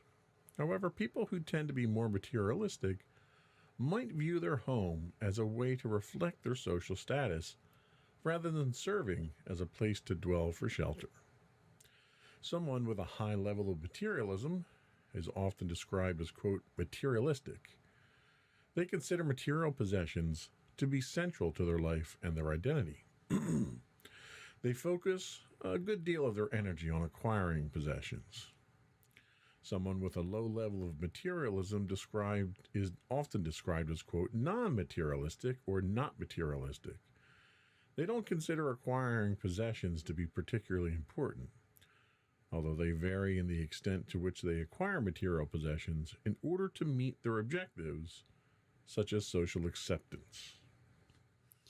So, causes of teen materialism, and this comes from a very similar website with a similar title of Very Well Family, which I'm pretty sure we've also probably used in the past. Materialistic children have less supportive parents. In a study of tweens and teens, parents who were emotionally unsupportive and had more materialistic children than supportive parents. By support, we're talking about the ability for the parent to talk to, encourage, and be there for their child in good and bad times. Self-esteem is the key to understanding this finding. Supportive parenting increases adolescents' self-esteem. The higher a child's self-esteem, the less likely they are to look to items to bring them happiness and a sense of worth. They get their self-worth from relationships instead. You can teach them the value of relationships by paying them with your time, energy, and interest. This will help them see their worth as a person. And even if you don't buy some things for them along the way, maintaining a relationship will lead to higher self-esteem, which can often lead to lower materialism. Materialistic children tend to have less supportive friends. Similar to the findings of parents, the support of peers is also important for counteracting materialism. In the study, kids with supportive parents had higher self-esteem in turn and fewer materialistic beliefs. Supportive friends are those who are understanding and who help out in times of need and who do not get angry or upset for no reason. Supportive friends also avoid relational aggression. It's okay, it's been a bit. Yeah, a little rusty here.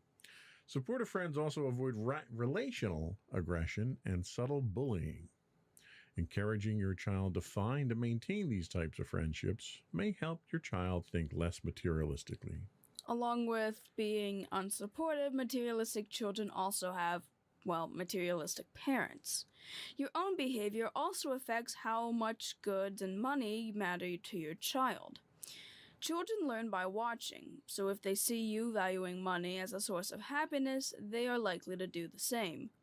In addition, the researchers discovered that the more materialistic a parent was, the lower their child's self-esteem. Because low self-esteem is linked to higher materialism, it follows that materialistic parents had materialistic children. Materialistic children also have materialistic friends. Similar to the attitudes and behaviors of peers affect materialistic beliefs, the researchers found that adolescents with materialistic friends had lower self-esteem and, in turn, higher materialism themselves. Encouraging your child to find supportive friends who do not put high value on money and things may therefore help your tween avoid being consumed by consumption. I love that line. So let me ask you, do you think we live in a materialistic house here? In certain aspects, yeah, probably. I would agree with you 100%. I am materialistic myself because I mean, you could just look at my Star Wars collection, Or just take a look around the studio. But for me, the acquisition of these things is less about my status with other people, because nobody comes over to look at my stuff, than it is a comfort. It's sort of like a comfortable blanket for me. Yeah. My home, our home is really what I wrap myself up in when I come home from work. And I enjoy being at home and being around these things because we've made an environment here that is conducive for comfort for me. Like I enjoy the technology that I have, or I enjoy the video games that we have. They're all things that are for comfort for me. They have very little to do with how other people think of me. Like I don't buy things so that people think differently of me. So I think the materialism that I suffer from And I say suffer because my collecting hobbies are very expensive. So there's some suffering that goes on there. I think the materialism that I suffer from is less destructive from a social standpoint. Financially, it's a disaster. I can tell you that, because it's like the amount of money I just saw, Sideshow Collectibles just came out with 2 new Darth Vader statues that I want, and they're like $650 each. Now I'll go out and spend $650 on those and never sell them. Even when they go out of print and they're collectible and they double in price, I'll never sell them. So it's not even like it's an investment. It's literally just for my own edification. Yeah, and I think like a similar allegory can be said of me with clothes. While I certainly have, of course, the collector thing like you do, I know a lot of people find materialism in clothing, and like a lot of it, like we've talked in length about, judging people by their appearance based on their clothing, like what kind of status they have there. I'm somewhat materialistic when it comes to clothing. I really enjoy hoodies and hitting the microphone over and over. Talk more with your mouth and less with your hands. Or at least less with my left hand. Anyway, so basically I have a set of clothing that I prefer to wear and I would normally just constantly have. Hoodies is probably the biggest example of it.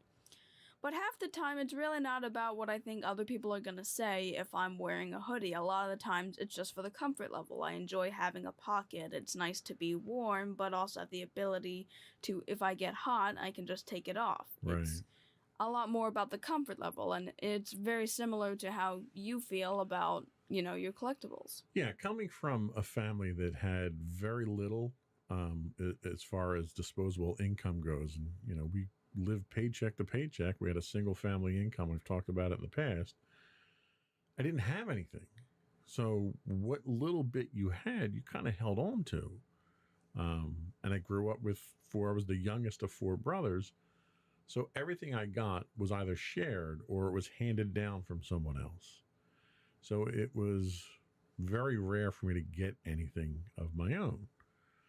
And I make a joke now because I was into computers when I was a kid, and I never had, when I first got my computer, I didn't have a monitor. I couldn't afford a monitor. So I had to hook it up through this adapter called an RF modulator to a TV. And it wasn't the right hookup, but it was the only thing I could do to get it to work. And it looked terrible. You had lines through it. You had wavy lines. The colors weren't right. So you would sit there in front of the TV and use the computer for a period of time and get a headache from it. And I make a joke now because I've got 6 monitors in here. I've got 6 monitors on my one computer downstairs and a total of maybe 8 monitors, 10 monitors on my desk. So I'm overcompensating for some of the things I had to endure as a kid. Yeah. So I think part of my materialism stemmed from literally having nothing as a kid, and fortunately I can afford these things now, so I overindulge in them sometimes, I think. Do you think you're materialistic other than the clothes? Probably. I do find I am a collector of sorts, similar to how both you and Mommy are. And that I like to kind of decorate my room with it. While I don't have one specific hobby that I decorate my entire room with, I find other hobbies, and I like the collectibles. And again, it is the comfort level. I am probably a lot more picky when spending my money because it's your money. Yeah. You're a lot less picky when it's our money. I'll be honest there. Yes, it's true. So do you think materialism can have a positive side to it? I mean, yeah, there's a lot about a lot of things we talk about on this podcast. There's good and bad to come with it, and you can't go from, it's best to stay in the middle of the scale. If you tip too far down the one side, something bad's gonna happen. If you're too far up on the other side, something bad's gonna happen, and really you gotta find that perfect balance. So materialism with balance is a good thing. Yeah, it can be. Okay, I'll buy that. We're going to take a quick break, and when we come back, we're going to talk about why materialism is bad. We'll be right back.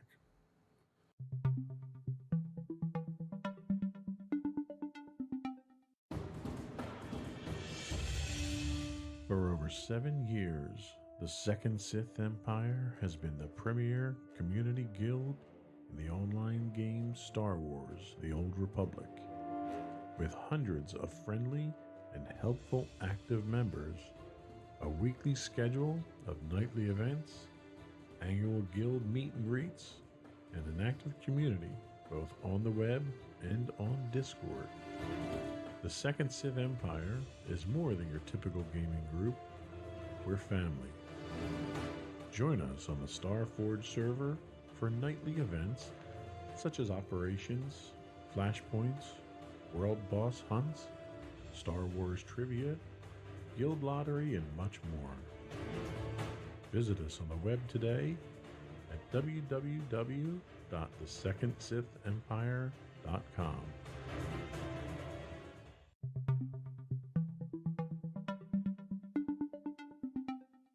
Welcome back to Insights into Teens. Today we're talking about teens and materialism. Honestly, kind of seems like every time we have a topic, it's just teens and. Teens and something. Well, insights into teens. What do you expect? Well, fair. So now we're going to talk about why materialism is bad, and this comes to us from... Really should have asked what this was. Help. Vishal Vizhale. I don't know. We'll put it in the show notes. Yeah, put it in the show notes. So sorry I can't pronounce it. So, they say materialism changes you in unexpected ways. It badly affects your emotional and mental well-being without you knowing it. It harms your way of looking at life. Materialism brings several pains along with it, so here are some simple clues to help you understand how worse it can be. First up is that you define your value in terms of the objects you own. In the course, you lose your authenticity, self-belief, and think your worth is only equal to the price tag of your t-shirt. You get stuck in a never-ending comparison. The possibility that your lawn is less green keeps you relentless and insecure. You stop sleeping well at night, which is a bit extreme, but I guess can be fair. Your self-esteem shatters when you don't meet your own unrealistic expectations. Fair. Even if you're blessed with abundance. Even if you're blessed... You could be blessed with ambiance, too. I don't know. Even if you're blessed with abundance, you become blind to your own goodness. You dilute yourself... Delude. You don't dilute it. I'm sorry. You're not a liquid. It looks so similar. No.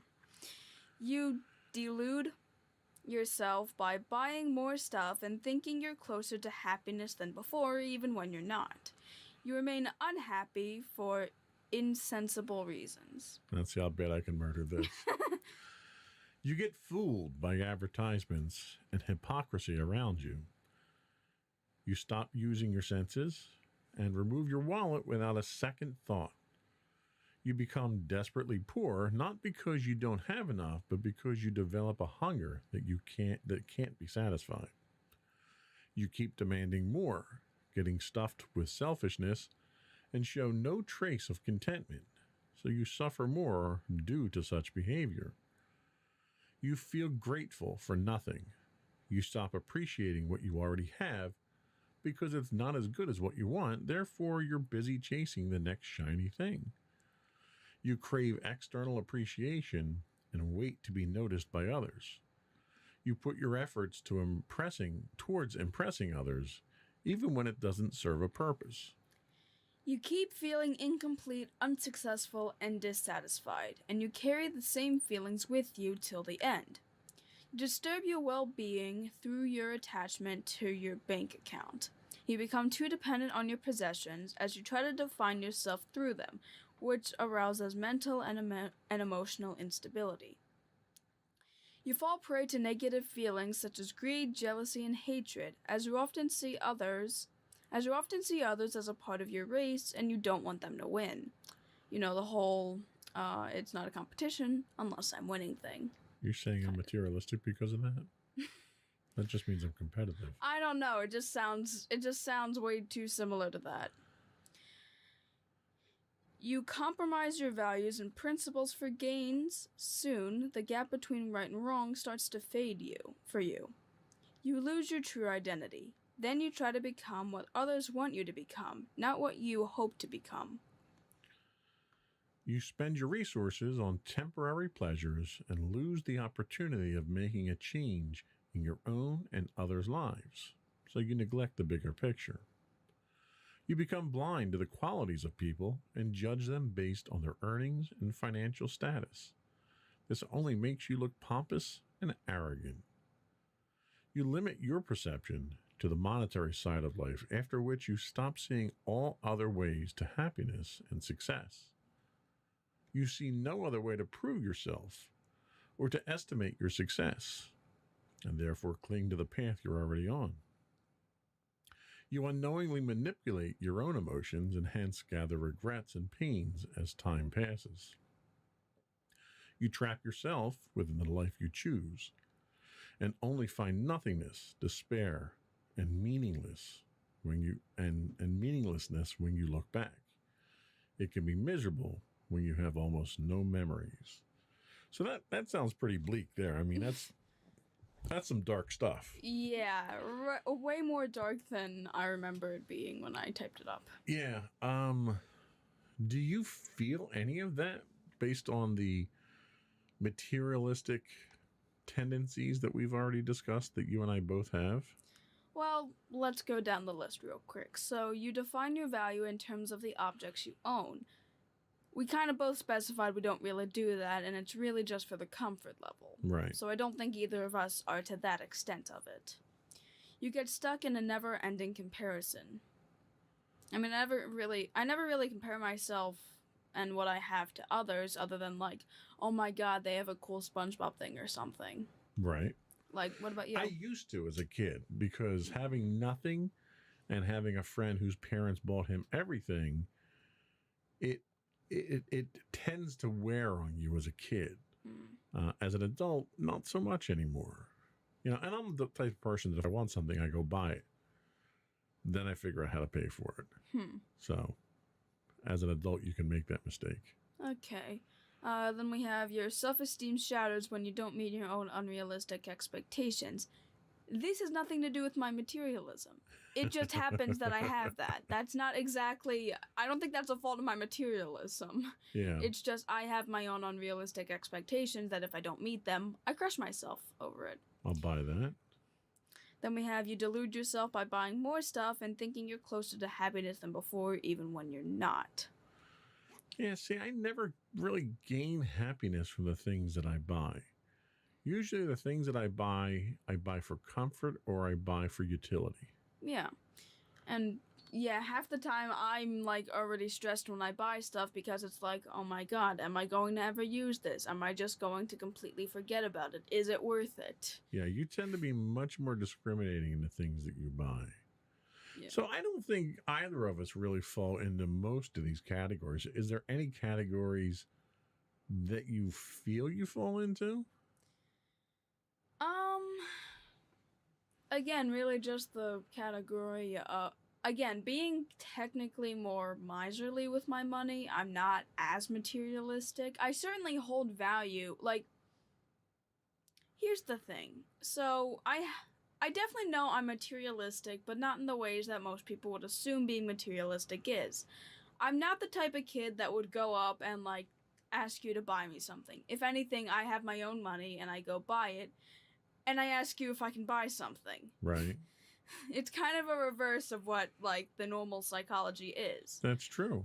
And I also have kind of realized that the way that I connect with people or things that I hold dear are physical possessions from people. So I know I'm materialistic in the sense that it's quote-unquote my love language, even though we haven't talked about that yet. So Dude, spoilers. I don't even know when we're going to get to that. That's a future podcast. We'll get to it.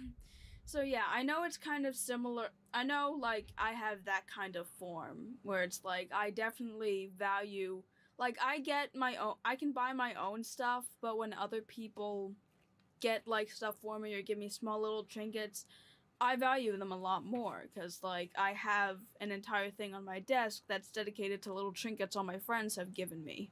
Like, Let me ask you this. Do you feel grateful for the things that you have right now? Definitely.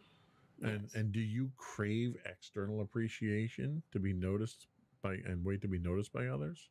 Honestly, not really. I don't like buy stuff because I want other people to think I'm cool. I buy stuff because I think the stuff is cool. Okay, I'll second that. I think that you're right on the money there. And I don't do it because I don't like other people playing with my toys. So Yeah, and you don't always seek other people's approval in No. a lot of cases. How about neglecting the bigger picture? Do you think your materialism makes you neglect the bigger picture, where you don't really understand why you have the things or the impact that it takes to acquire those things? Do you think you're missing the bigger picture? I mean, I know that I definitely understand the consequences of buying certain things, and then it's like maybe your money could be better spent elsewhere, yada yada. And a lot of that, it like really goes into my mind system when I'm going to buy something. It's like I'll normally scound around. I don't normally find, whenever we're at like conventions, I don't normally find stuff of my interest. When I do, it's like, do I really want to spend my money on this? And like I have an internal debate for a decent amount of time before I determine if I'm gonna buy it or not. It's interesting you mentioned the conventions, because I think that's really a great way to highlight this. We go to conventions not as frequently as we used to, thanks to COVID, but we're getting back into the swing of things. And the primary reason that I go to these conventions is to peruse the vendor tables and to buy stuff. I don't go for guest appearances or getting signatures or any of the other stuff that conventions do. I mean, we'll sit in on panels from time to time. Yeah.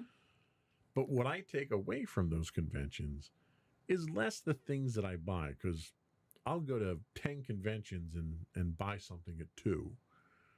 What I take away from it is that experience, and that's the rewarding thing for me. If I happen to pick a couple things up, that's great. The last 3 things that we went to, I don't think I bought stuff, but it was stuff for other people. Yeah.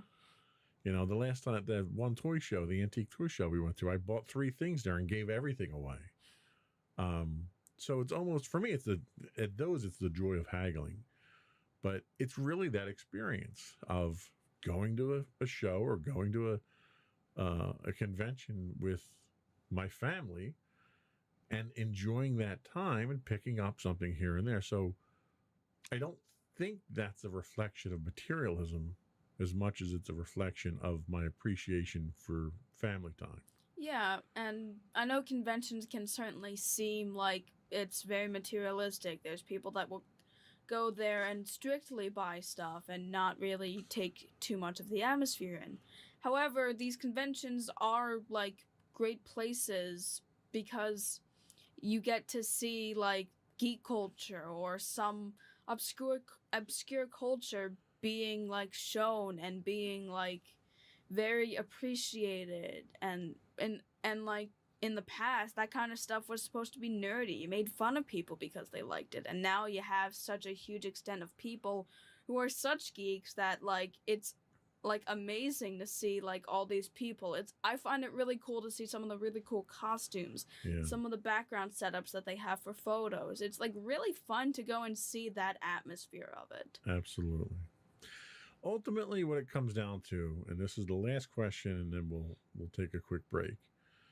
Do you trap yourself within the life you choose and find only nothingness, despair, and meaningless? I still can't say it. Meaninglessness. Thank you. Do you find that that's the situation that you're in? Not really, actually. I mean, I feel that in other senses, but when it comes to materialism, no. We'll have podcasts on those later. Yeah.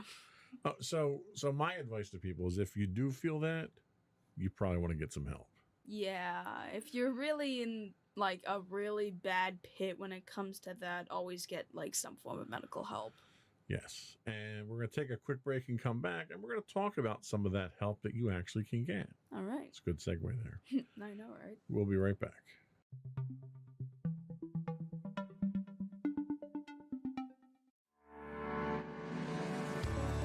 Insights into Entertainment, a podcast series taking a deeper look into entertainment and media. Our husband and wife team of pop culture fanatics are exploring all things from music and movies to television and fandom. We'll look at the interesting and obscure entertainment news of the week. We'll talk about theme park and pop culture news. We'll give you the latest and greatest on pop culture conventions. We'll give you a deep dive into Disney, Star Wars, and much more. Check out our video episodes at youtube.com/insightsintothings. Our audio episodes at podcast.insightsintoentertainment.com, or check us out on the web at insightsintothings.com.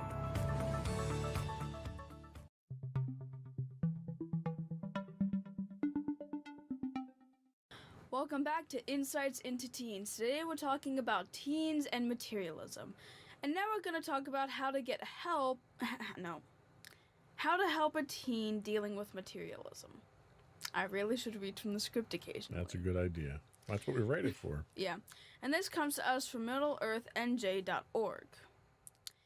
They say it's difficult to keep teens out of the materialistic trap because of our society's increasing culture of buying more, the targeted advertising to teens and young adults, and teens' desire to fit in with their peers. However, their spending habits are not fully formed. Parents and other adults have the ability to shape their thoughts and decisions on materialism before they get themselves into debt or in other trouble. Following some ideas in raising teenagers to avoid... Use all the words. That's what they're there for. They don't cost extra.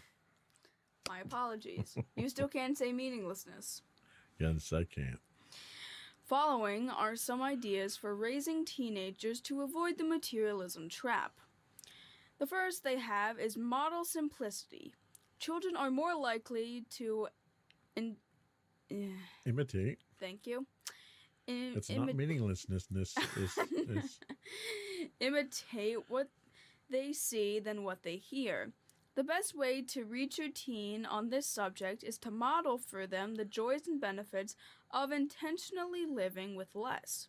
Clean out your closets. Don't run out and purchase the newest gadget. Explain your decision-making to your teen as you carefully choose your possessions. Next up is to encourage idealism. Many teenagers desire to find a cause that can change the world, but their ideas can be quickly dismissed by adults. No matter how far out or naive the idea, encourage your teen. Allow teenagers to dream bigger dreams than the mansion, fancy wardrobe, and sports car. If they say they want to feed all the starving in Africa, listen to their ideas without inserting too much reality, and then volunteer with them at the local food bank. If they grow up thinking about making a difference in others' lives, then they will be more likely to act on those ideas as an adult and feel good about themselves. Volunteer as a family. Invest your energies into helping other people. Shifting your focus onto the needs of others can encourage gratitude for what you have and replace materialism. Lead your family to offer your time in the community by working in a local food bank or other organization that serves the underprivileged. Watch less television. Boy, if that's solid advice, that's the most solid advice I think we've ever given around here. This serves a dual purpose. First, it limits the amount of advertising your teen sees, which has a major impact on their spending habits. Second, it allows them to spend more time thinking about being creative. Identify ad messages. Even if you limit your TV time, advertisements can never be completely avoided. So teach your teenager to read behind the marketing message. Ask questions like, what are they really trying to sell you with this advertisement? Do you think that product will deliver on its promise? You should also discourage entitlement. Clearly, parents must provide their children the basic necessities in life: food, shelter, clothing, and so forth. And of course, parents should take joy in giving their teens nice gifts on their birthdays and holidays. However, many parents feel compelled to provide kids with their every whim and want. Instead, we should just do two things. One, demonstrate the truths of responsibility, showing that it's hard work to maintain our possessions, cleaning houses, repairing cars, etc. And two, require your teen to purchase expensive items with their own money, which will provide them more fulfillment and a better understanding of the relationship between work and money. Expose them to the less fortunate. Our world has wide-ranging economies. Expose your teens to the lives of other people who live off of sustainability. What? Substantially. Substantially Burned that one pretty good. Yeah, I know. Meaninglessness. Substantially lower incomes than Americans, but in many ways seem happier. Obviously, it would be great to travel to poor countries to see it firsthand, but for most people, that is not feasible. You could still rent a documentary or research information online. Establish goals and challenges. Many people will try to use possessions to fill a void within themselves. The problem is that stuff can't do that. Teach your teen to establish their own personal goals and challenges so that they can base their self-worth on their actions rather than their possessions or the admiration of their friends. You should also avoid the status game. Be sure to model inclusiveness into your teen. Is that good? That was, bam, right on. Cool. Seek friends from all social classes, and make sure you do not insinuate that you consider one person more worthy than another based on their money or profession. And finally, you should be supportive. A recent study found that teenagers with supportive parents and friends have higher self-esteem, which makes them less materialistic, kind of what we said earlier. Children with lower self-esteem valued possessions significantly more than children with higher self-esteem. So parents, be supportive of your children, and even not just for the whole materialistic thing, you should really just be supportive of your kids no matter what, but Amen to that. Ultimately, it's important for parents to teach their teenagers that what matters most is who they are, not what they own. Value your teen's character, dreams, talents, so that they can see their happiness is not determined by their possessions. Teach them to pursue the greater things in life. And, I think the one thing that is a recurring theme with this topic is materialism often psychologically is a replacement for self-esteem. So kids that have low self-esteem tend to be more materialistic. The problem necessarily isn't the materialism. It's the low self-esteem. Yeah. So you don't need to attack necessarily the materialism to solve the problem. Find out why their self-esteem is low and help them with that. Yeah. Because low, as we've talked about several times on this podcast, there are a lot of other things that can come out of low self-esteem. Materialism obviously is one of them. So if your teen is experiencing low self-esteem, that's where they need to get help, and that's where they need support from their parents. Yeah, and like you and I have kind of demonstrated here, materialism isn't always bad. People can still be somewhat materialistic, but not in negative ways that are caused due to low self-esteem. Yeah, and there's two really good examples that we have here fairly recently. So one was a school trip. Okay, so not a school trip, but a trip overseas that's being sponsored by someone from your school. And you showed interest in going. Now, it's, a trip to Japan. It's not cheap. You got a few years to save for it and get it paid off and stuff like that. Tell us about that. What was the arrangement that we came to with that we wanted you to kind of get a lesson from? So basically, in order to help pay off the price for the trip, I had to pay a certain amount that I'm not going to specify on here, a month from the pay that you guys normally give me for chores. That would amount to a certain extent of the amount that you guys had to pay for Japan in order for me to learn how to gain my own money in order to, ultimately learn a lesson of earning the trip.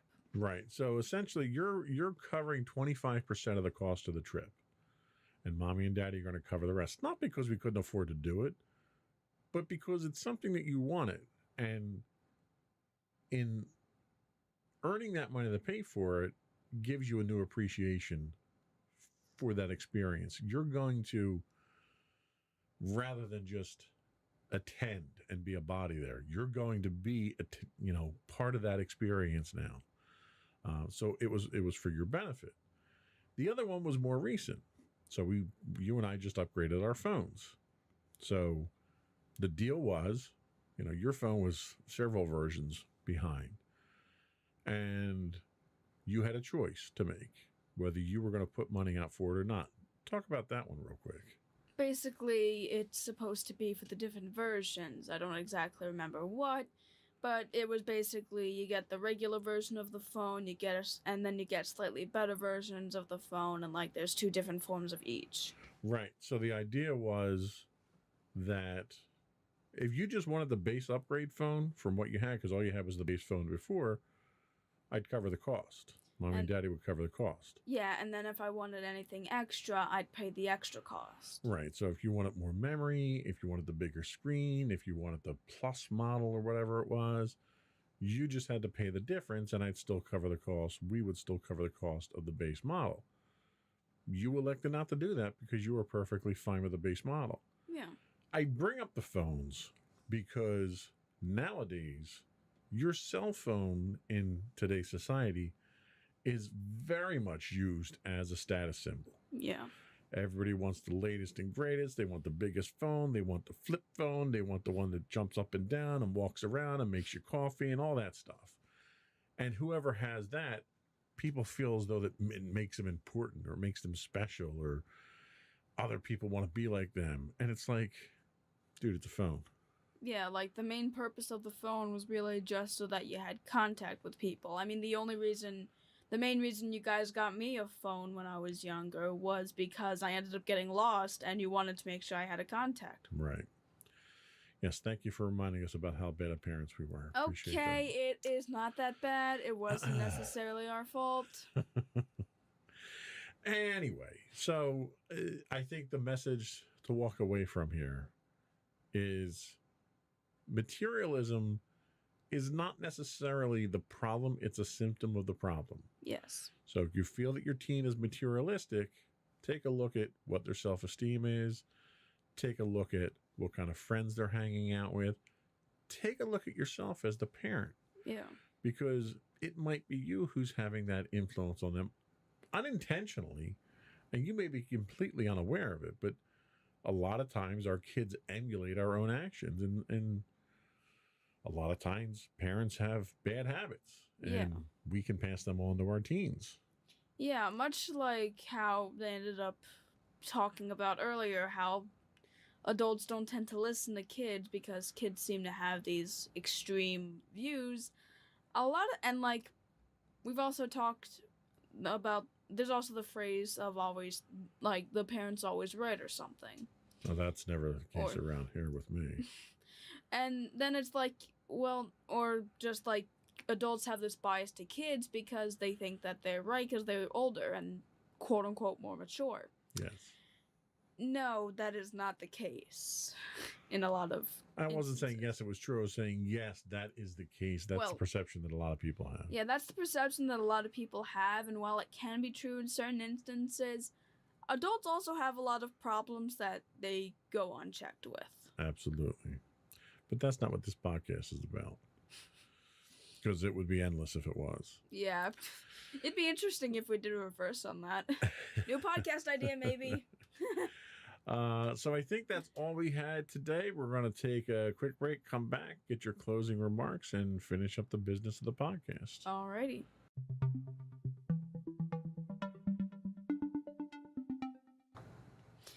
All right, so just to reiterate some facts that we stated, materialism, while it can certainly seem like a problem, is really just a symptom of a much larger issue that we've talked about on the podcast and should also really be resolved. A lot of the causes really just initially stem from low self-esteem, and if low self-esteem can be fixed, then maybe materialism can also be fixed. And while there are definitely individual stuff that can be helped with materialism, also know that materialism isn't all that bad. When it's given the right balance, much like everything in life, it can be pretty beneficial. All right. Well said. Thank you. Before we do go, I want to once again implore our listening and viewing audience to subscribe to the podcast if you're not already subscribed to it. You can find audio versions of this podcast listed as Insights into Teens. Audio and visual versions of this podcast can be found listed as Insights into Things. And you can find us anywhere you get a podcast. Pandora, Castro, Stitcher, Podbean. I would also invite you to write in, give us your feedback, give us your suggestions for topics you'd like us to talk about. You can email us at comments@insightsintothings.com. You can hit us up on Twitter at insights_things. You can also find high-res versions of all our videos on YouTube at youtube.com/insightsintothings. We do stream 5 days a week on Twitch at twitch.tv/insightsintothings. You can also find us on Facebook at facebook.com/insightsintothingspodcast. Or you can find links to all those and more on our official website at www.insightsintothings.com. And you. And don't forget to check out our other two podcasts, Insights and Entertainment. I assume is still being hosted by you and Mommy. At some point in time, yeah. At some point in time. We're still taking a break from that, I assume. And of course, our Not Really Monthly podcast, because it's been a while, hosted by you and I think my brother Sam still. Yep, pretty much somewhere in there. All right. Anyway, that's it, folks. Thanks for listening. Another one in the books. Bye, everyone. Bye.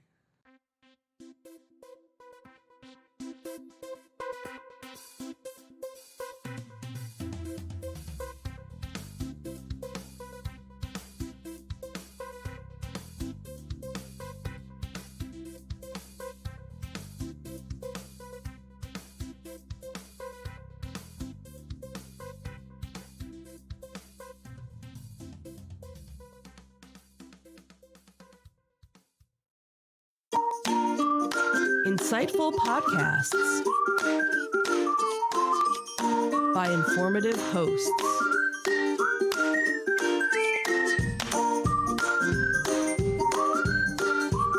Insights into Things, a podcast network.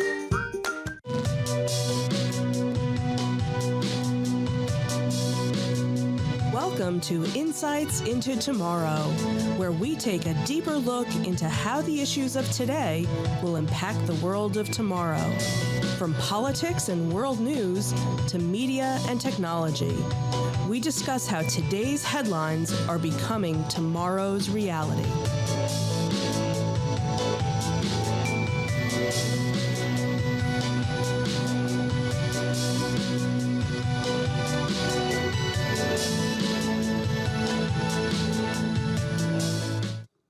Hello everyone and welcome to episode 16 of Insights into Tomorrow, Microsoft's gaming monopoly. I'm your host today, Sam Whalen, and my co-host, Joseph Whalen. How are you doing today?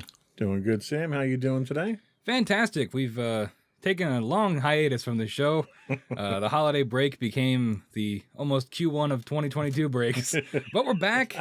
We're back and we're talking about the Microsoft acquisition of Activision and Blizzard. We're going to break it all down for you on today's episode. But really quick, just a quick summary at the top of the show. So on January the 18th, we're a little bit late on this, but yesterday's news are tomorrow's insights. January the 18th, 2022, Microsoft, you guys might know them from Xbox and from computers, announced that they were acquiring Activision Blizzard in an all-cash transaction valued at $68.7 billion, or $95 per share. Now, this is arguably the biggest piece of news in the history of the games industry, and on today's show, we're going to take a look at what this means, why the acquisition is so important, and honestly, why you should care, because you might, look at this news and say, well, how does this affect me? It might not, but we'll get into it regardless. In addition, we'll hit some key elements, excuse me, some key elements that should be remembered in this conversation going forward. But before we get into all that, I want to remind you some show plugs. You can subscribe to this podcast and all the podcasts offered from Insights into Things. We're on Apple Podcast, Spotify, Google Podcast, Stitcher, iHeartRadio, TuneIn, Amazon, and Pandora. I know Spotify just introduced a 5-star rating system. So if you go in there and rate the podcast, it does help our numbers quite a bit. In terms of contact information, we can be emailed at comments at insightsintothings.com. Twitter, we are at insights_things. Facebook, you can just search Insights Into Things Podcast. Instagram, at Insights Into Things. And finally, all these links, as well as more information, are on our website, www.insightsintothings.com. But that's all the housekeeping for today. Let's get right into the program.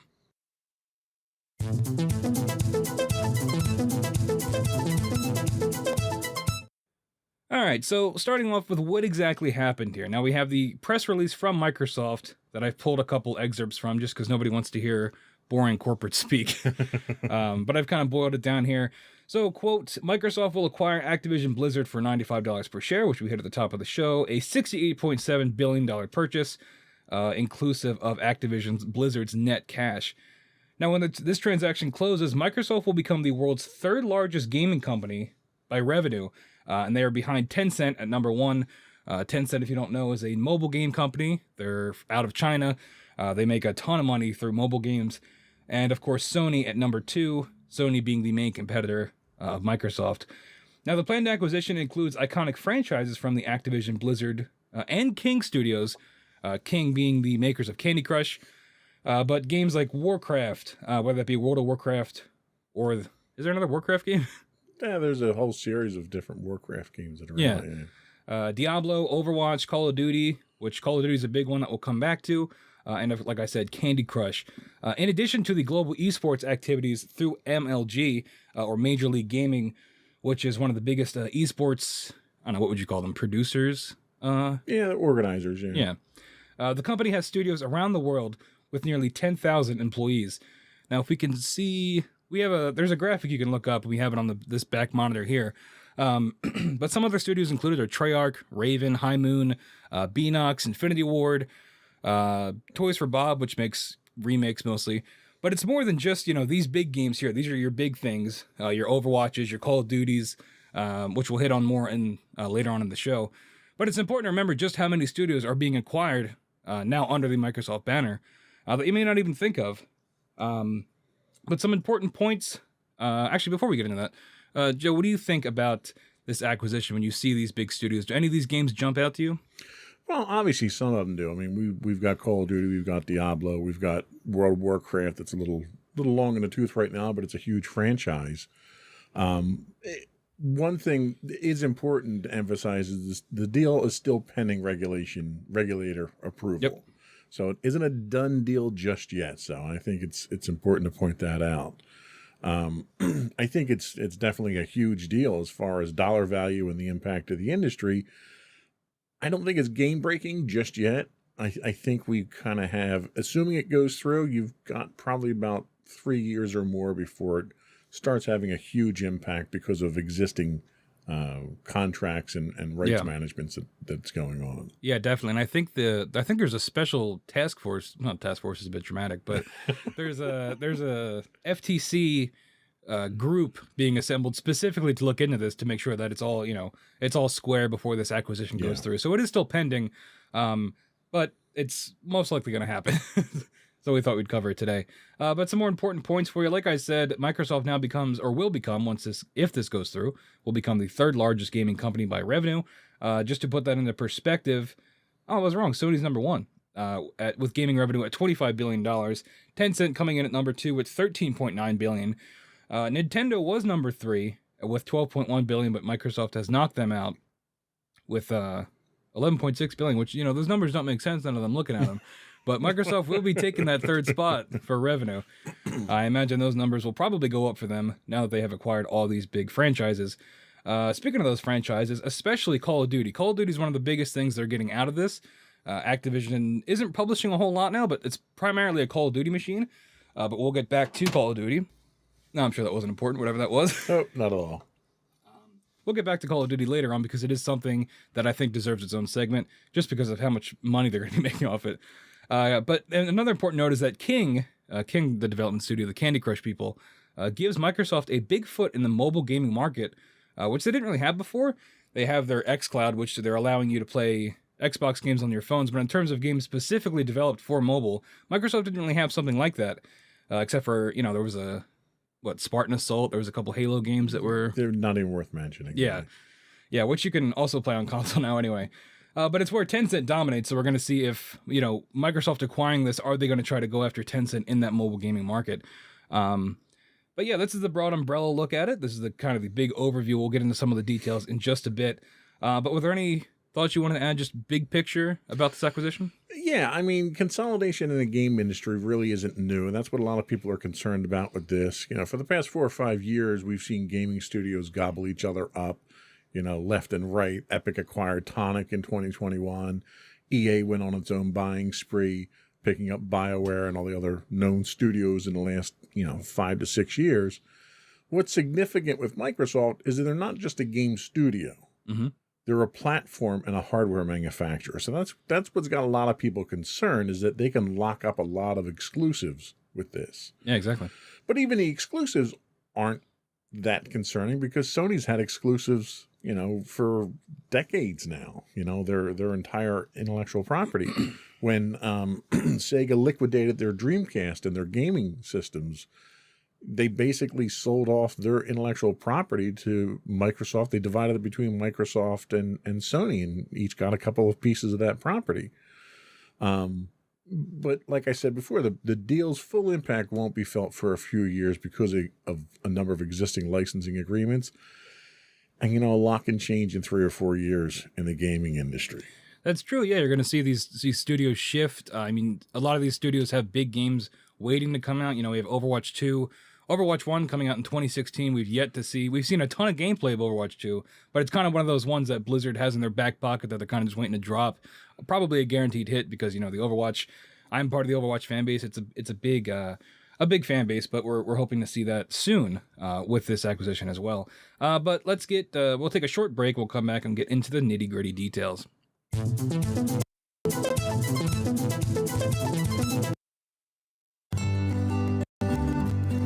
Insights into Teens, a podcast series exploring the issues and challenges of today's youth. Talking to real teens about real teen problems. Explore issues from braces to puberty, social anxiety to financial responsibility. Each week, we talk about the topics concerning today's youth. We look at how the issues affect teens, how to cope with these issues, and how parents, friends, and loved ones can help teens handle these challenges. Check out our video episodes on youtube.com/insightsintothings.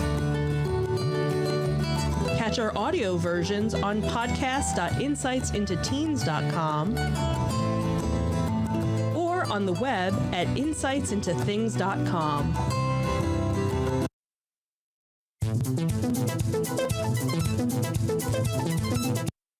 Welcome back, everyone, to episode 16 of Insights into Tomorrow, where today we're talking about the Microsoft acquisition of Activision and Blizzard.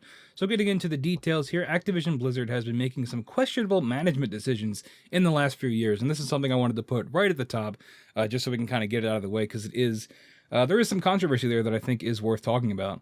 Mainly from Bobby Kotick, the Activision Blizzard Incorporated Chief Executive Officer, or CEO. This is from Bloomberg, from Devon Pendleton and Scott Carpenter. Activision CEO is looking at a $375 million payout in the Microsoft sale. So Bobby Kotick will be getting his payout from this, and we'll get into sort of his behavior and why that is controversial, I think. Last year, Activision Blizzard Inc. Chief Executive Kotick, he received a 50% pay cut. This year, he's up for a $375.3 million windfall before taxes. Now, Kotick's time as CEO has been marked by a leader whose recent tenure has been or I just repeated myself in the notes here, but his tenure has been marked by employee complaints over sexism, a hostile work culture, and mismanagement of assault claims. That's kind of the big thing here, why he's kind of had a negative light on him pretty much his entire time at Activision as CEO. As recently as November, he was the target of employee walkouts and petitions demanding his removal over reports he failed to make the company's board aware of allegations of rape and other serious misconduct. Now, since being CEO in 2017, Kotick owns almost 4 million shares of Activision. This is the most of any officer or director, according to their filings. The second largest holder is board chairman Brian Kelly, who owns 1.4 million through trusts and foundations, which his stake is at a value of 137 million based on this deal. So that's where a lot of this money is coming from. Now, were you aware of Bobby Kotick at all, just from any kind of press you might have heard about him? I don't know how you could not have been with all the negative press that he had. Yeah. When the deal itself cut, it was interesting. The companies have been kind of playing the fate of Kotick a little loose, a little close to the vest. They only said that he's going to remain CEO through the 2023 fiscal year for Microsoft, which ends June 30th, 2023.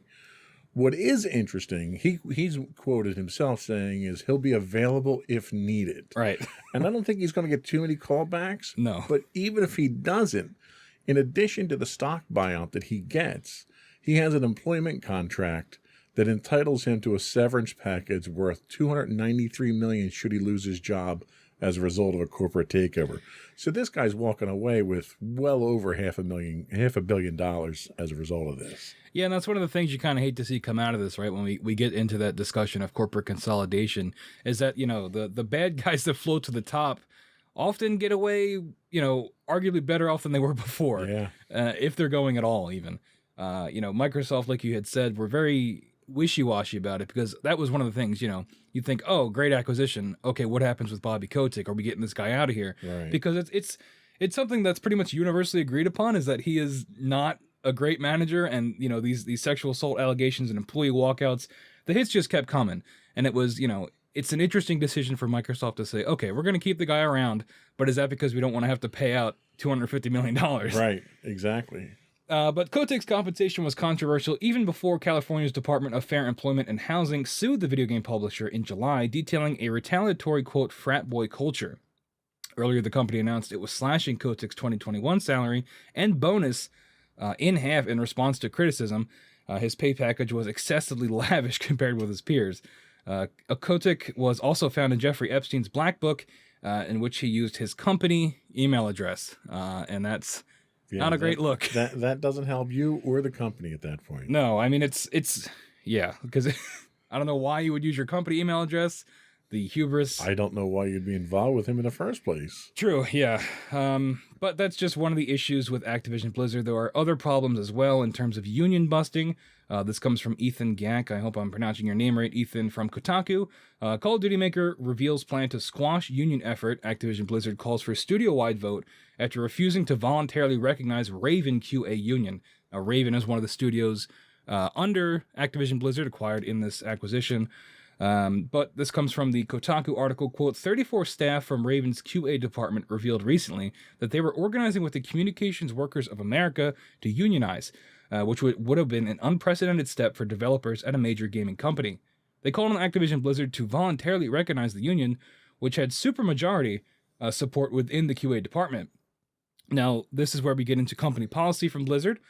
Their policy essentially boils down to when a company refuses to voluntarily recognize the union, the organizers behind it must win a majority in an election ratified by the National Labor Review Board.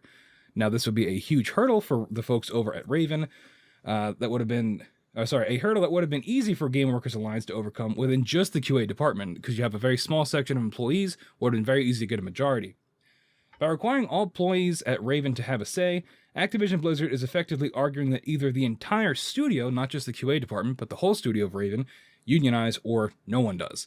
And that's kind of where you get into these wordsmith sort of, how we're going to use technicalities to kind of break up these unions. How do you feel about that? Well, I think that's one of those things where, one, you're not gonna win against the union at this point in time. All these, I mean, if Amazon itself is fighting against the unionization of their facilities, and losing, Yeah. Blizzard's not going to win. And second, if you're trying to force the entire company to unionize rather than just a department, you're shooting yourself in the foot right there. Because all you're going to do is piss off all your employees. Yeah. Then they're all going to unionize, and then you're really screwed in the end. Yeah, but Blizzard had another response to this. This comes from Nicole Carpenter over at Polygon. The situation developed even more back in November. Quote, this is from a company statement.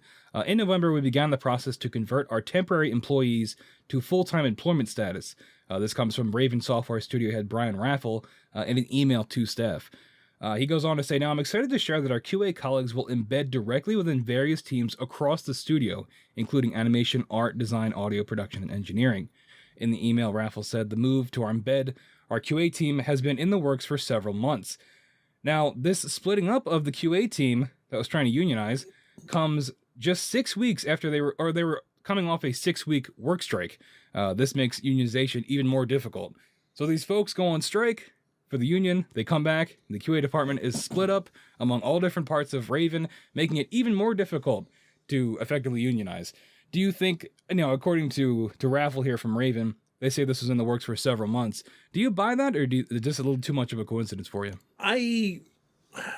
There's probably a grain of truth in there, because these guys, as monumental as some of the mistakes are that they're making, they're not stupid. Right. And when they started getting whispers that the QA department was going to unionize, the first way to do that is to liquidate your QA department and dissolve it into everyone else who's not going to unionize. Mm-hmm.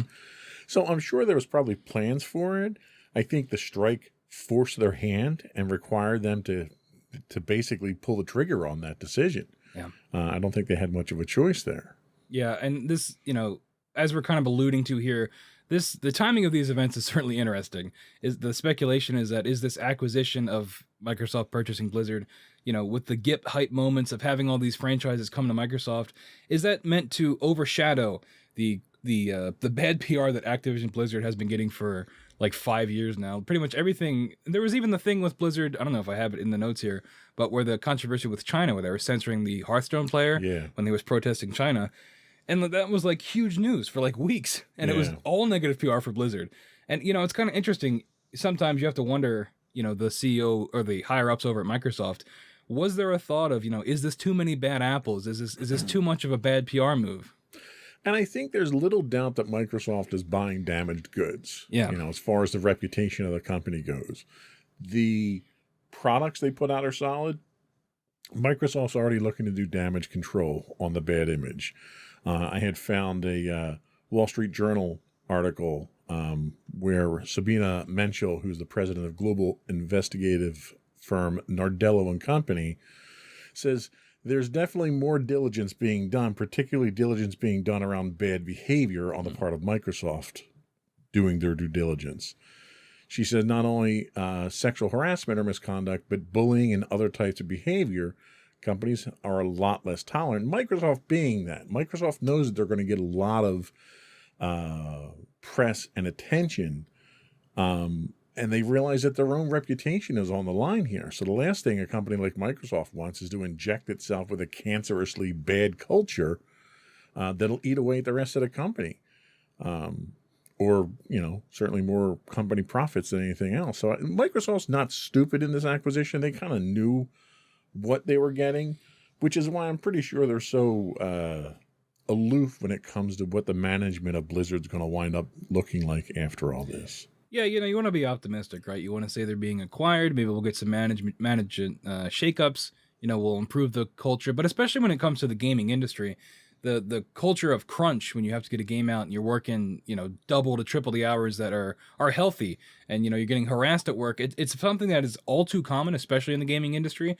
So you want to hope that things will get better, but only time will tell. Especially with something as big as this, it's going to take years to see if there are any changes, what they might be. Well, and honestly, historically, Microsoft doesn't have the best reputation with its game developers. It had a really rocky relationship with Bungie back when Bungie was developing Halo for them. Yep. So that was kind of a caustic environment there. Not nearly as bad as what Activision and Blizzard had, but it is. It's a high stress environment. I've worked in development environments doing application development.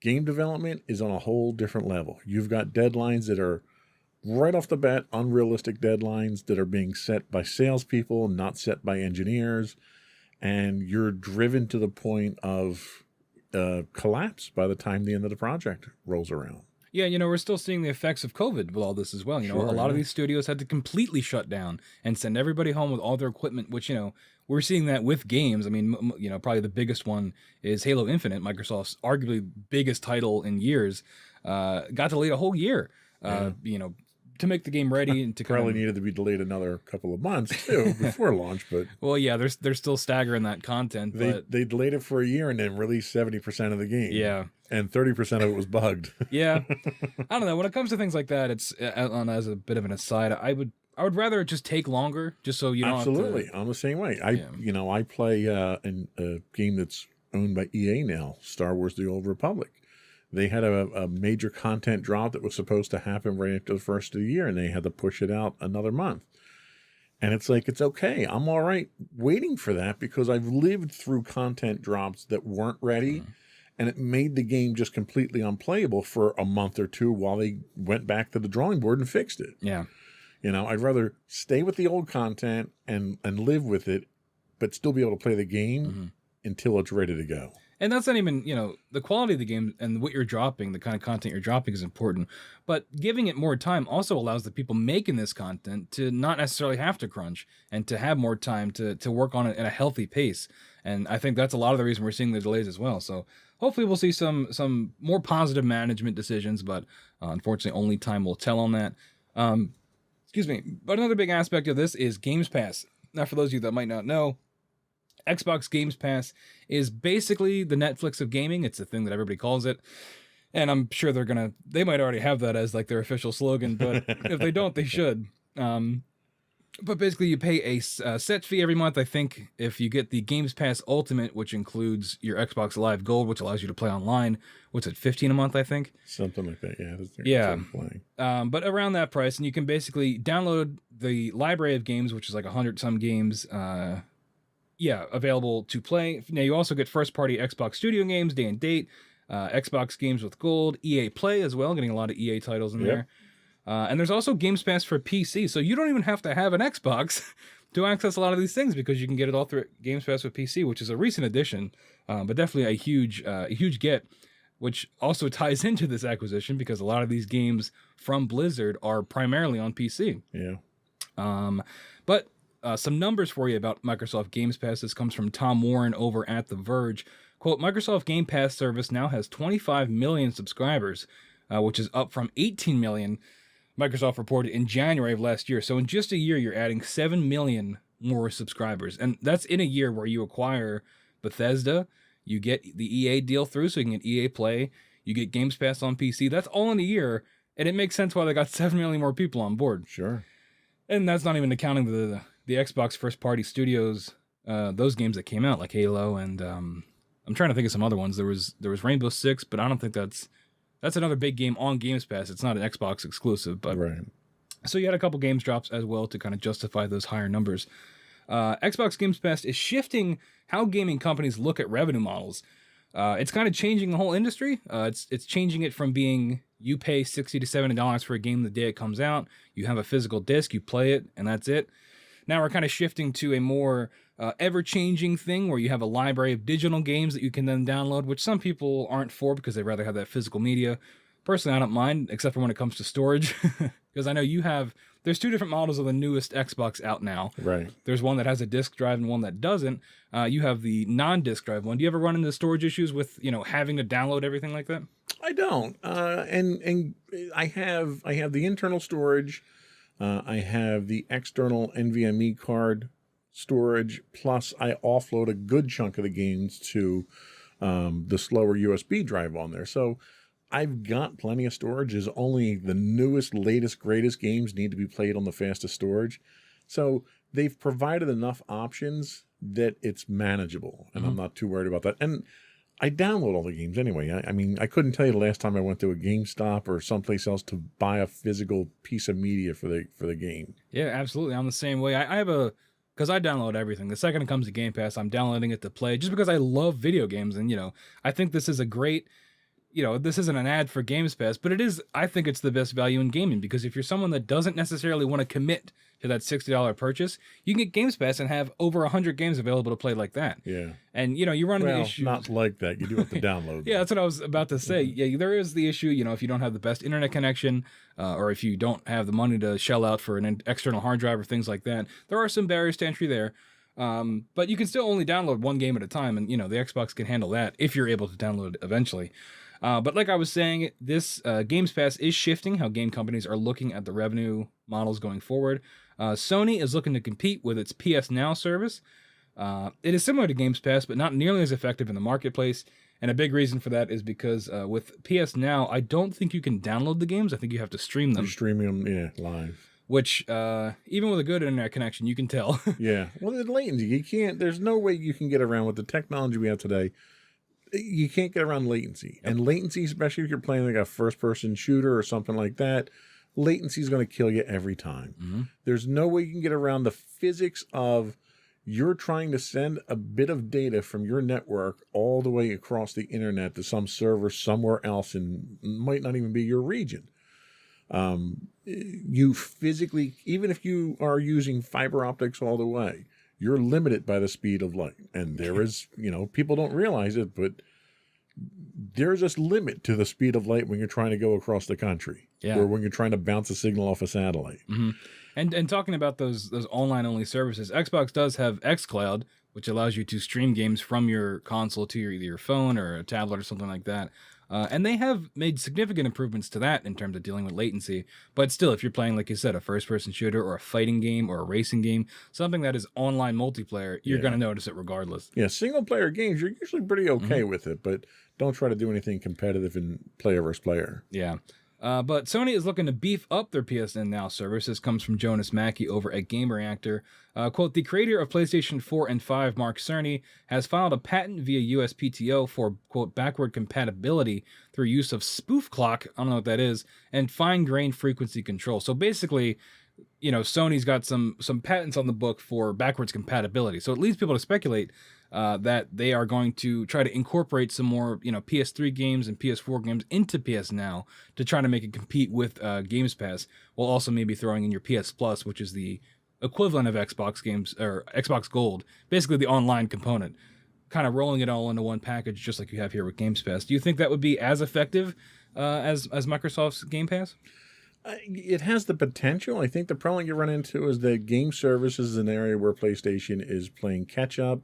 Microsoft is leaps and bounds. They're 10 years ahead of PlayStation when it comes to this service and this ability. PlayStation really abandoned their backwards compatibility as a serious concern years ago. As they were moving past the PS2, PS3, they didn't really worry about supporting backwards compatibility. That was an area that Microsoft really cashed in on because they knew all these people out there had this huge library of games and they were going to be angry if they couldn't play them, moving forward. So Microsoft has been very good about that. And Microsoft, just to talk real quickly about the technology that they're talking about here, the spoof clock. So the problem with the newer game systems is they run fast, right? They're newer processors, they're faster clocks on the processors, and you need all that for the computation. The problem is when you try to run an older system on a clock that fast, it either doesn't work at all or it works at a rate that you can't play that game anymore. So what they do is they try to clock down the processor on there so you can play it at the same speed as the old consoles. Well, Microsoft got around that by using virtual machines, which Microsoft brought in from their corporate world. So when you fire up, an old Xbox 360 game, it fires up a virtual machine and it runs in that virtual machine completely self-contained in there and fully functional. So they're not doing these gimmicky type things like PlayStation's trying to do. Yeah, absolutely. And I think that is kind of a thing, right? That Xbox When they announced that they were going to have 360 games coming to Xbox One at the time, people lost their minds because, obviously for the reasons you're saying, people didn't want to lose all those games. You can go back and play original Xbox games now. They're making them compatible. Yeah, as a lifelong Xbox and PlayStation fan, it's really, really cool to have access to those old games. Although I think Xbox announced recently that the last batch of what's going to be backwards compatible has been announced. So we are seeing that halt, but it's still a ton of games. Yeah. And, even one game would have made it, over PlayStation in this instance. But let's get into another big aspect of this, which we kind of teased at the beginning of the show, Call of Duty. Let's take a break before we get into that. All right.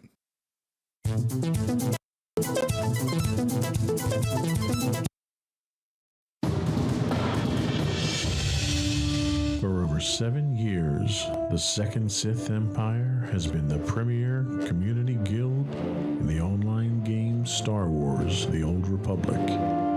With hundreds of friendly and helpful active members, a weekly schedule of nightly events, annual guild meet and greets, and an active community both on the web and on Discord. The Second Sith Empire is more than your typical gaming group. We're family.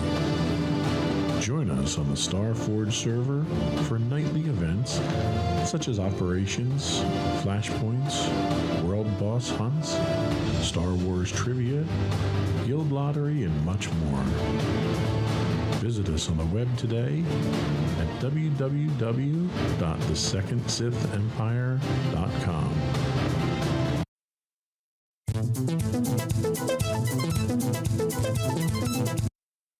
And we're back with Insights into Tomorrow. Today we're talking about Microsoft's gaming monopoly. So like I said before, I'm a little rambunctious. I thought I'd just plow right through it. But, we got bills to pay, got to keep the lights on, so we had to run some ads.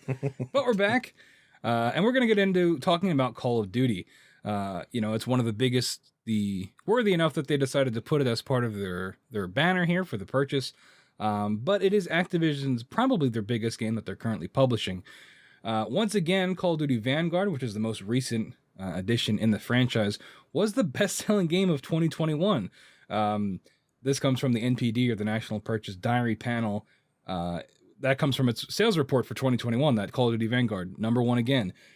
Which is interesting because it was critically panned and fan panned. I don't know what you would call that demographic, but nobody liked the game. But it was still the #1 best-selling game, and that kind of speaks to why Call of Duty is such a valuable asset for now Microsoft to have in their pocket, because, and I could speak of this as a Call of Duty fan that kind of hopped off the bandwagon after Cold War, the last entry.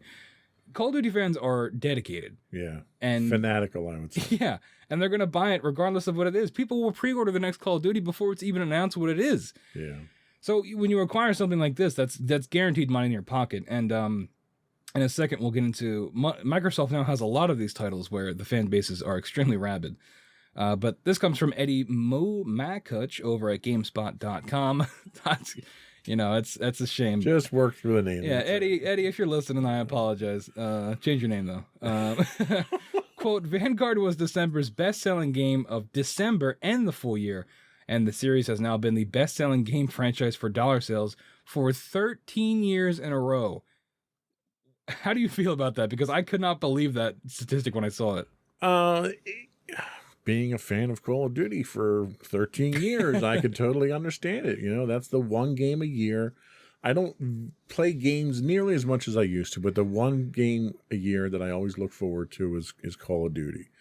And Call of Duty is not released by just one development group either. They come out each year. It's a different group that comes out with them. And it's funny looking at the dynamic and almost the personality that you get from game to game. But it totally makes sense to me that you're going to have a group of people that are that dedicated to it, because the big fan base for Call of Duty isn't let's just play through the scenario and be done with it, campaign and be done with it. It's that online cutthroat, super competitive, prestiging 20 times, getting all the bells and whistles and all the toys on my weapons and all the colors. That's what it is. And it's a reward-based system that they run on that keeps people addicted. You know, it's almost like drug addiction, where there's always something for you when you keep playing. It's not like you run the content and the game's over. There's such replayability with it, with the online PvP play. Yeah, and that's not even factoring in Call of Duty Warzone, right? Which dropped, 3-4 years ago, but, kind of became another battle royale in that battle royale wheelhouse that is just a cash cow for the folks over at Activision, because, it's difficult for any game, especially a battle royale, to break out and kind of make its name. But, you have the big three, I would say at this point. You have Fortnite, Apex Legends, which is also owned by EA, and now Warzone. So it's just interesting to think about like how much money just Warzone alone is bringing in, which they've already said they're going to continue that, because of course they are. Why would they stop? Why wouldn't you? It's a golden goose. Yeah. But something else I wanted to mention about the Call of Duty thing is that now part of this acquisition, Microsoft now owns Major League Gaming, and I don't know for sure, but there's got to be a Call of Duty tournament with MLG, right? Oh, I'm sure there is. Yeah. So now Microsoft has all that stuff in house. I'm not nearly that good enough to know where it is or how to play it, but. Yeah, so now Microsoft has all those. They almost have, it's like, the old Paramount decision with movies back in the 30s. They have the distribution, distribution, manufacturing, and what's the other one? Production, maybe. I don't know. There's three things that you need. They produced them, they distributed them. Yeah, they have all these. Oh, exhibition, that's what it is. Like for movies when you go see it in theater. But now they own like the Xbox, I guess would be the movie theater at this point. And that's really where that concern came from, was that you're not just looking at an EA buying up other development houses. You're looking at the people that bring this to your house, that you play on their hardware. They're now going to be a major player in producing the games themselves and locking up those games to a closed system. And that's what scares a lot of people. Yep. For a little bit of context, here's the top 5 games of 2021. You have Call of Duty Vanguard, Call of Duty Black Ops Cold War, which was the one before Vanguard, Madden NFL 22, Pokemon Brilliant Diamond Shining Pearl, and Battlefield 2042. Now, there's some variation in the numbers there because I don't think this accounts for digital sales, but regardless, 4 out of these 5 games Microsoft now technically owns. Right. And these are, semi-annual titles. Madden comes out every year and is another cash cow. That's, you talk about rabid fan bases. Madden's one of the biggest ones out there, and FIFA. Just the FIFA Ultimate Team alone is $1 billion industry. Yeah. And it's insane that now Microsoft now has Call of Duty, the sports games, and just that alone could make any company rich for years. But they've got everything else to back it up. I don't know. And ironically, the place that I think Microsoft is going to make the most money out of this in the short term is going to be mobile. Mm-hmm. Microsoft had no footprint in the mobile market itself now. And now they're going to be probably second place in mobile games at this point in time, just from this acquisition. That's huge. Just the microtransactions associated with the mobile games, huge cash cow for them. Yep, because you have King with Candy Crush, and I'm sure King makes other mobile games. I'm not too familiar with them. But you also have Diablo. Diablo Immortal is a huge mobile game that no one was particularly happy about when it got announced. But it might already be out, or it's coming out, and that's... When you can have games that are terrible games by all accounts and they still make a fortune, you're doing something right. Yeah, I'm pretty sure when Diablo Immortal got announced, it was booed at E3. But yeah, that's another big mobile title coming out. We're going to see, I wouldn't be surprised if we got a variation on, Warcraft, the original Warcraft, like the RTS, real-time strategy games, ported to mobile, and StarCraft. I think all these things could... They're perfect for it. Yeah, exactly. I think, I would not be surprised at all. There's also Call of Duty Mobile, which is, I think, it's still around, so it's pretty successful.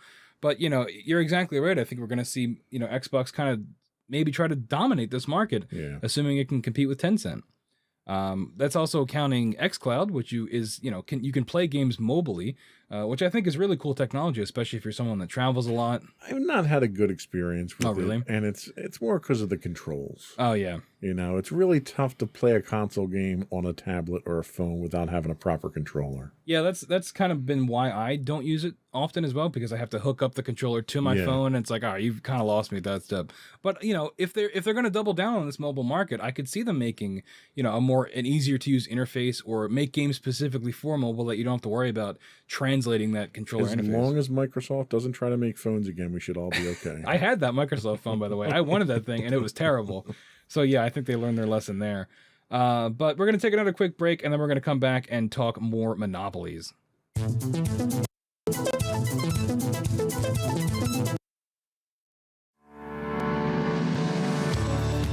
Insights into Entertainment, a podcast series taking a deeper look into entertainment and media. Our husband and wife team of pop culture fanatics are exploring all things from music and movies to television and fandom. We'll look at the interesting and obscure entertainment news of the week. We'll talk about theme park and pop culture news. We'll give you the latest and greatest on pop culture conventions.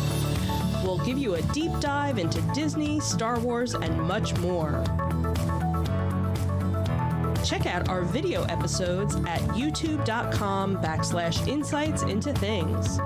Our audio episodes at podcast.insightsintoentertainment.com, or check us out on the web at insightsintothings.com.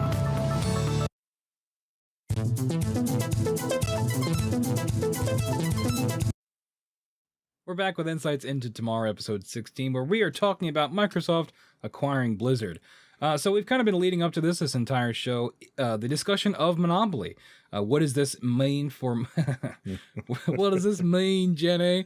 What does this mean for Microsoft monopolizing the games industry? Should PlayStation gamers be worried that they simply won't be able to play some of their favorite franchises going forward? Do you have any thoughts on that? Oh, they should not be worried at all. Sony just acquired Bungie, and that huge catalog of games that Bungie doesn't have. Destiny 2, baby! Yeah, I'm kind of puzzled at the Sony response to this. It was almost like hey, we need to look like we're still in the game here, so let's buy something. Well, it wasn't a response because these deals take months. Sony, it's a response in general to Microsoft's, acquiring Bethesda, now this, but the acquisition game, the land grab in general, I don't think it's a direct response to this, but it is something that Sony is trying to flesh out their online presence because, you think Sony, you think single player, narrative focused, action, adventure games. You have Uncharted, well, not anymore, but Last of Us, God of War, all these things, Horizon, Spider-Man, yeah, all these things that are single player driven. Sony really doesn't have a foot in that multiplayer landscape like Microsoft does with things like, Halo Infinite's multiplayer, which is free to play. Not exclusives, no. They're banking on cross-platform licensing like Call of Duty and stuff like that. Yeah, but hopefully having Bungie, they can kind of flesh out that landscape, not just with Destiny 2, but I think they announced another IP from Bungie, kind of focusing in the multiplayer world as well. But Call of Duty has been confirmed to be multi-platform for at least the next 3 years, and I wouldn't be surprised if... Do you think we'll see an Xbox exclusive Call of Duty? Absolutely. Yeah? Microsoft would be stupid if they didn't. Yeah, that's kind of what I was thinking too. Do you think they would try to split it up and have it be single player only on Xbox, multiplayer Warzone everywhere else, or Warzone everywhere else, multiplayer single player only on Xbox? I think you're going to see the whole thing just be on Xbox. Microsoft has very few bankable franchises that they can say are exclusives that they didn't themselves create already. You've got Halo. You've got... What else do you have? I mean... Gears of War, which, unless they make another game, is not super... That's kind of getting long in the tooth. Yeah, well, we're on number 6. Well, 5 came out, but the next one would be number 6. But Sony made their place in the gaming market with their exclusives. Mm-hmm. And they sucked up all the exclusives, is the problem. When Microsoft went to start doing exclusives, there was none left. Yeah. Well, I mean, that too, and like the focus of Microsoft has never really been on making, you don't have those like... It reminds me of like the 90s and 2000s where you had mascot games like Crash Bandicoot and Spyro. Sony kind of has that now with Spider-Man, Horizon Zero Dawn. You see these characters, you recognize them from PlayStation games. Microsoft pretty much only has Master Chief. Right. I mean, you can count Marcus Phoenix and now Kate, I forget her last name from Gears of War. Those are iconic characters, but they're not nearly as beloved and as current as a lot of your PlayStation single-party players or characters. So seeing Call of Duty go exclusive to Microsoft, I think, is a no-brainer. Are we going to get a Call of Duty Halo crossover? God, I hope not. That'd be insane. It's possible given the direction that they've gone with some of the Call of Duty stories. Yeah. I wouldn't put it past them if they think they can make money on it. I think us arguing whether or not Microsoft acquiring Blizzard Activision is a monopolistic move is difficult when they're solidly claiming the third place slot. Yeah. It's really hard to say you're a monopoly when you're third place. Yeah, it's just I think the biggest thing that frightens people and why they cry monopoly is because the independent game studio landscape is dwindling Yeah. quickly, and you wonder if there's going to come a day where everything is either a Sony Studios or an Xbox Studios game, and if we're just going to lose that independent scene altogether. Well, you will, but it's one of those things that's self-sustaining because I can go into business for myself. I can take out a $100,000 loan, start a studio, run it for 3 years, come up with something that's marketable, and then get a 100-time return on my investment and get bought out. So just as an entrepreneurial injector, those independent organizations are still going to continue going on there, if for no other reason than to be targeted for buyouts. Yeah, the more I think about it, it is a lot like movies, where you had, early movies were not owned by anybody, but then you had big studios like Warner Brothers and others, and then eventually that studio system was torn down, and that's why you get more independent films like in the 60s and 70s. Are we going to see this with gaming, where, these studios buy up everybody, we get these, a decade or two of all these exclusive console exclusive games, and then do we have a kind of consumer pushback against that, where we'll go back to more independent publishers, or do you think we'll settle into this studio, grabathon? The market never really allows the polarizing effect of one or two companies to run things. The corporate industries tends to migrate in that direction. I mean, even if you look at like retail, for instance, so everybody vilified Walmart because they came into every town and they killed all the small mom and pop shops. And then what happened after that? Then Amazon showed up, and Amazon's now killing Walmart. Mm-hmm. So now all the small mom and pop shops are like, well, you got to support your local businesses. So now there's a big push for all the local businesses, all your little bookstores and everything else. So the market is going to regulate itself more than the government is. The government's going to try and regulate it for purposes of, tax revenue and so forth. But the market doesn't sustain monopolies very well. Yeah. Dialing it back a bit, by owning all these yearly releases, the ones we hit on earlier, the Maddens, the Call of Duties, the FIFAs, does Microsoft stifle competition? Because if you're someone that is a casual gamer, right, and you only buy one game a year, and that game is Call of Duty, and you own a PlayStation, is this something that Microsoft, whether it's not a real monopoly, not a total monopoly, are there some issues with it? Well, the competition does not survive off of those guys that buy one game a year, right? The competition is spurred on by market growth. It's spurred on by market activity. And what you find now, the reason so many of these acquisitions are happening is because you have so many independent companies that put out that one gem. And everybody loves that for 6 months, and it makes a fortune. Well, and then you see someone like Microsoft go gobble them up. Mm-hmm. It's not going to stop those guys from producing that. You're still going to have all these small studios and individual efforts that are going to be putting out those brainstorms that you don't get that level of innovation from a corporation like a Microsoft or a Sony. You just don't get that kind of innovative design and out-of-the-box thinking. This sort of stuff has been happening since the 1980s and through the 90s, where you get a couple of guys that start, like, you've probably heard of Sid Meier's, right? Mm-hmm. Civilization, Pirates. He started, it was a two-man company he started. And they got huge. Then they were popular. And then when they got bought out, they created Microprose. And when Microprose wound up getting bought out, he went and started another studio. And when that got bought out for Axis, he went and started. So you're not going to stop people like that who can't, I don't want to say can't operate in a corporate culture, but they don't thrive in a corporate culture. They thrive in that small incubator type of environment, and they're going to keep going. They're going to build what they want. They'll sell it off. They'll build the next great thing. They'll sell it off. They'll build the next great thing. And there's hundreds of people like that are out there in multiple industries, not just the game industry. Yeah, it's true. I mean, it was something I was worried about, because I think that, just like with movies, again, bringing it back again, you have to have the independent element, right? Because if everything is studio mandated, it stifles creativity. Absolutely. At the very least. So, I do agree with you that I think we'll see that independent scene will still be there, and it's just a matter of when they make it big and get bought by Sony or Microsoft. Everybody wants, the old saying in the movies, everyone wants their 15 minutes of fame. Well, everybody wants their big break. Everyone wants their buyout here. So everyone's still going to keep building the stuff independently. Yeah, there was an example I thought of while you were making that comparison. Drinkbox Studios, they made a game called Guacamelee and Guacamelee 2, side-scrolling platforming action game, really creative, really fun. Then they got bought by Microsoft, and they recently had a game come out called Nobody Saves the World, which was day and date on Games Pass. But playing that game, you worry a little bit that you're going to lose some of the independent charm, but they didn't.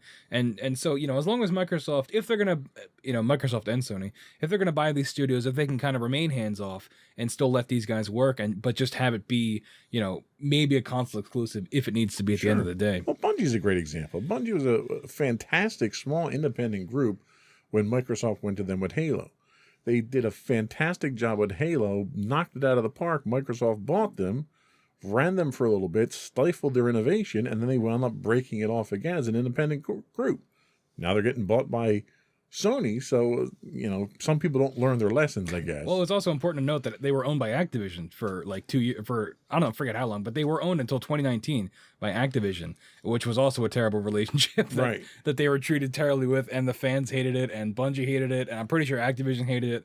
It was a bad time all around. Yeah. But Bungie can't catch a break. BioWare, same thing. BioWare had a huge fan base of rabid fans because of the philosophy that the owners had, the quality of the product that they put out.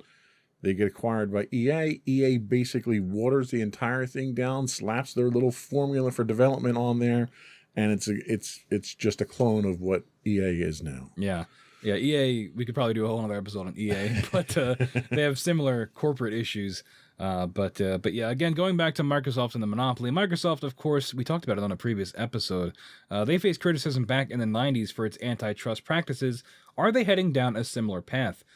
From McKenna Kelly over at The Verge, quote, and this gets into some of the details about the FTC. The Justice Department and Federal Trade Commission launched a joint effort to modernize antitrust enforcement, seeking comment on how the agencies can apply current law in cases against tech companies like Meta, which is formerly Facebook, and Google.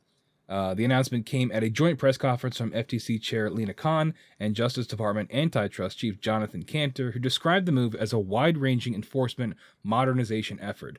So we did an episode a while back about tech companies and their monopolies, and I think this is just another nail in the coffin of the FTC kind of getting wise to it and kind of changing legislation to better combat these deals. What do you think about that? Well, and I think the problem you run into here is it's a change of administration. It's a new FTC that has to kind of make a splash here that it's anti-monopolistic, so they need an example, right? So the advantage that Microsoft has, though, is they're not in the center of the regulatory sniper rifle at this point in time. You've got two big companies out there that have really got everybody else's attention. So I think it's more a matter of timing. I think if Microsoft plays this smart, they don't rush this. They wait for Khan to get caught up in either a Meta witch hunt or a Google witch hunt and go after them. And I think the FTC's, the Biden administration is looking for a win, right? And if the big guys out there to get that win on aren't Microsoft, they're Meta and Google. So if they lock horns with one of them first, Microsoft will be able to get through without any real challenges, I think. Yeah, definitely. And Meta's already kind of taken a couple hits recently. They're not doing themselves any favors. No, it seems like every week they've had like the worst month ever. Well, the fact that they even changed the name, I mean, that was just such a blatant attempt to put lipstick on a pig there and hope the government didn't recognize you're the same evil company. Yeah, what they have their first quarter where they lost users. Yeah, their revenue is down. Like they're just falling apart. Zuckerberg lost $20 billion on paper in one day. Yeah, So you're right. If they're looking for someone to make an example out of, it seems like Meta might be the better target. Well, and that's the thing. Not even from I hate to bring politics into this, but it's not even just from a monopolistic standpoint.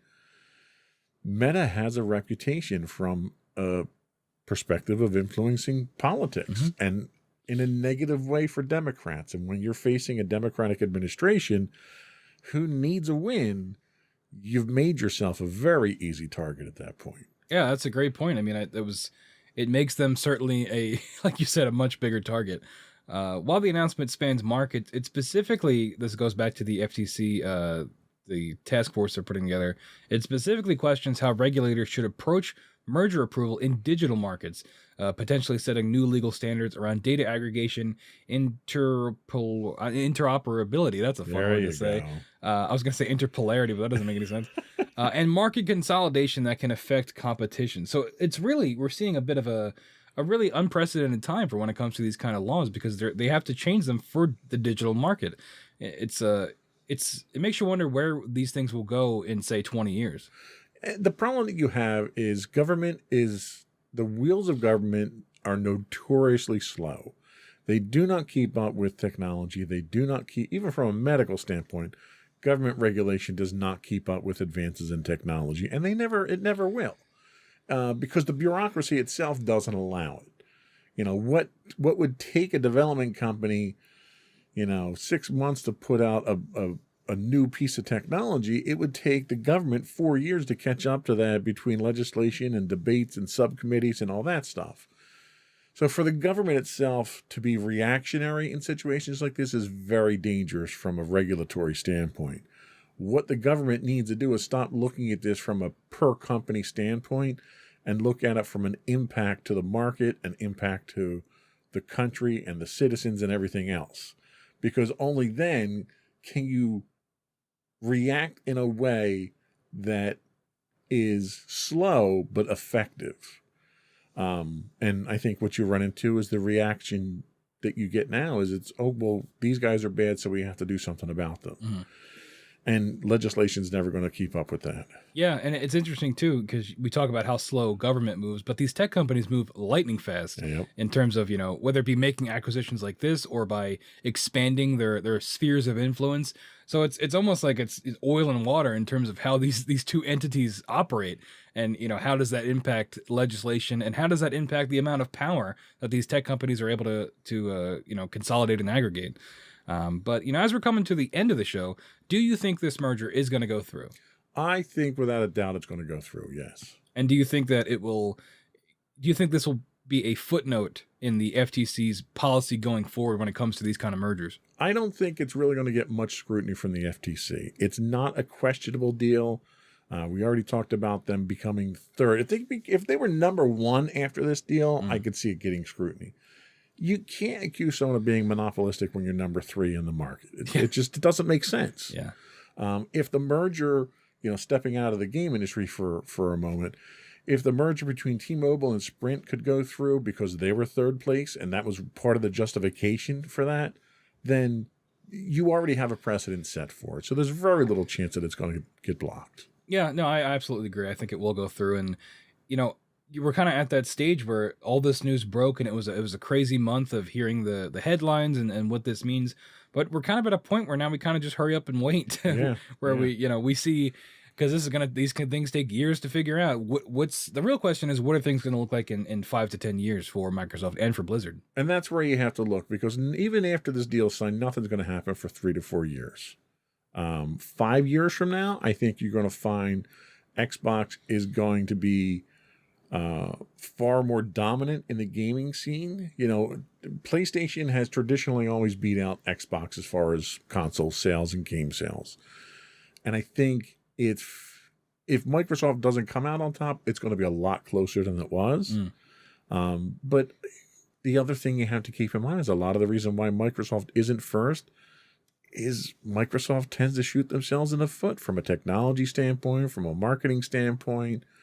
Just the fact that they can't consistently name their consoles really confuses the hell out of people. It's a branding issue, right? That it really is. Every time they come out with a new console, they try to reinvent themselves, and it backfires every single time. Yeah. So Microsoft has their own flurry of mistakes that they continuously make over and over again that really impede their ability to be dominant. Mm-hmm. Buying their way to dominance is a new strategy, but I don't know if it's necessarily going to work because you got the same people making the same mistakes. Yeah. I mean, we talk about that strategy of buying, And it almost creates the image of Microsoft setting up all these dominoes that they're just waiting to push down. You know, because we have the Bethesda acquisition, Elder Scrolls 6, a big game from Bethesda, Starfield. I believe Starfield was confirmed to be an Xbox exclusive. So again, we go back to that 5 to 10 year, you know, benchmark. Is Microsoft going to have a decade where they're just releasing, you know, hit title after hit title, which people kind of think that they were going to do now with Halo, but that was kind of all they did. And that's the thing. You can, just because you have an exclusive doesn't mean people are going to want to play it. Yeah. And that's the problem you run into. Yeah. And then you get the opposite of that with Sony, where people are going to play those games because there's a level of quality that is Yes. pretty much unmatched. Yes. And Microsoft, if nothing else, has an infamous reputation of putting out poor quality code, whether it's operating systems, Microsoft Office, video game, doesn't matter. I mean, this was another folly of their marketing department. They marked the Red Ring of Death issue from the Xbox 360 by selling T-shirts with the Red Ring of Death. Now, if you haven't been in the gaming industry for a while, the Red Ring of Death was when the Xbox 360 came out. They had a hardware issue, a fundamental hardware issue that was causing the little Xbox power ring to turn red, and the game system basically became useless. Yep. And they stumbled on replacing that. It turned out it was bad solder. So they were using cold solder that was too fragile. So the solder points, just from the motion of the fans and moving the thing around, would cause the solder points to break. So they went back to the manufacturing process and they injected more, I think it was more lead or something, into the copper itself to soften the copper up. Well, and then what happened was, as you played the game over a period of time, the game system would heat up to the point that it would melt the solder, and you'd get the problem again. So they really, for the first 2 years of the 360, they really flubbed the whole thing until they fixed their manufacturing issues.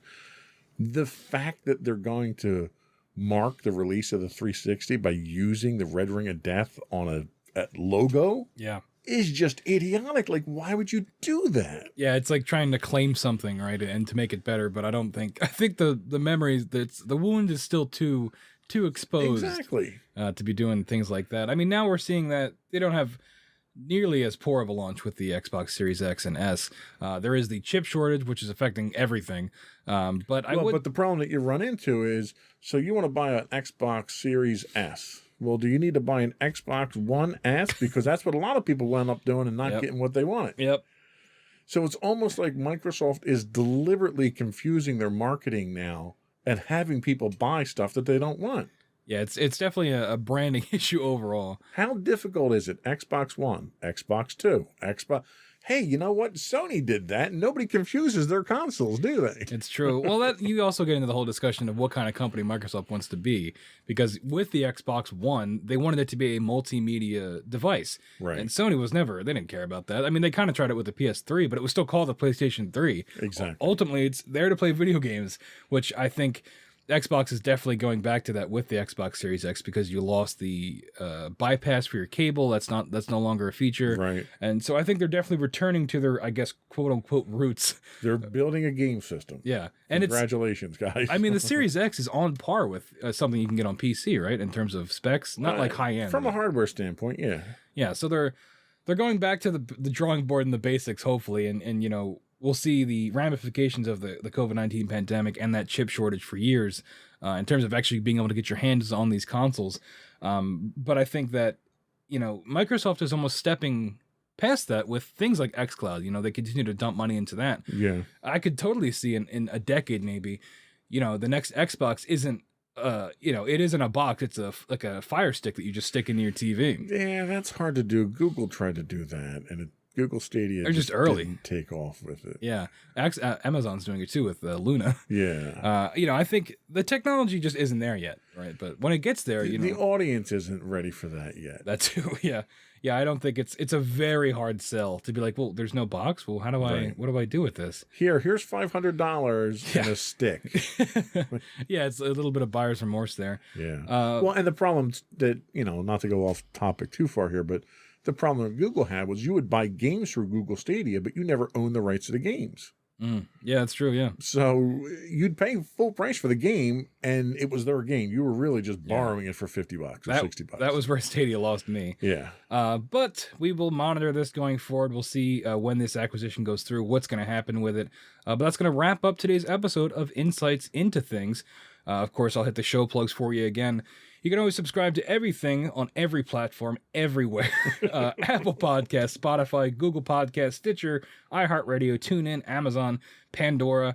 But we also, want to hear what your thoughts are. What did you think about this acquisition? How do you feel about it? Even if you're not a gamer, in terms of a tech acquisition, how do you feel about it? You can email us at comments@insightsintothings. We're on Twitter at insights_things. We stream on Twitch, twitch.tv/insightsintothings. And if you have Amazon Prime, that means you do have Twitch Prime, and you can give us that free Prime sub. It really helps us out. We're on Facebook at facebook.com/insightsintothings podcast, Instagram at insightsintothings, and finally, all this information and so much more at insightsintothings.com. That's going to wrap it up for today. Thank you so much for listening, and have a wonderful rest of your day.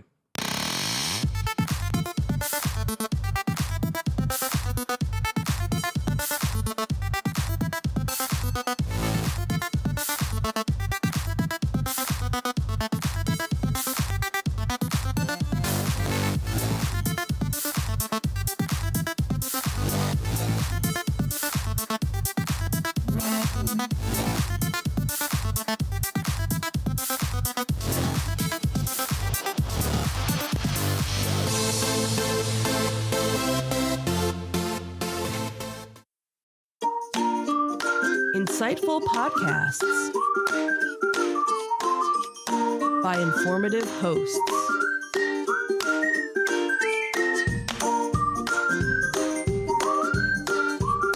Insights into Things, a podcast network.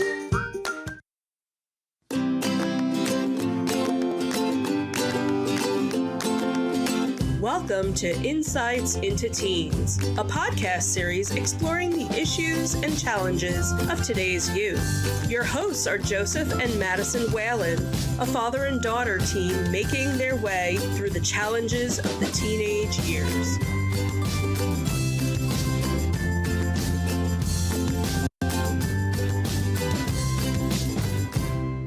Welcome to Insights into Teens. This is episode 153, Teens and Beauty Standards. I'm your host, Joseph Whalen, and my fashionable and confident co-host, Madison Whalen. Hi everyone, don't know if fashionable is the best way to describe me, but sure. Hey, Mickey Mouse is fashionable. Yeah, how do you get more fashionable than Mickey Mouse? I don't know. How are you doing today, Maddie? I'm doing alright, how about you? I'm doing okay. Besides it being exceedingly hot this week, anything else exciting going on? I'm gonna be starting mini band camp next week, and then band camp. That's it. Oh, so we have a mini beforehand, and then we have band camp. What's that? Just a warm up?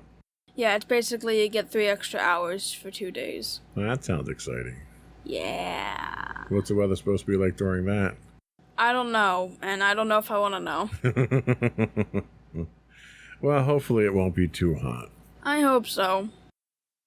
That's not what we're talking about today, though, is it? Nope. Because we've already talked about it. Yep. Today we're talking about teens and beauty standards.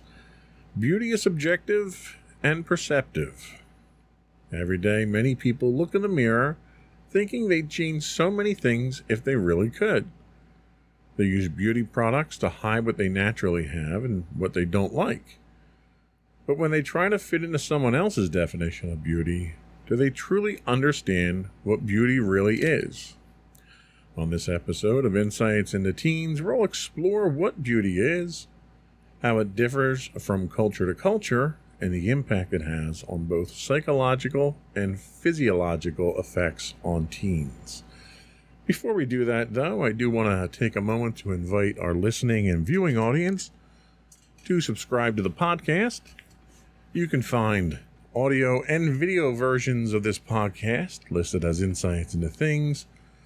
You can find just audio versions listed as Insights into Teens. And you can find us on Apple Podcasts, Spotify, Google, Stitcher, any place you can find a podcast. I would also invite our audience to write in, give us your feedback. We're always looking for show notes. Well, no, we make those. Show suggestions we're looking for. Yeah, but if you want to write the show notes, You're welcome for to us, write. Yeah, you're welcome. Well, because that's a lot of work writing show notes. You're welcome to write those for us if you want. Yeah. But if you do, you can email them into comments@insightsintothings.com. You can find us on Twitter at twitter.com/insights_things. You can find us on Facebook at facebook.com/insightsintothingspodcast. Or you can find that and much more on our official website at www.insightsintothings.com. And I think we're just about ready to get going. Shall we get into it? We shall. All right, here we go.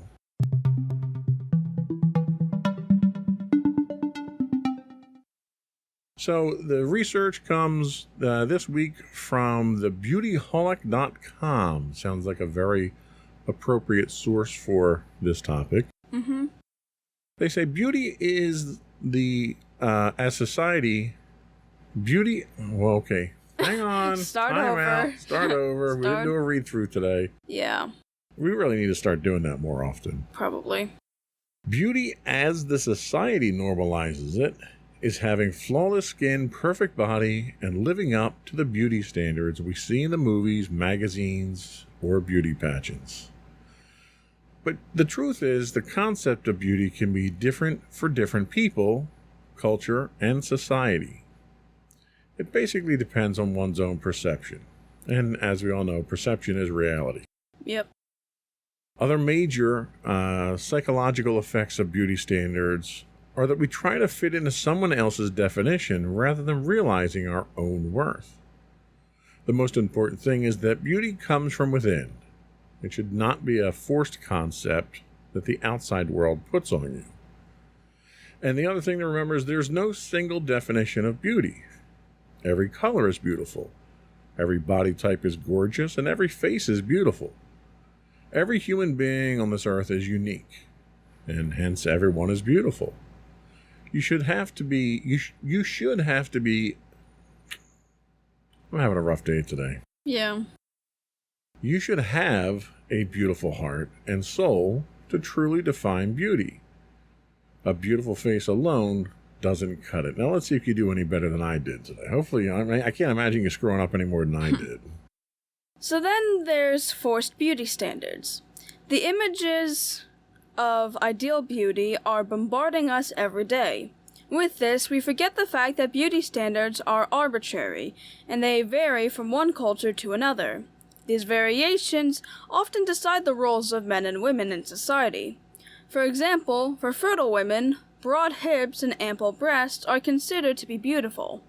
In Fiji, women with large and chubby bodies are deemed to be attractive. So what is considered overweight in the US is desirable and wanted somewhere else. Therefore, beauty standards totally depend on the place you come from. Beauty industries, however, implant a different type of beauty standard in our mind. A large part of the industry is based on the insecurities we have about our face, skin, and body. This industry feeds on our insecurities and benefits the most from the dissatisfaction with ourselves. It's a shame that these industries spend millions of dollars in promoting something practically impossible to achieve, creating several psychological impacts. The fashion industry, on the other hand, manufactured products that define the perfect body.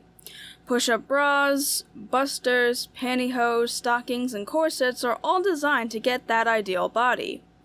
The fashion industry, however, is changing according to the changing beauty standards.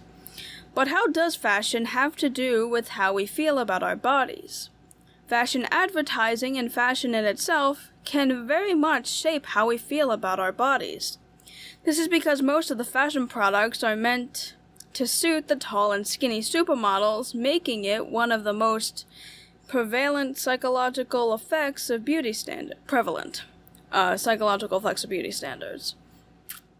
This is something that no average woman can achieve in her daily life, or even any average man, especially from where you come in.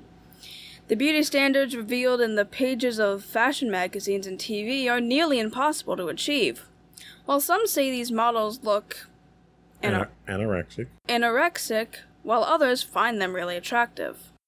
So I guess my first question is, what do you think tends to drive, and we're talking right now just about, let's say, Western culture.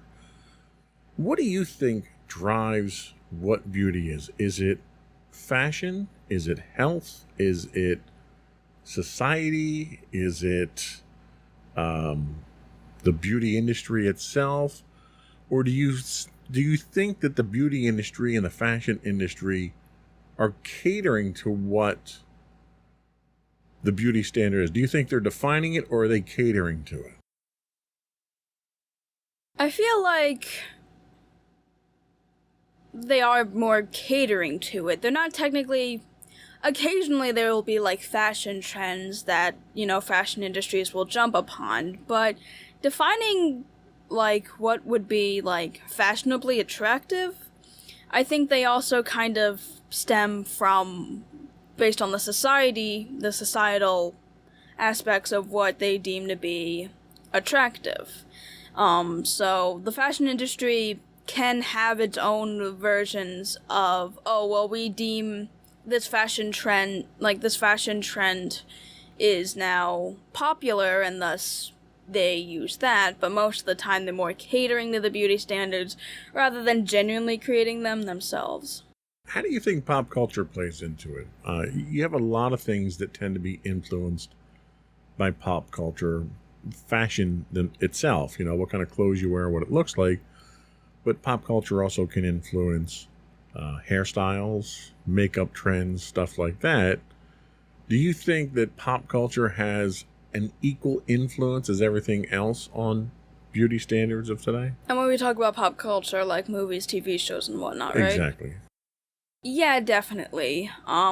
In fact, I know that there are a lot of actors, specifically, like, a lot of actors are traditionally attractive, and seeing certain body types most body types that are seemingly attractive for attractive celebrities with movies and TV shows, yeah, they would definitely influence beauty standards. Of course, they can start new fashion and such, as well as and do their own versions of it, but when you see, like, certain actors with certain body types being portrayed, it definitely helps to further the beauty standards that society brings, and in fact, the industry itself, like, it definitely has its own problem with hiring older or less attractive, quote-unquote, less attractive women, and, yeah, a lot of the times the actors necessarily reflect the societal beauty standards and can help to further it. So that's a good point that you bring up there about the, let's call it, gender inequality when it comes to fashion and beauty. Obviously, it happens in the entertainment industry, where we see that even from an age discrimination standpoint as well. How do you think it affects teens? Are teens in high school held to a different standard of beauty based on their gender? And if so, what kind of impact does it have? I think that it's more likely to have women being conscientious of their looks rather than men necessarily, even though you're a good example of people calling you fat and such and discriminating you for your body weight. But I definitely think kind of seeing how it affects women, it's like, no matter what you do as a woman, even as a teen, you're never gonna have the perfect body, and while men, it doesn't seem to be as much of an issue, it's just, work out more and don't be fat. Women, it's even more complicated. It's like, if you're too skinny, you need to eat up and you're not attractive. If you're too fat, you need to slim down. And really, there's no way to get the perfect body for women because it's so unrealistic and almost impossible for anybody. So, do you think that there are things that are expected of women from a beauty standpoint that aren't even expected of men? And if so, can you give an example? Makeup is probably one of the biggest ones. Any kind of, like, skincare product in general. A lot of men won't even use, like, lotion or anything because it's considered to be feminine. And most men aren't expected to wear makeup or anything. Another one that I had a really big issue with when I started was shaving your legs. Men don't have to do that. The only thing men really shave is, like, their beard occasionally or even their hair. But, like, women are kind of expected to shave their arms, their legs. They're kind of expected to have flawless skin, and you don't really expect that of men in society. That's a very good point. So we're going to take a quick break here, and when we come back, we're going to talk about beauty and psychology. We'll be right back. Alrighty.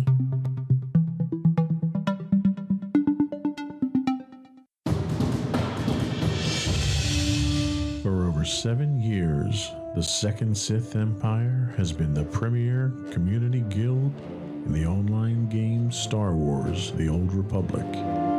With hundreds of friendly and helpful active members, a weekly schedule of nightly events, annual guild meet and greets, and an active community both on the web and on Discord.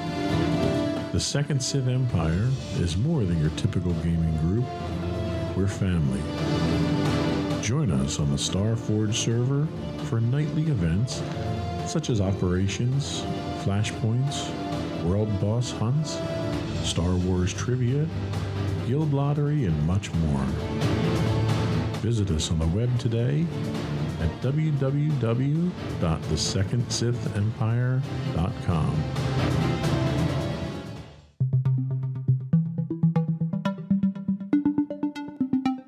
Welcome back to Insights into Teens. Today we're talking about teens and beauty standards. And now we're going to talk about beauty and psychology. Oftentimes, due to the media, our brains perceive the psychological effects of beauty standards. Media plays a huge role in the perceptions of these ideas. This is because it is the media where we get the ideas of perfect beauty and body from. From social media, television, fashion magazines, billboards, and so much more, we carry the idea of desirability and appearance. It is because of the media alone that we have body-shaming issues, plastic surgeries, and eating disorders. The media industry, however, takes this criticism unrealistically. Still, it is because of them that our attitude towards our own self and others is changed by the perception of beauty standards. So what kind of psychological effects have beauty standards had on you? Give us an example. Well, shaving my legs was definitely one. It's like one that I didn't really feel was necessary because it's like, okay, why is it expected of women to shave their legs but not of men? And why is it considered hygiene when hygiene really shouldn't be gendered even though it's gendered constantly, despite the fact that everybody should have hygiene? How does it make you feel, though? It definitely... I guess I definitely didn't understand it. It definitely confused me why that was a beauty standard entirely for women and why, like, I would be made fun of because I had hair on my legs. It just confused me and it just made me feel like, okay, that's a little weird. I don't really think that should be a thing. Do you feel that there's anyone at school who has, or any of your social circles, who have ostracized you or shunned you or made fun of you because of your appearance, how you wear your hair, the clothes that you wear, whether or not you wear makeup or not? Do you get any kind of negative feelings or feedback or anything like that where it might affect you at an emotional level? I mean, the only thing that actually really happened was only from a friend, and I know they probably didn't mean it, but they said due to the way, like, I dress, because I was, like, I normally wear hoodies and such, so when I was, like, wearing hoodies and mainly just covered up most of my body, because I feel comfortable that way, they basically said, like, if I dressed more like my friend Carly, who didn't always wear hoodies and dressed more, quote-unquote, feminine and more openly showed her body, like with arms and such, that I'd be happier. And I didn't really get that, and that was really the only time that anyone really commented on how I looked entirely. So do you think looking a certain way can make you feel a certain way? I mean, it can depend on the person. I personally feel way more comfortable. Like, it definitely works with your comfort level. Like, I definitely feel more comfortable not showing more of my body. When I don't have to. During the summer, it's a little more difficult, but I still prefer to just wear t-shirts and shorts. Most of the time, during winter, I just wear a hoodie, pants, and a t-shirt underneath. And that personally makes me feel comfortable, and I know that plenty of other people would feel more comfortable showing their skin, and that's totally on them. And honestly, it really is just, I feel, about the comfort level. It can definitely provide comfort level. It might provide, like, confidence and such. But I've personally only really gained a comfort level from it, and I really don't care how I outwardly look as long as I just feel comfortable. Okay, well, that makes sense. There are, however, physiological effects of beauty standards. The advertisements every day come with a visual assault, and women are the most targeted audience of this constant barrage. These messages of beauty advertisements often have negative side effects on women. Several studies have found that these advertisements are harmful to a woman's mood, body, expectations, self-esteem, health, eating habits, and so much more. The idea of beauty is circulated across so many media platforms that women carry these ideals as their own, and they start to feel disappointed in their own skin. These unrealistic ideals can be damaging and harmful for their own self. The concept of ideal feminine beauty is mostly created by society and often depicts physical attractiveness that every woman should possess to be desirable and attractive. These principles are largely based on heteronormative ideas and often discriminate against women based on social orientation. Have you ever found that you have been discriminated against because of the way you look or the way you dress? I mean, the situation that you depicted there is one thing, but do you find that people don't want to socialize with you or don't want to include you in things in school or at band or anything because you don't dress the part of, an attractive young lady? Thankfully, I don't think I've entirely experienced that. Nobody's really insulted me for dressing the way I do. Nobody entirely comments on it, and I'm pretty sure the people that wouldn't want to associate with me because of how I dress don't outwardly tell it to me, which I can at least appreciate. It's like, yes, you can judge me, but don't let me know that you're judging me. Okay. Now, do you feel that there's a pressure on you from anyone in society and you just aren't bowing to that pressure, or is there just no pressure there? It's just people are kind of doing their own thing. I mean, I've definitely noticed that I'm not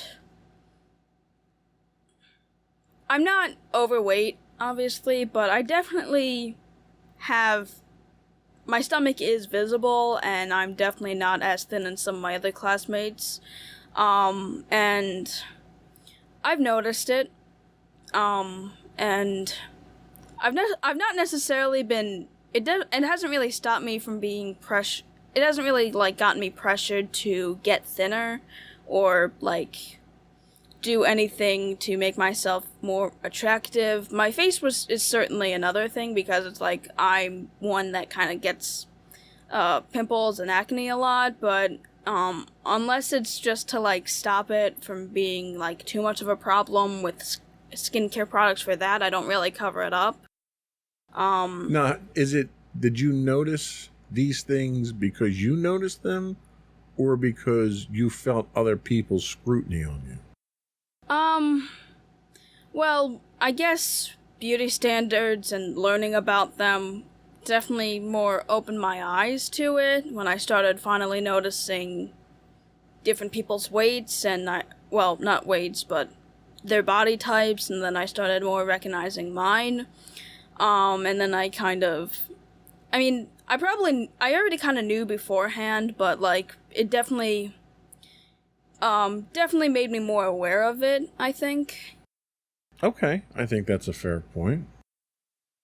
Women these days are trying to comply with these beauty ideals and standards, which are leading to several psychological disorders. Studies have shown that such ideals can often lead to psychological issues such as depression, reduced self-esteem, eating disorders, and so much more. Girls from a very early age are subjected to these images of perfection, and their exposure extends to adulthood. The ideal feminine beauty is considered to be a faultless, flawless, and possibly proportioned woman upon whom all the other women should base themselves to be desirable and attractive. This ideal, however, is not entirely theoretical. Still, beauty advertisers are crashing in the demand to perfect to market their beauty products. So when do we know that beauty is the beast? When the perceptions of beauty interfere with your healthy well-being and all it is giving you is stress and depression, then you should know that beauty is not worth it. It is always recommended to be true to yourself and that nothing is more important than your mental and physical health. So I'm going to throw an example out there, and I'm curious what your opinion is on it. So one of the things in pop culture that has taken a lot of heat for this misconception of what the ideal body looks like is the Barbie doll, where the Barbie doll has this ridiculous set of proportions that if a human being achieved those, and some have tried, it would almost be fatal to the human body because you'd have to basically compress your internal organs and do all kinds of crazy, uncomfortable, and dangerous things. Do you think that that standard that's been set by that doll has caused problems with kids and teens as they grow up? I mean, I can't deny that it's more than likely had a large impact on it. While Barbie has definitely gotten flack for a lot of stuff, I can definitely see, even if it's not inherently the problem, it certainly had some negative effect, and I definitely can tell that it's probably affected a lot of young girls and teens that have seen it and thought that they needed to be like Barbie. You know, it's funny, I think of, as I was growing up, and the toys and the things that we kind of used as our standard as boys growing up. And the first thing I think of is professional wrestling. So when I was growing up, you had professional wrestlers that just looked like really big guys. And you had some professional wrestlers who were fat. I mean, large men. You had like wrestlers like King Kong Bundy and John Studd and Andre the Giant. These guys weren't these ripped bodybuilders bulging with muscles. These were just tall, big, heavy, strong guys. And that shifted, you know, as early as the 1990s. And you started to see the occasional wrestler come in who just had this like physique that was chiseled from marble. And that quickly overtook what professional wrestling looked like. And that standard really had an impact, I think, on what boys growing up during that time thought of. And then I think back to Barbie, where Barbie has been relatively, from a appearance standpoint, relatively unchanged for 50 years, 60 years now. I don't know how long it's been out. Do you think that the standards that were imposed by Barbie very early on in the 50s and 60s, I guess she came out in the 60s, have they been reinforced for so long that it's changed society, whereas the ideal male body is kind of a new concept? It's, you know, it's only maybe 30 years old. Do you think that's had an effect, that time? Yeah, because, like, when you look back at, like, really, really past Victorian eras, you got, like, men that, while they definitely, like, compose themselves in certain ways, you got a lot of decently overweight men. However, women wore things like corsets back then, which, while corsets weren't entirely bad and it normally helped them with their posture, it did enforce a large beauty standard on them. And it's probably one of the reasons why, like, you see more women being damaged by the beauty standards than men, because, like you mentioned, the beauty standard for men is fairly recent, while the beauty standard for women has been around for centuries. It's funny you mention that, because in looking at the research on this, I did a little research on my own, and from medieval times through the Renaissance and really up until the 20th century, men who were overweight denoted a certain class of men. If you could afford to eat enough to get overweight, only affluent people were really overweight. Yeah. Because of the diet that you had. Like, even you think back in the Middle Ages and around that time, the average peasant couldn't afford meat for the most part. And if it was low quality, high fat meat that you got small portions of for the burst of energy that you would get from it, so you can go work out in the farm. It wasn't until you got into the upper middle class that you started to have, the fine meats, the venison, the kind of food that allowed you to have a high calorie intake and wasn't just a primarily, oats and grains and carb based type of meal.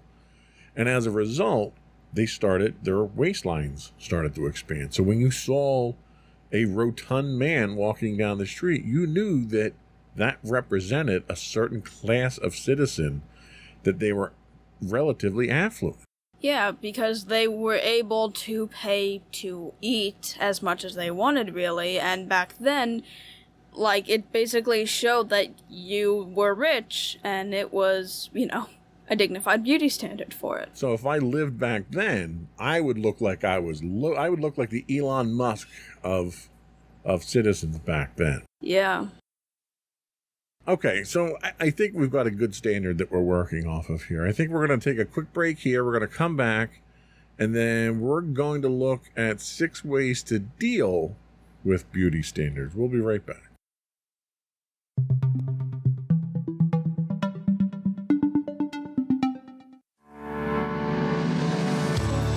Insights into Entertainment, a podcast series taking a deeper look into entertainment and media. Our husband and wife team of pop culture fanatics are exploring all things from music and movies to television and fandom. We'll look at the interesting and obscure entertainment news of the week.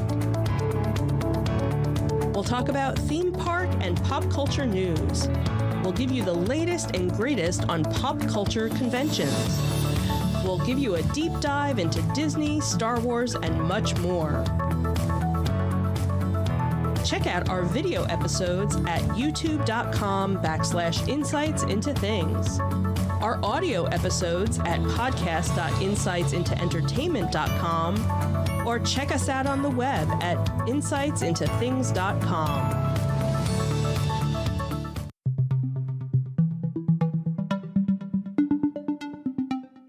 Welcome back to Insights into Teens. Today we're talking about teens and beauty standards.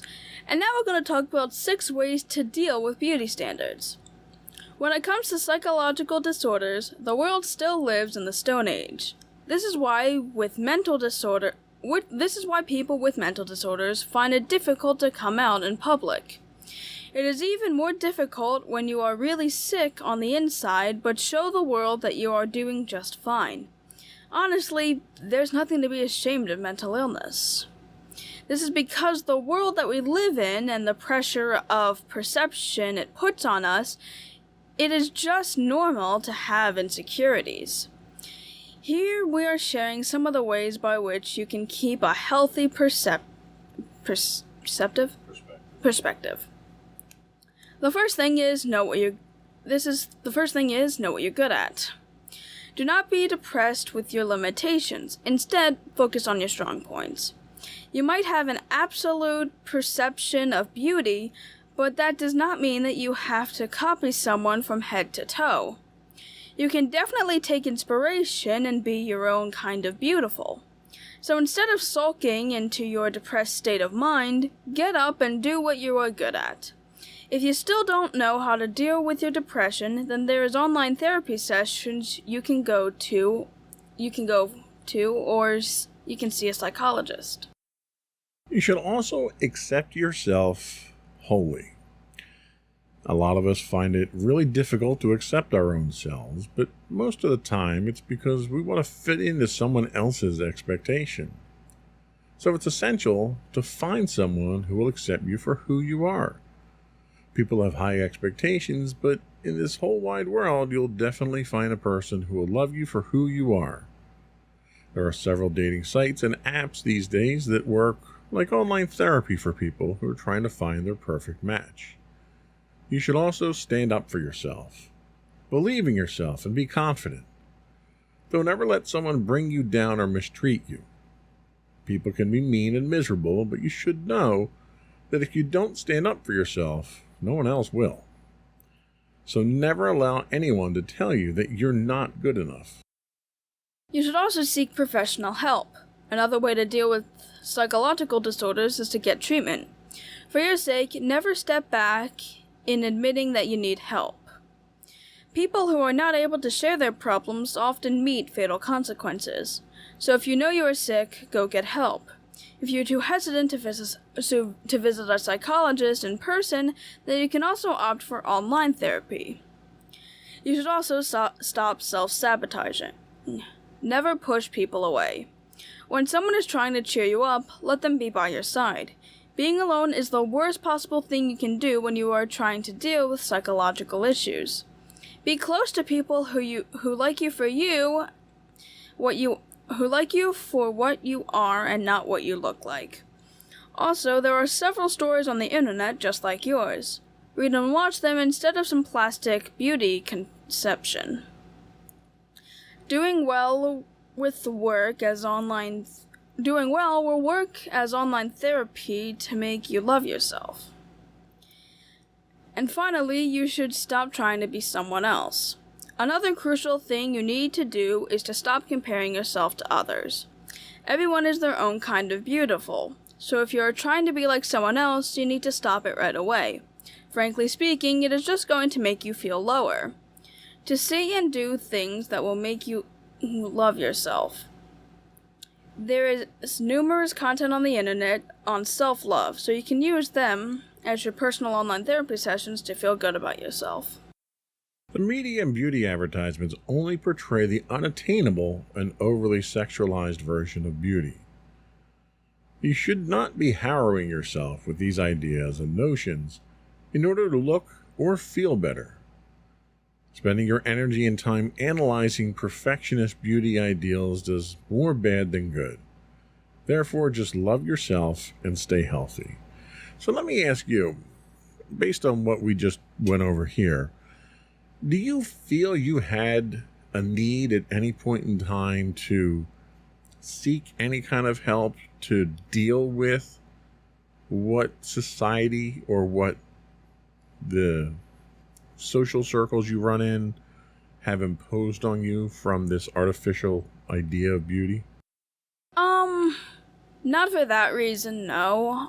I've never really been entirely self-conscious about my own body. I've been able to train myself to know that beauty is subjective, much like comedy, and basically I kind of treat it similar to comedy since physical attraction is a little weird to me. Basically, certain people will find a joke funny, certain people won't find a joke funny. And most people don't find mine funny at all, so I'm used to that. And really, it's really not about whether your joke's gonna make somebody laugh or to just get a reaction from people, or at least a positive one. Really, the point of telling a joke is to make yourself laugh. And I feel, in a way, it can also be similar to beauty. It doesn't matter if somebody's gonna find you attractive or unattractive. Really, it's just about you finding yourself attractive. I think that's a very good answer there. I did want to ask, based on all this, what do you consider beauty? When you find beauty in another person, what does that mean to you? What do you look for? To me, when I find beauty in a person, I find somebody who is willing to respect others. Somebody that I'm able to joke around with, I can relate with, and really just somebody that is generally really nice to others and won't try to put other people down. I normally find beauty in people's personalities. So beauty to you is not this outward shell that we all wear and try to polish up. Really, it's a matter of cracking that shell open and see what's on the inside. Yeah. That's pretty deep. That's deep, man. That's deep, man. I like that. I think you're right. I think it is. I mean, I could be biased because I'm fat and ugly, but I'm one of those people that I think the beauty's on the inside, because clearly it's not on the outside for me. So you kind of have to look for it somewhere, right? I mean, using you as an example, even if you might not be outwardly attractive, you've got a good humor, even if, most of your jokes might not be funny, but you're caring. They're designed to be not funny, though. See? I mean, if they're designed to be not funny, then But, you have really fun hobbies. When you actually allow people to get to know you, you're fun to be around. You are very caring. That makes me sound rather dysfunctional, doesn't it? You just don't trust people. No. A lot of that comes from experience, right? So you live and learn. But yeah. So, yeah, I mean, you're right. And, with Mommy, I was very lucky. She's very beautiful, both on the inside and the outside. And I was very fortunate that, Mommy was able to see through my ogre exterior to what I really was on the inside. And to be honest with you, I wasn't always, that beautiful on the inside. It's people like Mommy that make you a better person. And if you can find someone like that, you're very lucky. Yep. And I was very lucky. So we're going to take our last break. We're going to come back and we'll get your closing thoughts. And we'll call it a day. Alrighty. We'll be right back.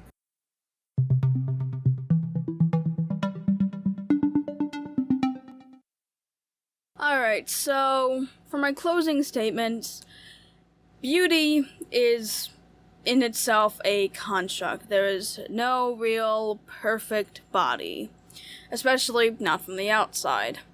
Everybody is beautiful in their own way. The whole idea of humans is that no one of us looks the same or acts the same, and that's the beauty in our society. Everybody's different, everybody has their own body type, and really, why would you want to subject yourself to an idea that everybody wants to follow when the whole beauty of being human is that we can accept ourselves for being unique? Wow. Again, that's deep, man. They are sage words of advice as always, and I don't think I can argue with them. Thank you. But I think that's all we had for today. Not a particularly hard-hitting subject, but certainly one worth discussion. Yep. Before we do go, I want to once again implore you to subscribe to the podcast if you don't already do so. You can find audio versions of this podcast listed as Insights into Teens, and audio and video versions of all the network's podcasts can be found listed as Insights into Things. We're on Apple Podcast, Spotify, Google, Pandora, Castro, pretty much anywhere you can get a podcast. I would also ask you to write in, give us your feedback, tell us how we're doing, give us your suggestions for show topics. You can email us at comments@insightsintothings.com. We do stream 5 days a week on Twitch at twitch.tv/insightsintothings. You can find high-res versions of our videos on YouTube at youtube.com/insightsintothings, where you can find links to all those and much more on our official website at insightsintothings.com and you. And don't forget to check out our other two podcasts, Insights into Entertainment, hosted by you and Mommy, I assume. Sometimes. Sometimes. I don't know anymore. And Insights into Tomorrow, our monthly podcast hosted by you and my brother Sam, most of the time. Usually, but it's not monthly at this point. It's whenever, Yeah, come up it's with really something good just to talk whenever. about. Anyway, that's it. Another one in the book. Bye, everyone! Bye.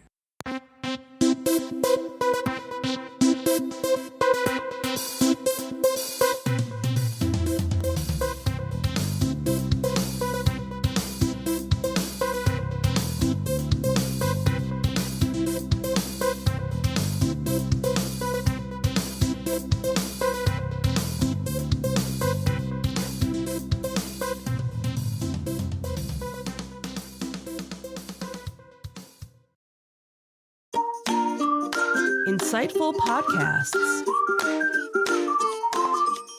by informative hosts.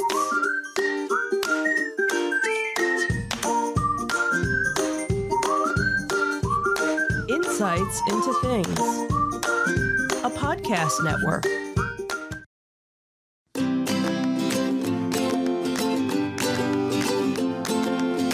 Welcome to Insights into Teens, a podcast series exploring the issues and challenges of today's youth. Your hosts are Joseph and Madison Whalen, a father and daughter team making their way through the challenges of the teenage years.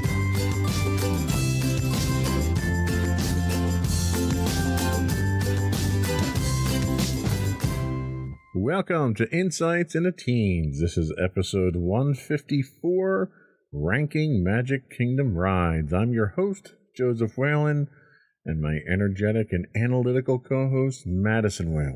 Hi, everyone. How you doing today, Maddie?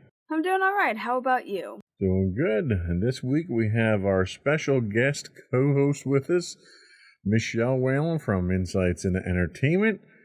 She is our resident Disney expert and will be offering valuable insights. Sure, we'll go with that. How are you doing today, dear? I'm good. How are you? I'm doing great. So that's the wrong camera angle. So that's the back of Michelle Whalen's head. The backside of water.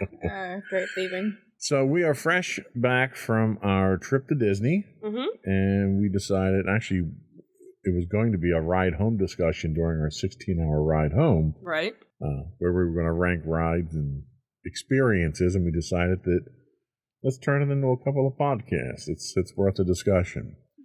So that's what today is. So fresh from our week in Disney, and thanks to the creative thinking afforded by our 16-hour drive, we decided to take a little departure from some of the hard-hitting topics we've been talking about for a little bit of fun. We're going to take the next couple of episodes to dive into our reviews of some of the more popular rides and attractions in Disney World. On this week's episode of Insights into Teens, we're going to examine the Magic Kingdom. But before we do that, we do want to invite our listening and viewing audience to check out the podcast and subscribe. You can find us listed as Insights into Teens for audio only.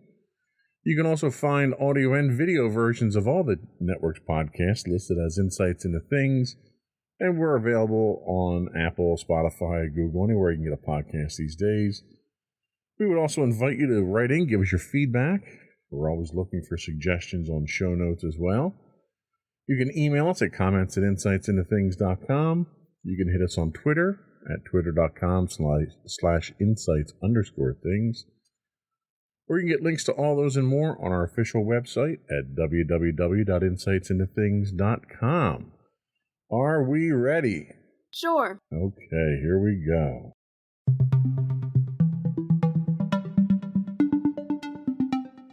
So the first area that we're going to start out with, because you were kind enough, Madison, to break these down into different areas for us, is Tomorrowland. So in Tomorrowland, we have a couple of different rides, most of which I haven't been on, so I don't see me speaking too much in this segment. Why don't you give us a rundown and give us your rating and feedback?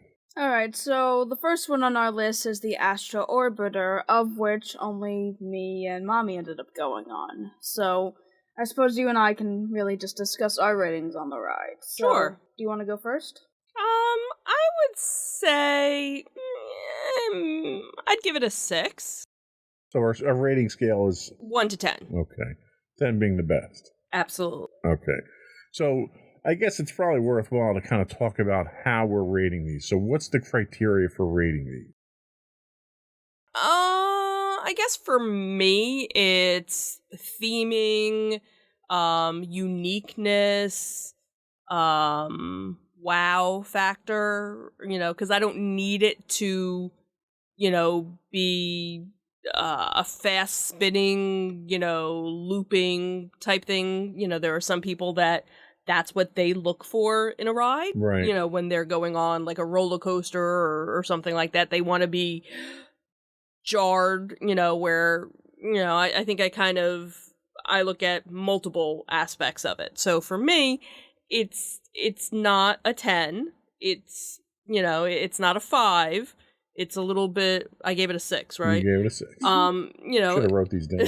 Probably should have. So giving it a 6 because it's a bit different than your typical carnival ride. Okay. And it has a magnificent view of the Magic Kingdom, and especially if you go on it at night. That's a very important. So aspect of it, yeah. that's definitely an important thing. Okay.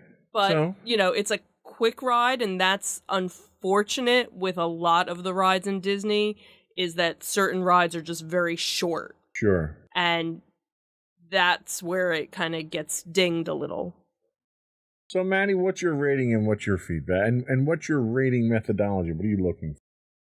For me, I'm also not really looking for the thrill of the ride. In a lot of cases, I kind of find it to be like, I really like the aesthetic of rides. I like to appreciate what the ride's doing, because not every ride's trying to be a thrill ride. So I can appreciate just the general purpose of a ride, and I don't really do it on a scale factor of if I feel thrilled by it, really just the aesthetic and what it's trying to get across. And for me, I'm actually going to give it a 5 out of 10. Okay. A little more critical there. I guess I'm really just critical of it because the wait time is just really long for it. And, I kind of found the ride to be incredibly overrated. It was pretty much just Dumbo, but you got a really great view, and it felt a little weird because it feels a little more fast-paced than Dumbo, and, you kind of got the generic rides of, oh, there's a ton of certain things, and they go around in a circle, and you get to go up and down in them, and... So it's Dumbo with altitude. Yeah, we'll go with that. It's cool that you get to ride an elevator with it, and, I mean, it is just basically trying to accomplish, Dumbo, but higher up, and you get a good view of it, and it's a little faster pace, but, I don't know. Dumbo itself was not always one of my favorites, and Astro Orbiter, it just seems... My main factor is just that it was overhyped. Okay. Well, I can't rate that one because I haven't gone on that one myself. But the next one that we have up is Buzz Lightyear Space Ranger Spin. Now, this one I have been on. So one of the things or some of the things that I look for in a ride for me are replayability. Do I want to go on a ride multiple times, or is it the same thing over and over? There's nothing changing. There's nothing dynamic about the ride. So the rides that make me want to go on them more are rides I enjoy more. Interactive rides I enjoy, and Disney has certainly gotten better with those. Part of it's also the popularity of the ride, which works into the wait times as well. So there are a couple, in addition to what you guys had already talked about, there are a couple of things that I looked at, and one of the ones that I love is Buzz Lightyear because it's so interactive, and it's multi-person interactive. So you ride with a second person typically on there, and you're riding through, and it's a ride on the rails type thing, but you've got targets all over the place, and you can spin your capsule around, so there's that level of dynamic interaction, and you get to keep score. So, it can be a competition if I'm winning, because, it's not a competition unless I'm winning. Yeah. So I would give Buzz Lightyear's Space Ranger Spin probably a 7 out of 10, because it's one of my more favorite rides. Mommy, what do you think? I would probably give it a 7 for the same reasons. because it can be a different ride every time you go on it. Which targets do I hit? If you happen to do some research online before you go, there are cheat sheets out there that'll tell you this target, if you hit this multiple times, you'll get the high score. You'll get the Galactic Ranger prize for it. So that's what's kind of neat. Plus the fact that for most of the ride, you have control of what direction you're in. Even though you're on a track, you can still spin and, go wherever you want Yeah, I love that level to of go. control So that they give you. that's an interesting twist that most rides, don't have. So, Right. yeah, I'd give it a 7. All right. Madison? You know what? I'll round out the trio and say I'll give it a 7 as well. Well, there we go. It's a divine ride at 777. Look at that. Yeah, it's definitely a fun ride for that aspect. The fact that it's so unique and it's pretty much different every time, and you can control most of the experience. I guess I only really dock points because it's definitely not. I don't find it to be a particularly whimsical ride, I guess. The theming is pretty cool, but it's really... I don't really have too much to complain about. It's kind of just it's certainly not one that I'd go on all the time, or it's one that I'm always really psyched to do. It's if it's there, I'll do it. That's kind of my thing. Is it sometimes not there? Anyway, so I think we're pretty much all on the same page on that one. So the next one that we have on our list is one that only you have gone on, Madison, and that is Space Mountain. And that's also the only one that you've gotten lost on, too. Yeah, so thanks for bringing that up.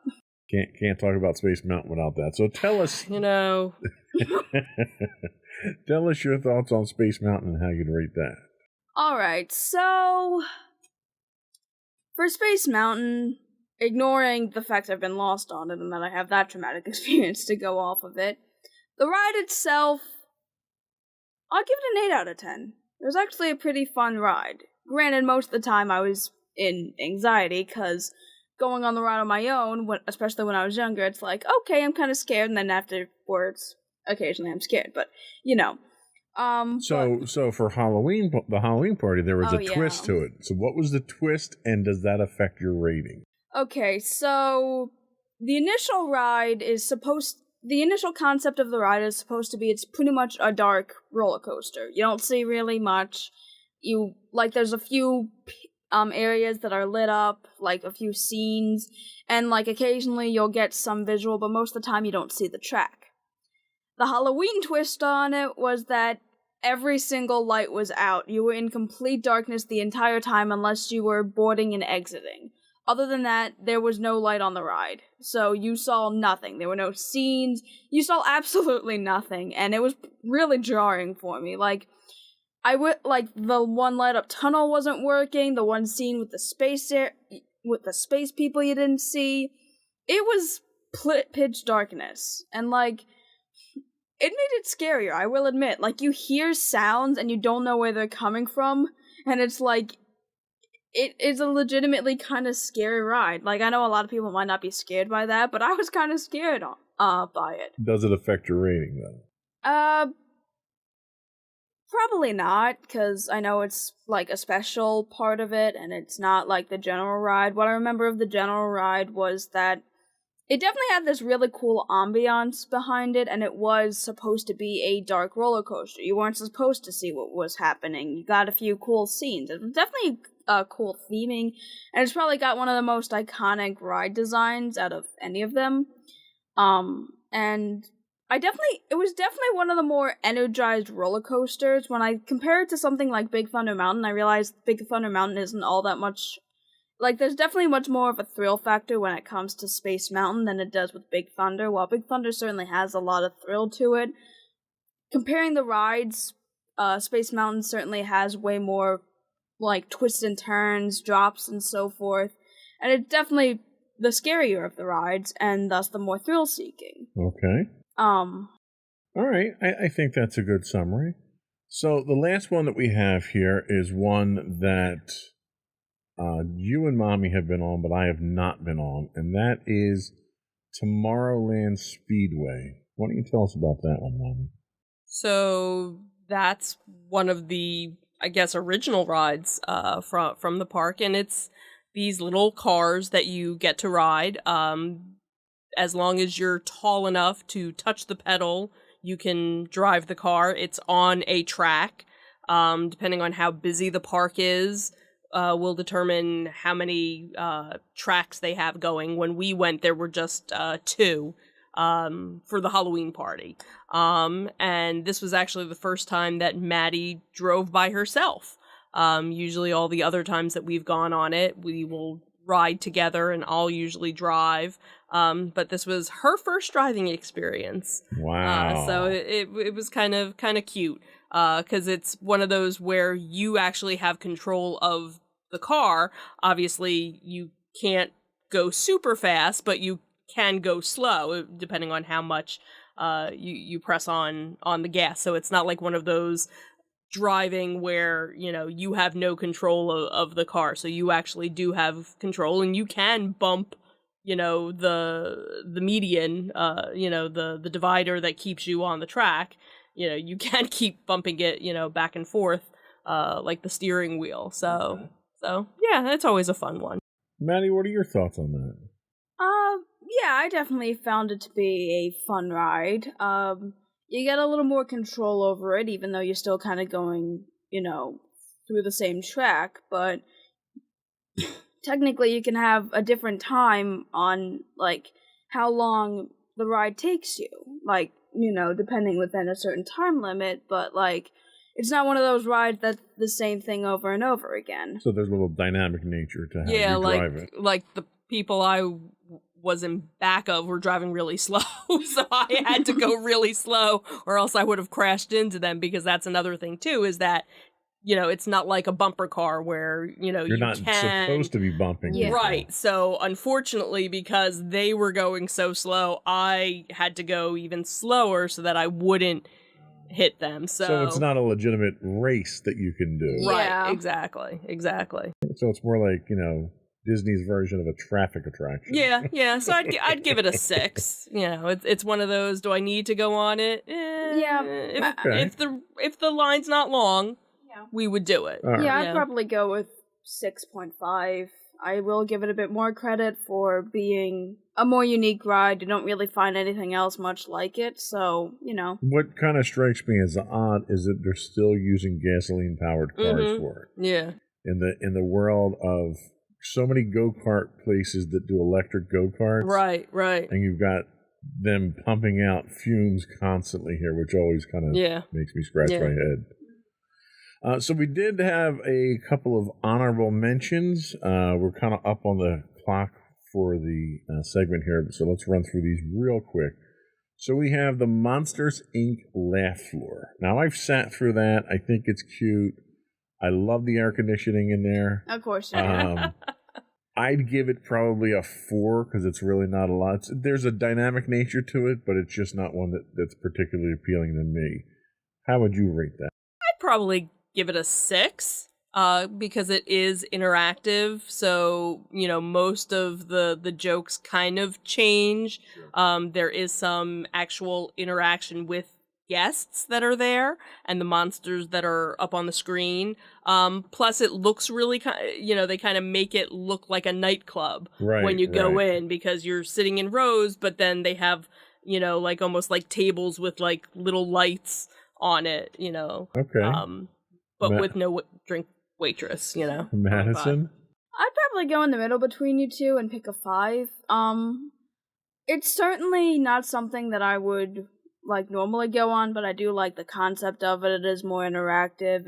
It's one of those things where it's like, if it's there, you get the air conditioning for it. That's kind of my All right. Yep. And then there's my favorite ride in Tomorrowland, and that is Walt Disney's Carousel of Air Conditioning. Progress, which is a classic from the World's Fair era of Disney. Yep. Which they've updated. We didn't get to see it this time because we didn't get there in time before it got shut down. This one, just for nostalgic purposes, I'd give this one a 6 myself. But the unique thing about this is you get to see multiple different stage scenes of audio animatronics without having to get up and move because the audience actually moves around the stage. So I'd give that a 6. What would you give that one, Michelle? I would actually give it a 10. Wow. That's nostalgia really wins out on that one. Yeah, because of it, the whole uniqueness behind it. Again, that, the idea was we're going to build these 4 different scenes, from 4 different decades, and, the audience is going to rotate around it. So, something completely different that, hadn't been done before. And the fact that they can still modernize it and keep the story going, where obviously things from the past, it's interesting to see that. It's interesting, to take your kids and go, yeah, grandma had one of those, or if you're going with that grandmother, like, yeah, I grew up with that, and to see what was considered modern, how, it's not as modern as it is now. Right. So yeah, I would definitely give it a higher score. All right. That's me. Madison? I'll probably give it a 7.5 to 8 out of 10, because... Wow, that's complicated. Well, I really do like the ride. I always found, I really liked how, the various kitchen stuff would interact. I really liked the animatronics and how they'd interact, and the really cool way that they'd move us around to the different areas. And I did always, even though it was the same thing over and over, I still liked to hear what was modern of the time. And honestly, I really liked, the various people talking about all these modern stuff that was modern back then. The future scene's always really fun to see. And honestly, it was always, one of the air-conditioned areas that I really liked going to. Carousel of air conditioning. We're very big on air conditioning. Yep. Okay, I think that's all we had. There's one more. There is, but we're running short on time. We'll throw it out there. Okay. Tomorrowland Transit Authority People Mover. I'm just saying. Well, let's talk about it. You want to talk about it? We'll talk about it. It's not my podcast. I'm just saying you had another ride to. People Mover. You want to talk about it? Give me your thoughts on People Mover. It's a wonderful ride to go and relax and just enjoy and take a little tour of Tomorrowland. Because it's the only way I've ever gone on Space Mountain. So how would you rate it? I'd give it a 7. All right. Maddie? I'll give it a 9. I actually really like it, and honestly, it's a really nice way to move around and wind up in the same spot. And wind up in the same spot. And you? It's not the most efficient way of moving, but I'd give it a 7. It's a great chance to cool off, even though you're not in air conditioning the whole time. Yeah. You're moving, and you get a little quick tour of Tomorrowland, which I think is kind of interesting. And listening to the announcers and some of the kitschy theme stuff that they do there, I think it's one of those nostalgia ones that you have to do. So that was all we have for Tomorrowland. We're going to take a quick break, and we'll be back to talk about Fantasyland and more. We'll be right back.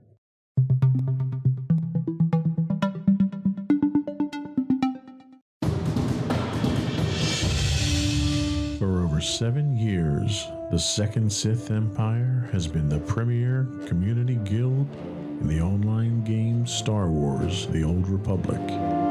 With hundreds of friendly and helpful active members, a weekly schedule of nightly events, annual guild meet and greets, and an active community both on the web and on Discord. The Second Sith Empire is more than your typical gaming group. We're family. Join us on the Starforge server for nightly events such as operations, flashpoints, world boss hunts, Star Wars trivia, guild lottery, and much more.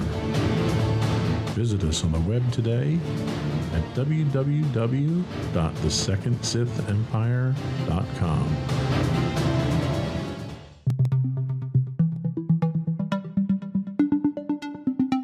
Welcome back to Insights in the Teens. This week we are recapping our trip to Disney and ranking rides in Magic Kingdom. Now we're going to talk about Fantasyland. The first one that we have in here is one that I think everybody knows, loves, and can't get the damn tune out of their mind. And that is It's a Small World. Now, I'll go first on this and say I avoid this whenever possible. And I managed to not go on it this time around. I know people love it for the nostalgia. It's just a little too creepy for me. And that song is like fingernails on a blackboard. I would give this one a 3. Madison, what's your rating? I'd probably give it an 8.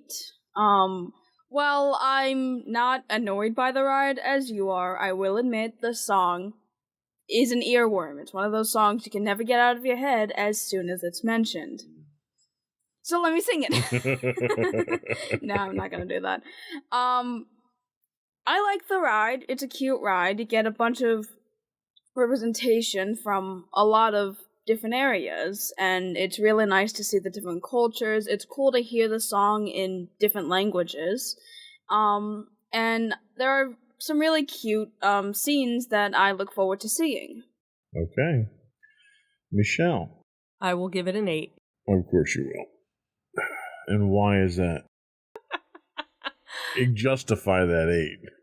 For the same reason. It's the nostalgia part of it. I think as well, hearing the song in the different languages, it's a very it's one of those things that's kind of timeless in a way. So yes, it's can be an annoying song hearing it over and over again, but the message behind it about, how it is a small world after all, and showing that no matter what your background is, we can all have fun together and enjoy ourselves is the message behind it. Thanks.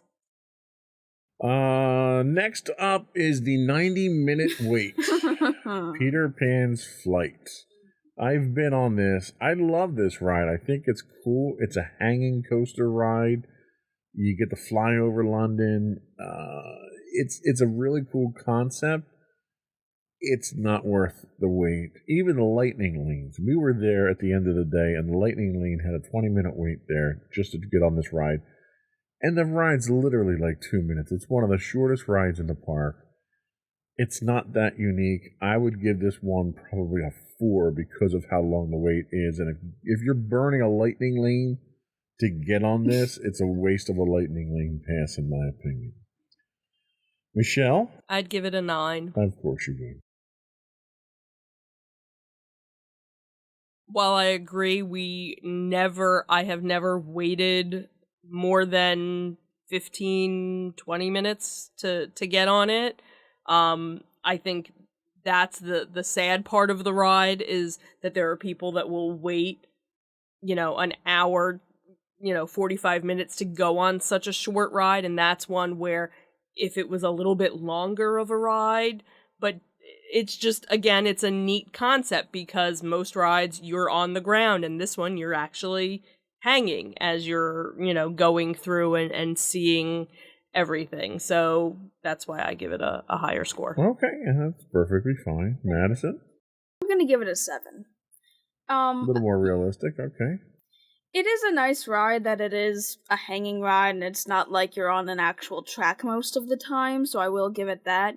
The wait time obviously deteriorates from it, and the fact that it is such a short ride. But I do like seeing the various scenes. You get different perspectives. In certain instances, you're basically the same scale as all of the characters. In other instances, you're literally over top of a very small London. So I do like the differences in perspective when it comes to that. However, do I think it's worth the wait time most of the time? No. It's certainly not a ride that I would go on while waiting in that long line, because I definitely do not think it's worth it. But for what the ride is, it's really cute. Can I justify the wait time? No. But is it a unique ride? Yes. Okay, very well thought out. So the next one that we have is another one that only Madison has gone on, and that's the relatively new roller coaster, Seven Dwarfs Mine Train. Tell us about that one, because You've gone on this one repeatedly in a row as you burned our fast passes in the past. Yes. So clearly you have an affinity for this ride.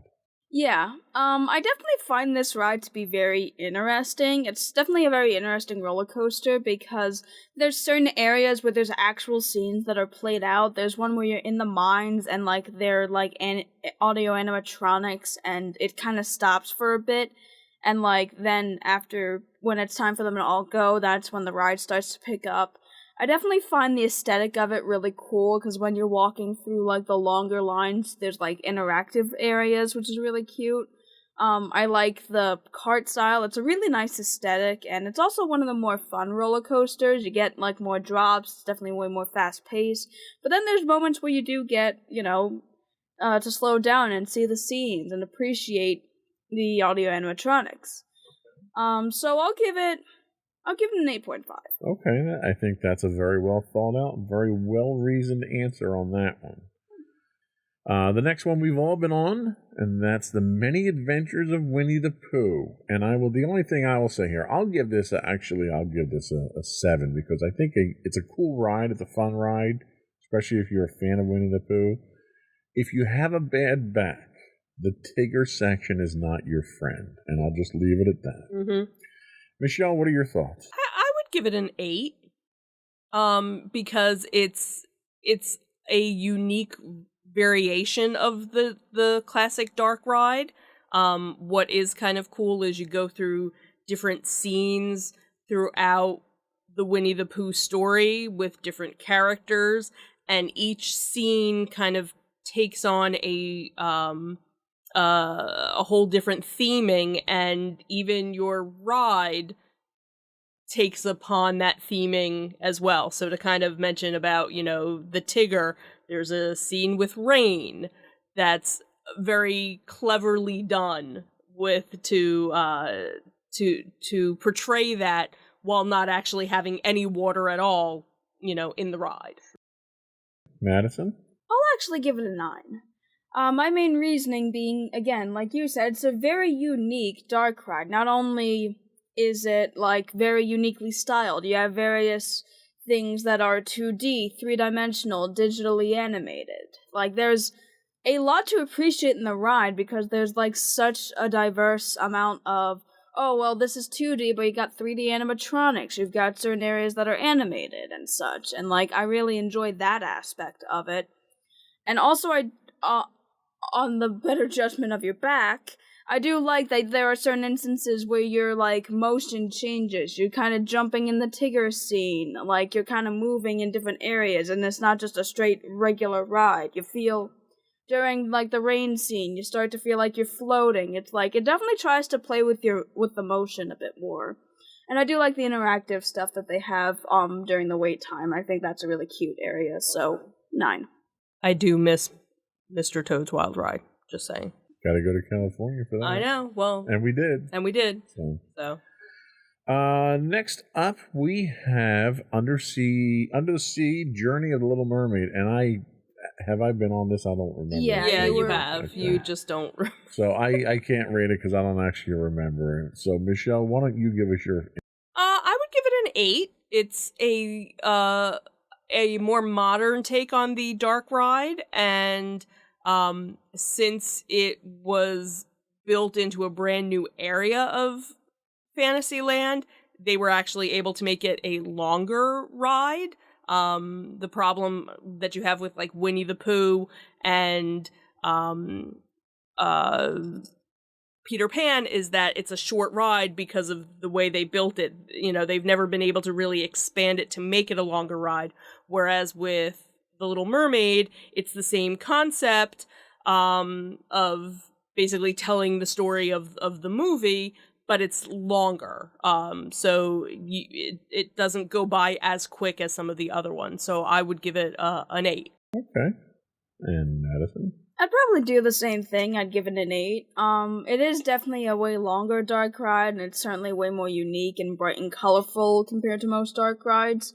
So I can definitely give it that aspect. It reminds me a lot of Winnie the Pooh, except I gave Winnie the Pooh a little bit of a higher score because it had more unique stuff in it, like 2D and 3D digital animation as well as the moving cart. With the shells, you're kind of doing the same motion. You have like the different animatronics and such, and my favorite scene's the under the sea part. That's like a really big and open area. But I definitely think it deserves an 8 compared to what I gave Winnie the Pooh. Okay, I think that's a good review. So I did take liberty and broke out the next two from Fantasyland to really what's a subsection of the area, and that's the Storybook Circus area there, which is a whole nother area that you can explore through Fantasyland. There's 2 rides there. One is Dumbo the Flying Elephant, which I had gone on ages ago before they redid it. But it's the same ride, but I will give my 2 cents on the redo where they put a second one in. My biggest complaint was how long the wait was versus how long the ride was. They obviously mitigated a lot of that by putting a second ride in, so they've literally got 2 sets of the same ride there. But the biggest thing for me was they put the circus tents in, where you come in now, you get a reservation, you get a little buzzer like it's a buzzer thing you get from a restaurant. And there's a play area for the kids. It's air conditioned, and the parents can go in there and wait with the kids, and the kids can have fun until it's your turn. Which, I ding Disney for the fact that they don't lower the wait times on rides. They just try to make waiting less painful. And this was one of the most successful ways of them doing that. So I'd actually give the ride a 6.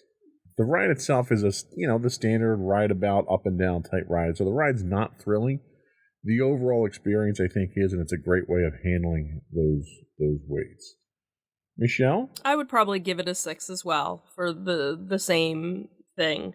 It was definitely interesting them changing it up, adding the second one because they always knew, and I think the biggest thing was people were waiting to go on it because of the nostalgia of it, because you can basically go to any amusement park or any, carnival and go on something like that. But it's Dumbo. And, when they added the whole tent and the waiting, you know what? I'd rather have my little kid running around and waiting and burning off energy than, standing in a line. And that's where I think the difference is, so some of these queues have things for you to play as you're still waiting in the line. Here, you don't feel like you're waiting in the line. So it's a little different. It's almost like having a virtual queue. Really. Yeah. It was kind of the first version of it. So yeah, I like that. Yeah, I'll also round it off and just say 6. While the ride certainly isn't thrilling on its own. So this is a satanic ride then, 666. So yeah, I would definitely give it a 6, just because the ride isn't necessarily thrilling, but the wait time is certainly one of the more unique wait times, and again, it doesn't feel like you're actually waiting. The ride itself is really just generic. It's kind of like any other ride of itself, but with the wait time, it's a better experience. So yeah, 6. Okay, I like that. So the last one that we have in our premier rides, I guess we'll call it, is the Barnstormer, which is a roller coaster, which is only one of 2 roller coasters that I've ridden at Disney World. The other one we didn't realize was a roller coaster. Oh, right. We'll get into that one later. Okay. So I've ridden the Barnstormer several times, actually, with you and with Sam when Sam was smaller. I will rate it from the perspective of a person of size. It's a fun roller coaster. It's not very comfortable for someone, and I'm not saying, someone who's large, but someone who's tall. It does not accommodate somebody with long legs very well. So it's a quick roller coaster, but it's a fun one. I'd give it a 7. It's one of my more favorite thrill rides, I think, that I go on there. So that's my take on that one. What's your take, Michelle? It's my only roller coaster, kind of, that I go on. Yeah, so, it was the only one. 10. Yeah, it's the only one I could convince you to actually go on. And it took a lot to get me on it. I am so not a fan, of roller coasters, and here's a teaser when we get to Epcot and we talk about Test Track. it took me 3 years to convince myself to get on Test Track. So you figure it probably took me just as long to get on, you know, Barnstormer. So since you would go on with the kids, it was like, oh, this is all you. I'll hold the stuff. So for, you know, for me not being a roller coaster person, you know, it's fun. You know, I can handle it, and I scream just as much, you know, each time, and I've gone on it multiple times, you know, in a night. So I'd give it an 8 because, you know, and I agree, it's definitely a kid roller coaster, so I think that's why taller people have issues with it, because it's really not meant for the bigger kids, but it's nice that adults can at least go on it, you know, with their kids, so. And you. I'll probably give it an 8 as well. I give it an 8 mainly because I kind of like the theming. Like, there's a certain area where you go up and you go through, like, this one thing. Basically, the entire concept is just that Goofy is supposed to be, like, this circus guy, and he, like, does a bunch of stuff. You see a bunch of stuff in the queue where it's like he's failed at something or he's tried something and just... And as a Barnstormer, he's supposed to be like a 1920s, you know, stunt flyer type thing, and the roller coaster itself is themed that. In fact, you can sit under the wing, which I did the one time, and that didn't work out too well getting in and out. So I wouldn't recommend doing that if you're tall. Sit somewhere else. So yeah, I'll give it an 8. While it's definitely not a thrilling roller coaster, I do love the theming of it, and it's the only roller coaster you've ever really been on, so I appreciate that aspect of it. All right, so our honorable mentions. We have 3 honorable mentions for Fantasyland. We've got Mickey's PhilharMagic, which, again, you know, it's a great air-conditioned ride. I never liked the queue because they wind up packing you in there like cattle, and it takes so long for the next show because they'll start packing you in. Yeah, you've got a 20-minute wait. I don't understand why they have the queue the way they do, because especially if, not to go off on a tangent, but especially when you don't have a long line, there's, you know, in most cases they kind of rope things off so that you just do half the line. Right. That one, there's no way to cut it, so you're still going in and out. And you know exactly how long the wait is. It's always the same amount of time unless something breaks with the show. Right. So I'd give this one a 5. It's not one of those ones that I look to see over and over again. I've probably seen it a half dozen times. It's a 4D ride. You know, they do the blowing the stuff in your face and the smoke and this, you know. And it's not a ride, it's a movie. Right, it's a movie. But it's a 4D movie that they do that's a great break if you just need someplace to cool off and relax for a little bit and watch a movie and be done with it. The score is awesome. You know, the music that's in there. And unfortunately, they have added a couple of scenes since we've seen it, so we haven't actually seen it with the new enhanced, you know, scene. So it is something that at least they're updating as, you know, different things come out. So 5 for me. Madison? I'll probably go with a 6. I definitely liked the 3D, 4D aspect to it. I always found it to be a fun ride. Well, attraction for what it was. Wasn't one that I'd go on constantly, obviously, so yeah. Okay. 6. Okay. I think we're all on the same page there. Next honorable mention we have is Prince Charming's Regal Carousel, which, by the way, hails from New Jersey. I've never actually been on it. All the times that I've been there, I've never been on the carousel. No air conditioning, so there's not much appeal for me. Madison, you've been on it. What are your thoughts? I don't know if I entirely remember it, but I guess I'll give it a 4, mainly because it's a carousel. I don't know if there's really much else to it. You get like the Sword of the Stone, but it's really just one of those regular rides. I don't know if there's nostalgia attached to it. I don't find nostalgia attached to it. It's one of those rides I really don't. Okay, fair enough. Michelle? I'd probably give it a 5, you know, just because it's probably one of the best upkept carousels versus, you know, if you go to, you know, other theme parks or, you know, carnivals or things like that, they take pride in their horses. They, you know, them down and will, refurbish them and repaint them. And, again, if you do research, almost every horse has some sort of backstory Right. about it, of the design, of who it's named after and things like that. So, Okay. Sounds good. And the last honorable mention's another one that I haven't been on, and that's the Mad Tea Party Teacup. You didn't go on that? Nope, never went on it. Thoughts? I guess I'll give it a 6. It's kind of cool, one of the cooler spinning rides, not one that I'd really go on all that much, but it's cool theming. Okay. I'd give it a 5. It's, your typical teacup spinning. There's nothing really, different, but the You're certainly not selling it to make me go on it at this point. well, I don't like spinning rides, so Yeah, that- Okay. the memory I have is my dad trying not to spin it, and he ends up spinning it more. So that just kind of killed it for me. Yeah. All right. So that's all we have for our Fantasyland segment. We're going to be right back. We'll take another quick break. We're moving on to Adventureland, Frontierland, and our ever popular Liberty Square. We'll be right back.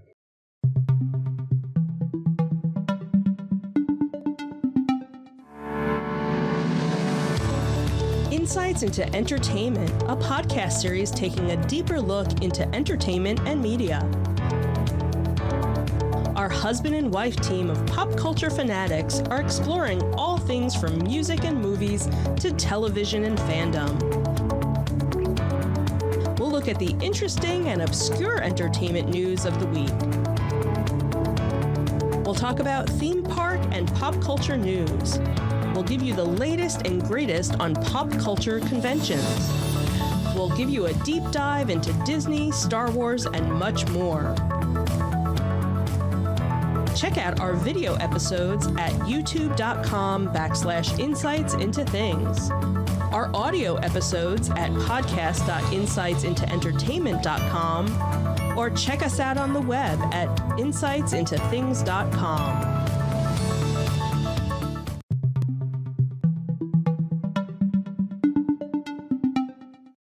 Welcome back to Insights into Teens. We are ranking Magic Kingdom rides today. And next up is Adventureland, where a couple of our biggest rides are that we like. First up is Jungle Cruise. And if you love cheesy jokes and dad jokes, then Jungle Cruise is for you. I actually would give, because there's nothing thrilling about the Jungle Cruise. Although there's a couple build-ups at certain areas there where you anticipate something and then you don't get it. But, you can't really ask for anything cooler than the backside of water, though. I know, right? I Not would- of the world. Exactly. I would give the Jungle Cruise an 8. It's one of my favorite rides in the park. Michelle? I would give it a 10. Of course you would. So you can't get anything better. Like 10 to me is like the absolute best, and there's nothing better. Well, and what I enjoy about it is that it's ever changing. Like, obviously, they're always going to keep the backside of water joke in.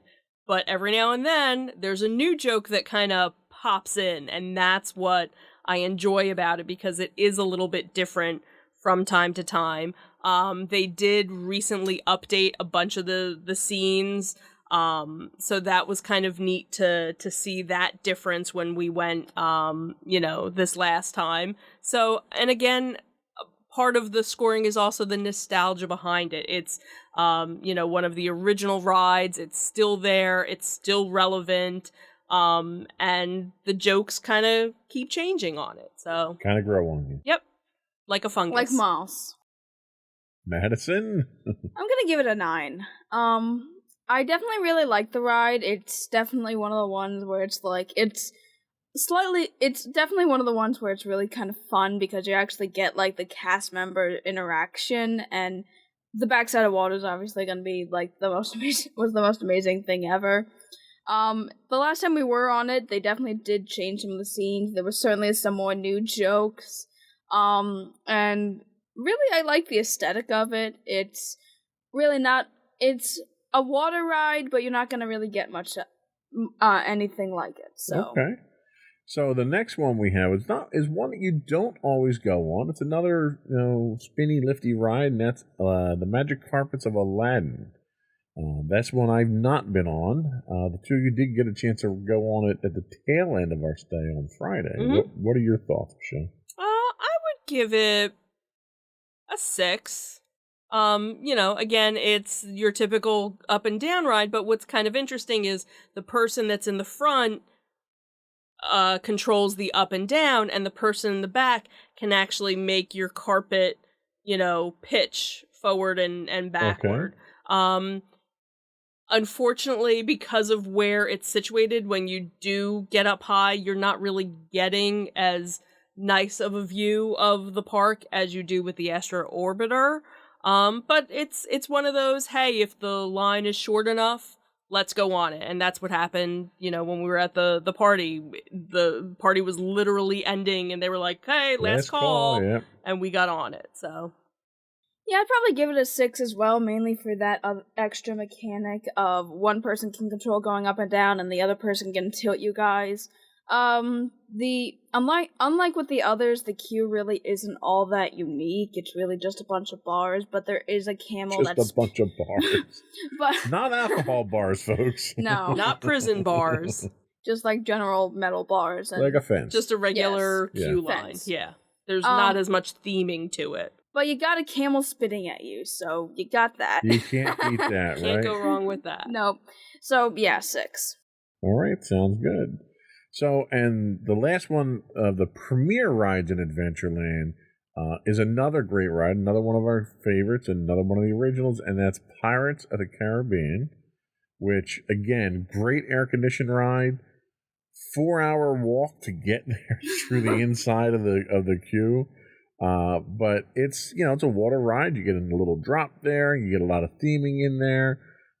For Halloween, they were doing some characters in the ride itself. Yeah, they actually had live actors situated throughout the queue as well as on the ride, interacting with you as you kind of went through, and it kind of made you think, they should really do this a little bit more often. Yeah, kind of a neat concept to it. So I'd give it an 8 myself. What would you give it? You know what I'm gonna give it? A 10, I know. Of course, it's a 10.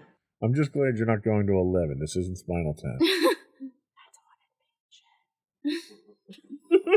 I'd actually give it a 10 as well. I really like the theming of it. The queue, while it certainly is very long, they updated it, and it very much gives you the pirate aesthetic. While it is a very long ride, you immediately get entrenched in it when you walk into the ride. You got cannons, you've got, it's a really... while there's not, activities to do, it's really amazing to just look at it. It's almost like walking through a museum. Yeah, because you're literally respects. walking through a recreation of a Spanish fort, which is really neat. Yeah. Yeah, and I definitely like, obviously, the ride itself. You got, a really cavey, creepy aesthetic in the beginning. You get the drop. And then you start finally getting into the pirate areas. You got Jack Sparrow. You have the various scenes that were altered. And people are still bitter about the redhead, so there's that too. They'll get over it. Yeah, eventually. But yeah. Okay. So, and we're going to hold off all of our honorable mentions for all these different areas until the end of this segment. So there are some for Adventureland. Next, we're going to move on to Frontierland. So Frontierland has one that Maddie only has gone on, and that is Big Thunder Mountain Railroad, which you go on quite frequently. What are your thoughts on that? I will say, I do like the theming of it, especially in the queue. You get a really cool miner aesthetic. There's a lot of various signage that you can read when you go on, the longer wait times. Maybe one day she'll actually take pictures for us or video. What a novel idea. Okay, fine. I'll do that next time, alright? But yeah, there's a really cool aesthetic to it. You're actually in a legitimate train. It's not really like your typical roller coaster looking thing. It's supposed to be this runaway train. Unlike the one in Hollywood Studios, we're not gonna worry about that. But it's a really cool one. There's parts where you're outside, parts where you're inside. There's this really cool cavern, which was supposed to, I think, be a memorial to the original ride that was there, which was a much slower train ride through like Raybone Caverns and things like that. So there's like some parts of that too.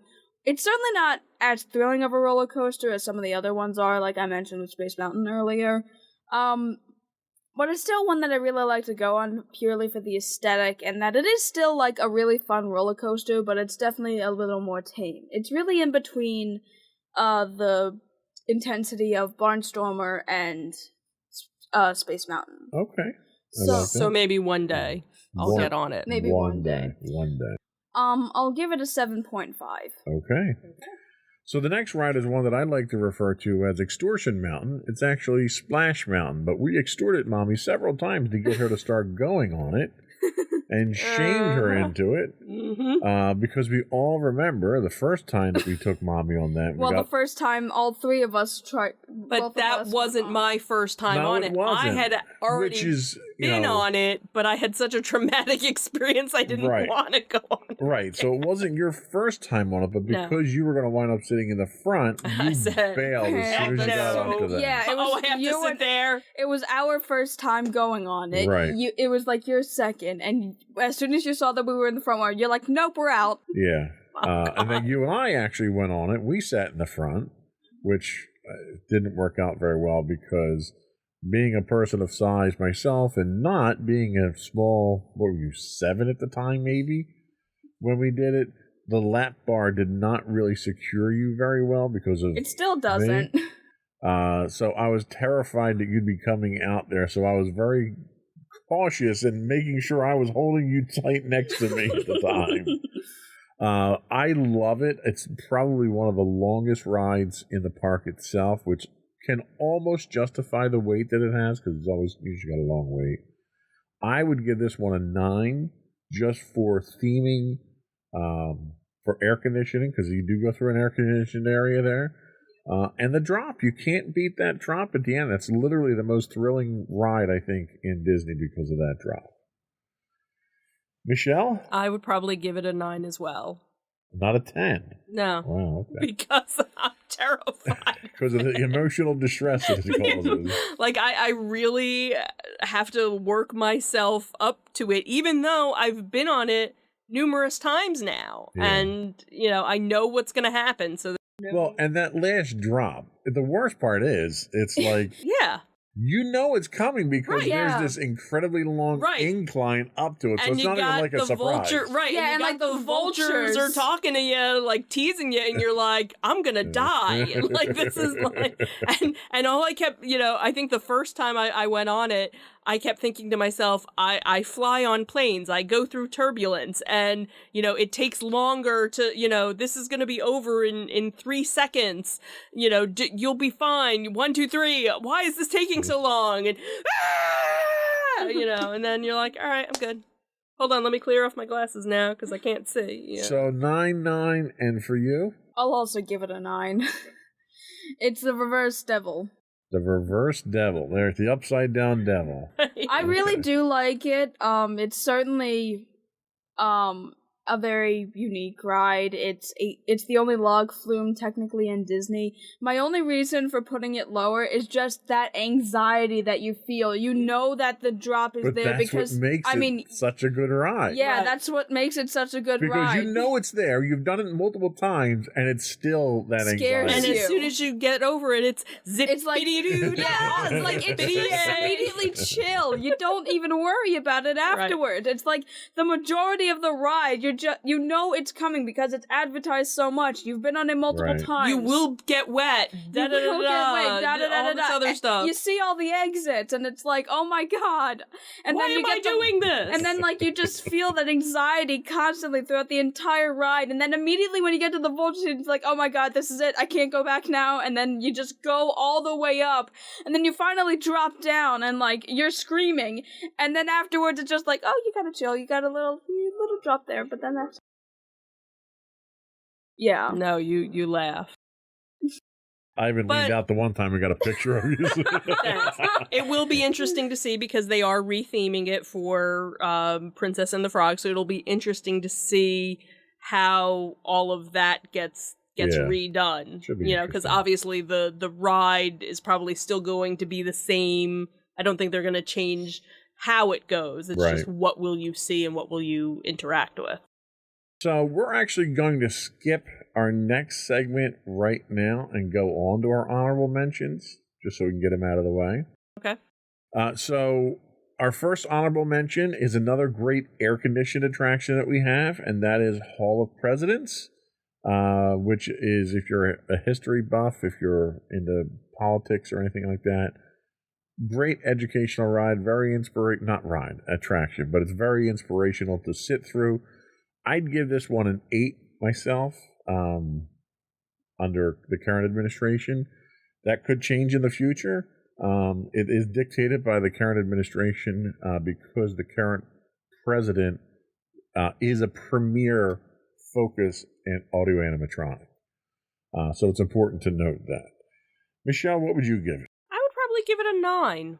Okay. It's one of those, and especially because it's something that gets updated pretty almost every 4 years, really, with 4 or 8. And even sometimes, back in the day, they really didn't update. Like the president part got updated, but maybe the rest of the story didn't get updated. But now they've been updating the story a little bit more, so there's, some history to it. And I like that they, feature various different presidents. It's not just about who the current president is, Right. but, who had an impact, no matter what political party they were part of. And who didn't have an impact is obvious, too, from the Absolutely. So that's what's, it's a great way to kind of have that, 20, 25-minute history lesson and, be comfortable and get out of the rain or get out of the heat. And, if you're a kid and you want to take a nap, take a nap. And for those parents, or those others that are interested in the history lesson, it's a nice little lesson. Madison? I'll give it a 7. I've never really been all that much of a history buff myself, but I can certainly appreciate what it's trying to do. It's definitely trying to teach you more about it and bring more awareness to that kind of stuff, and I do appreciate that it does change. I personally, it's really just one of those rides that I wouldn't really go on unless I'm trying to escape the rain, really. Okay. That brings us to our next honorable mention, and that is the Enchanted Tiki Room. In the tiki. Don't do that. They're going to give us a takedown notice. Oh. So this is another air-conditioned sit-down attraction. You got a little pre-show that goes on there, a little comedy show and stuff. You go in, and there's some singing, and there's some jokes, and there's a lot of craning of the neck to look up, and there's benches that aren't very comfortable, but there's air conditioning, and that's really the most important thing. This I'd give a 6. Okay. Michelle? I'd give a 9. Okay. Because, again, it's a nostalgia thing.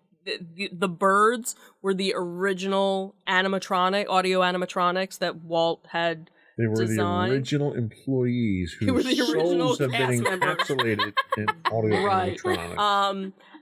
They at some point they had revamped the show and made it worse, and a lot of people hated the show and refused to go to it. And at least Disney realized they had made a mistake and kind of reverted it. It was their new back. Coke moment. Huh? Yeah, it was their new Coke moment, and they kind of went back, still modified it a little bit, but brought things back a little bit better. They realized, what? Don't mess with, if it's not broken, don't fix it. And so again, it's one of those attractions that not everybody wants to go, but if you want a nice little break and see, again, how audio animatronics have evolved throughout the years, here's a good starting Sure. point to see how they start. Madison?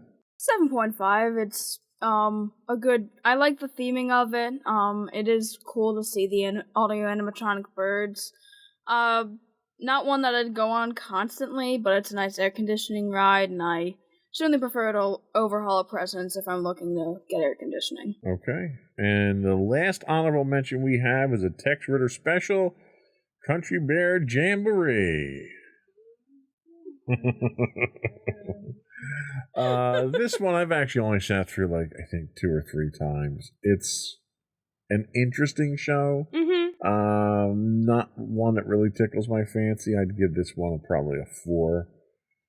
What would you give it, I'd Jer? probably give it a 7. It's a cute little get out of the air conditioning, musical variety show type thing. Again, this was one that they had modified it at one point. People didn't like the newer version of it, so they kind of brought it back. So it's kind of interesting. You have this whole cast of different characters and a nice way to spend, 15, 20 minutes in the air conditioning, and the seats are a little bit more padded, so. Okay. Madison? I'll give it a 5. I only remember being on it once, really. It's certainly not one of the ones that it's like a go-to air conditioning spot. It was really just there. I didn't actually know it existed for a bit. The bear, it's interesting, but, I don't know. Other attractions do it better. That's really all I can say. Okay, I can't argue with that. So honorable mentions are out of the way. This brings us to our last attraction. We saved the best for last. This was at Liberty Square, and this brings us to the Haunted Mansion. And Michelle, we're going to let you head this one off. What do you want me to say about it? Whatever it is you want to say about it. How much time you got? Well, if you've ever listened to our podcast or, anything that I've talked to, and if you don't know, the Haunted Mansion is my absolutely most favorite ride ever. There is nothing that, for me, that tops it. And it's an 11 for me. I can't, it's just one. There's the nostalgia part of it. I remember going on it as a kid. I remember not being scared of it. And I was heartbroken when Maddie would be scared of it as a kid. I'm like, but no, you're my daughter. You should love this ride like I do.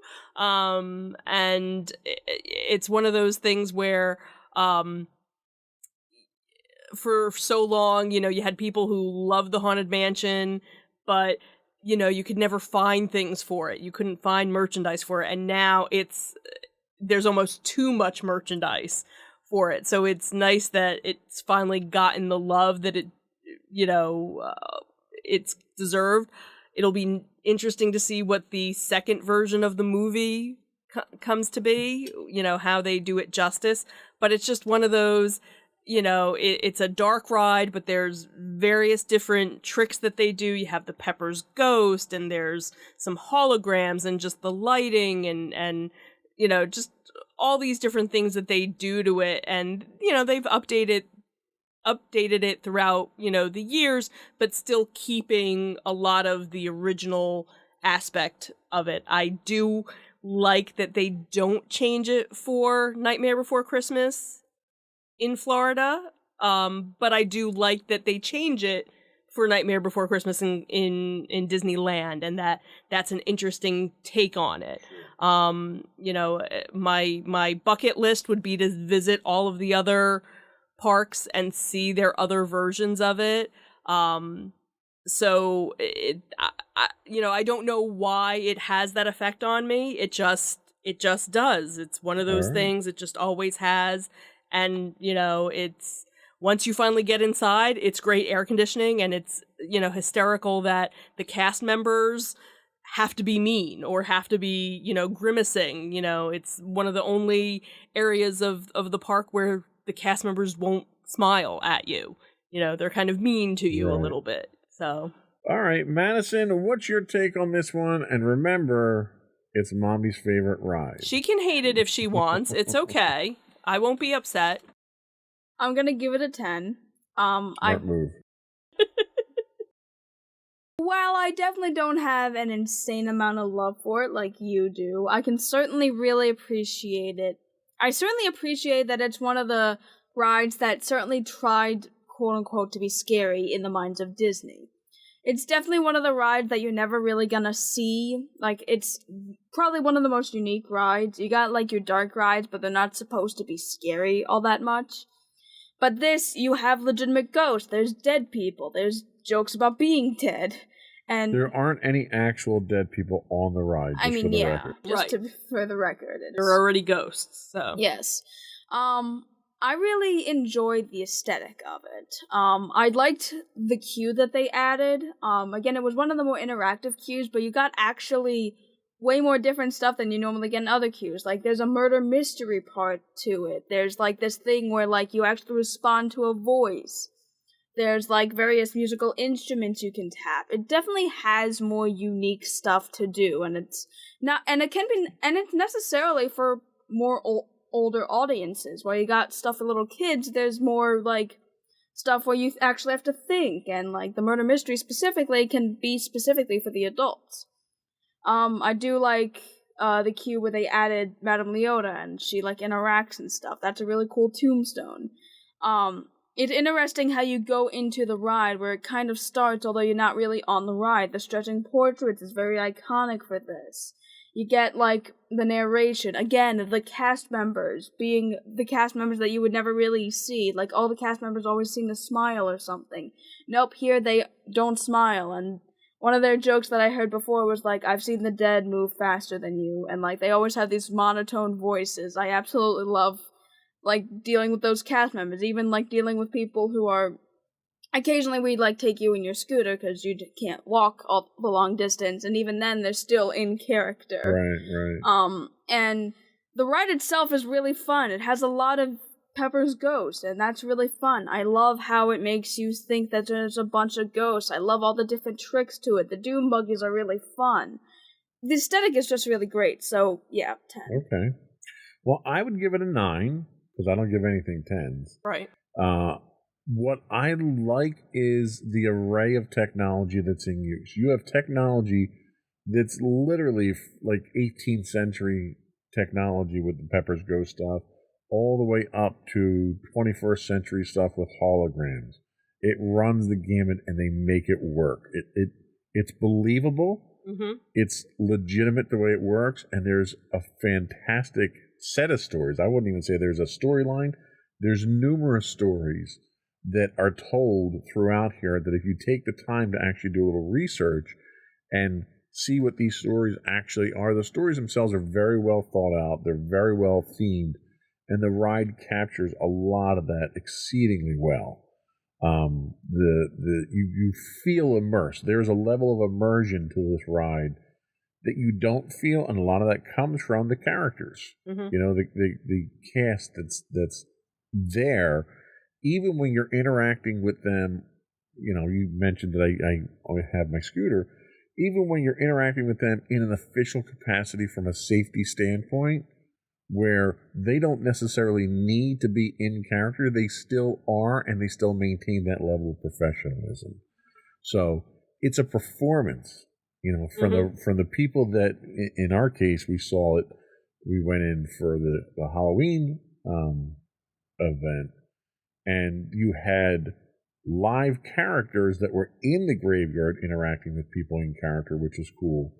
But the people that walk you in, the people that are running the machines, everybody's in character. Yeah, like, the one lady, since there was a line of people that were using scooters and such, they were saying only 2 carriages are allowed in each succession, and it's like, they were in character the entire time. They referred to them as carriages, and it's like, it was really cool. Yeah. And the whole land, the whole area around it is themed. Mm-hmm. You know, the queue is themed. You walk out, you have the pet cemetery, you have the music, you have the gift shop is themed. That entire area is the hearse. themed.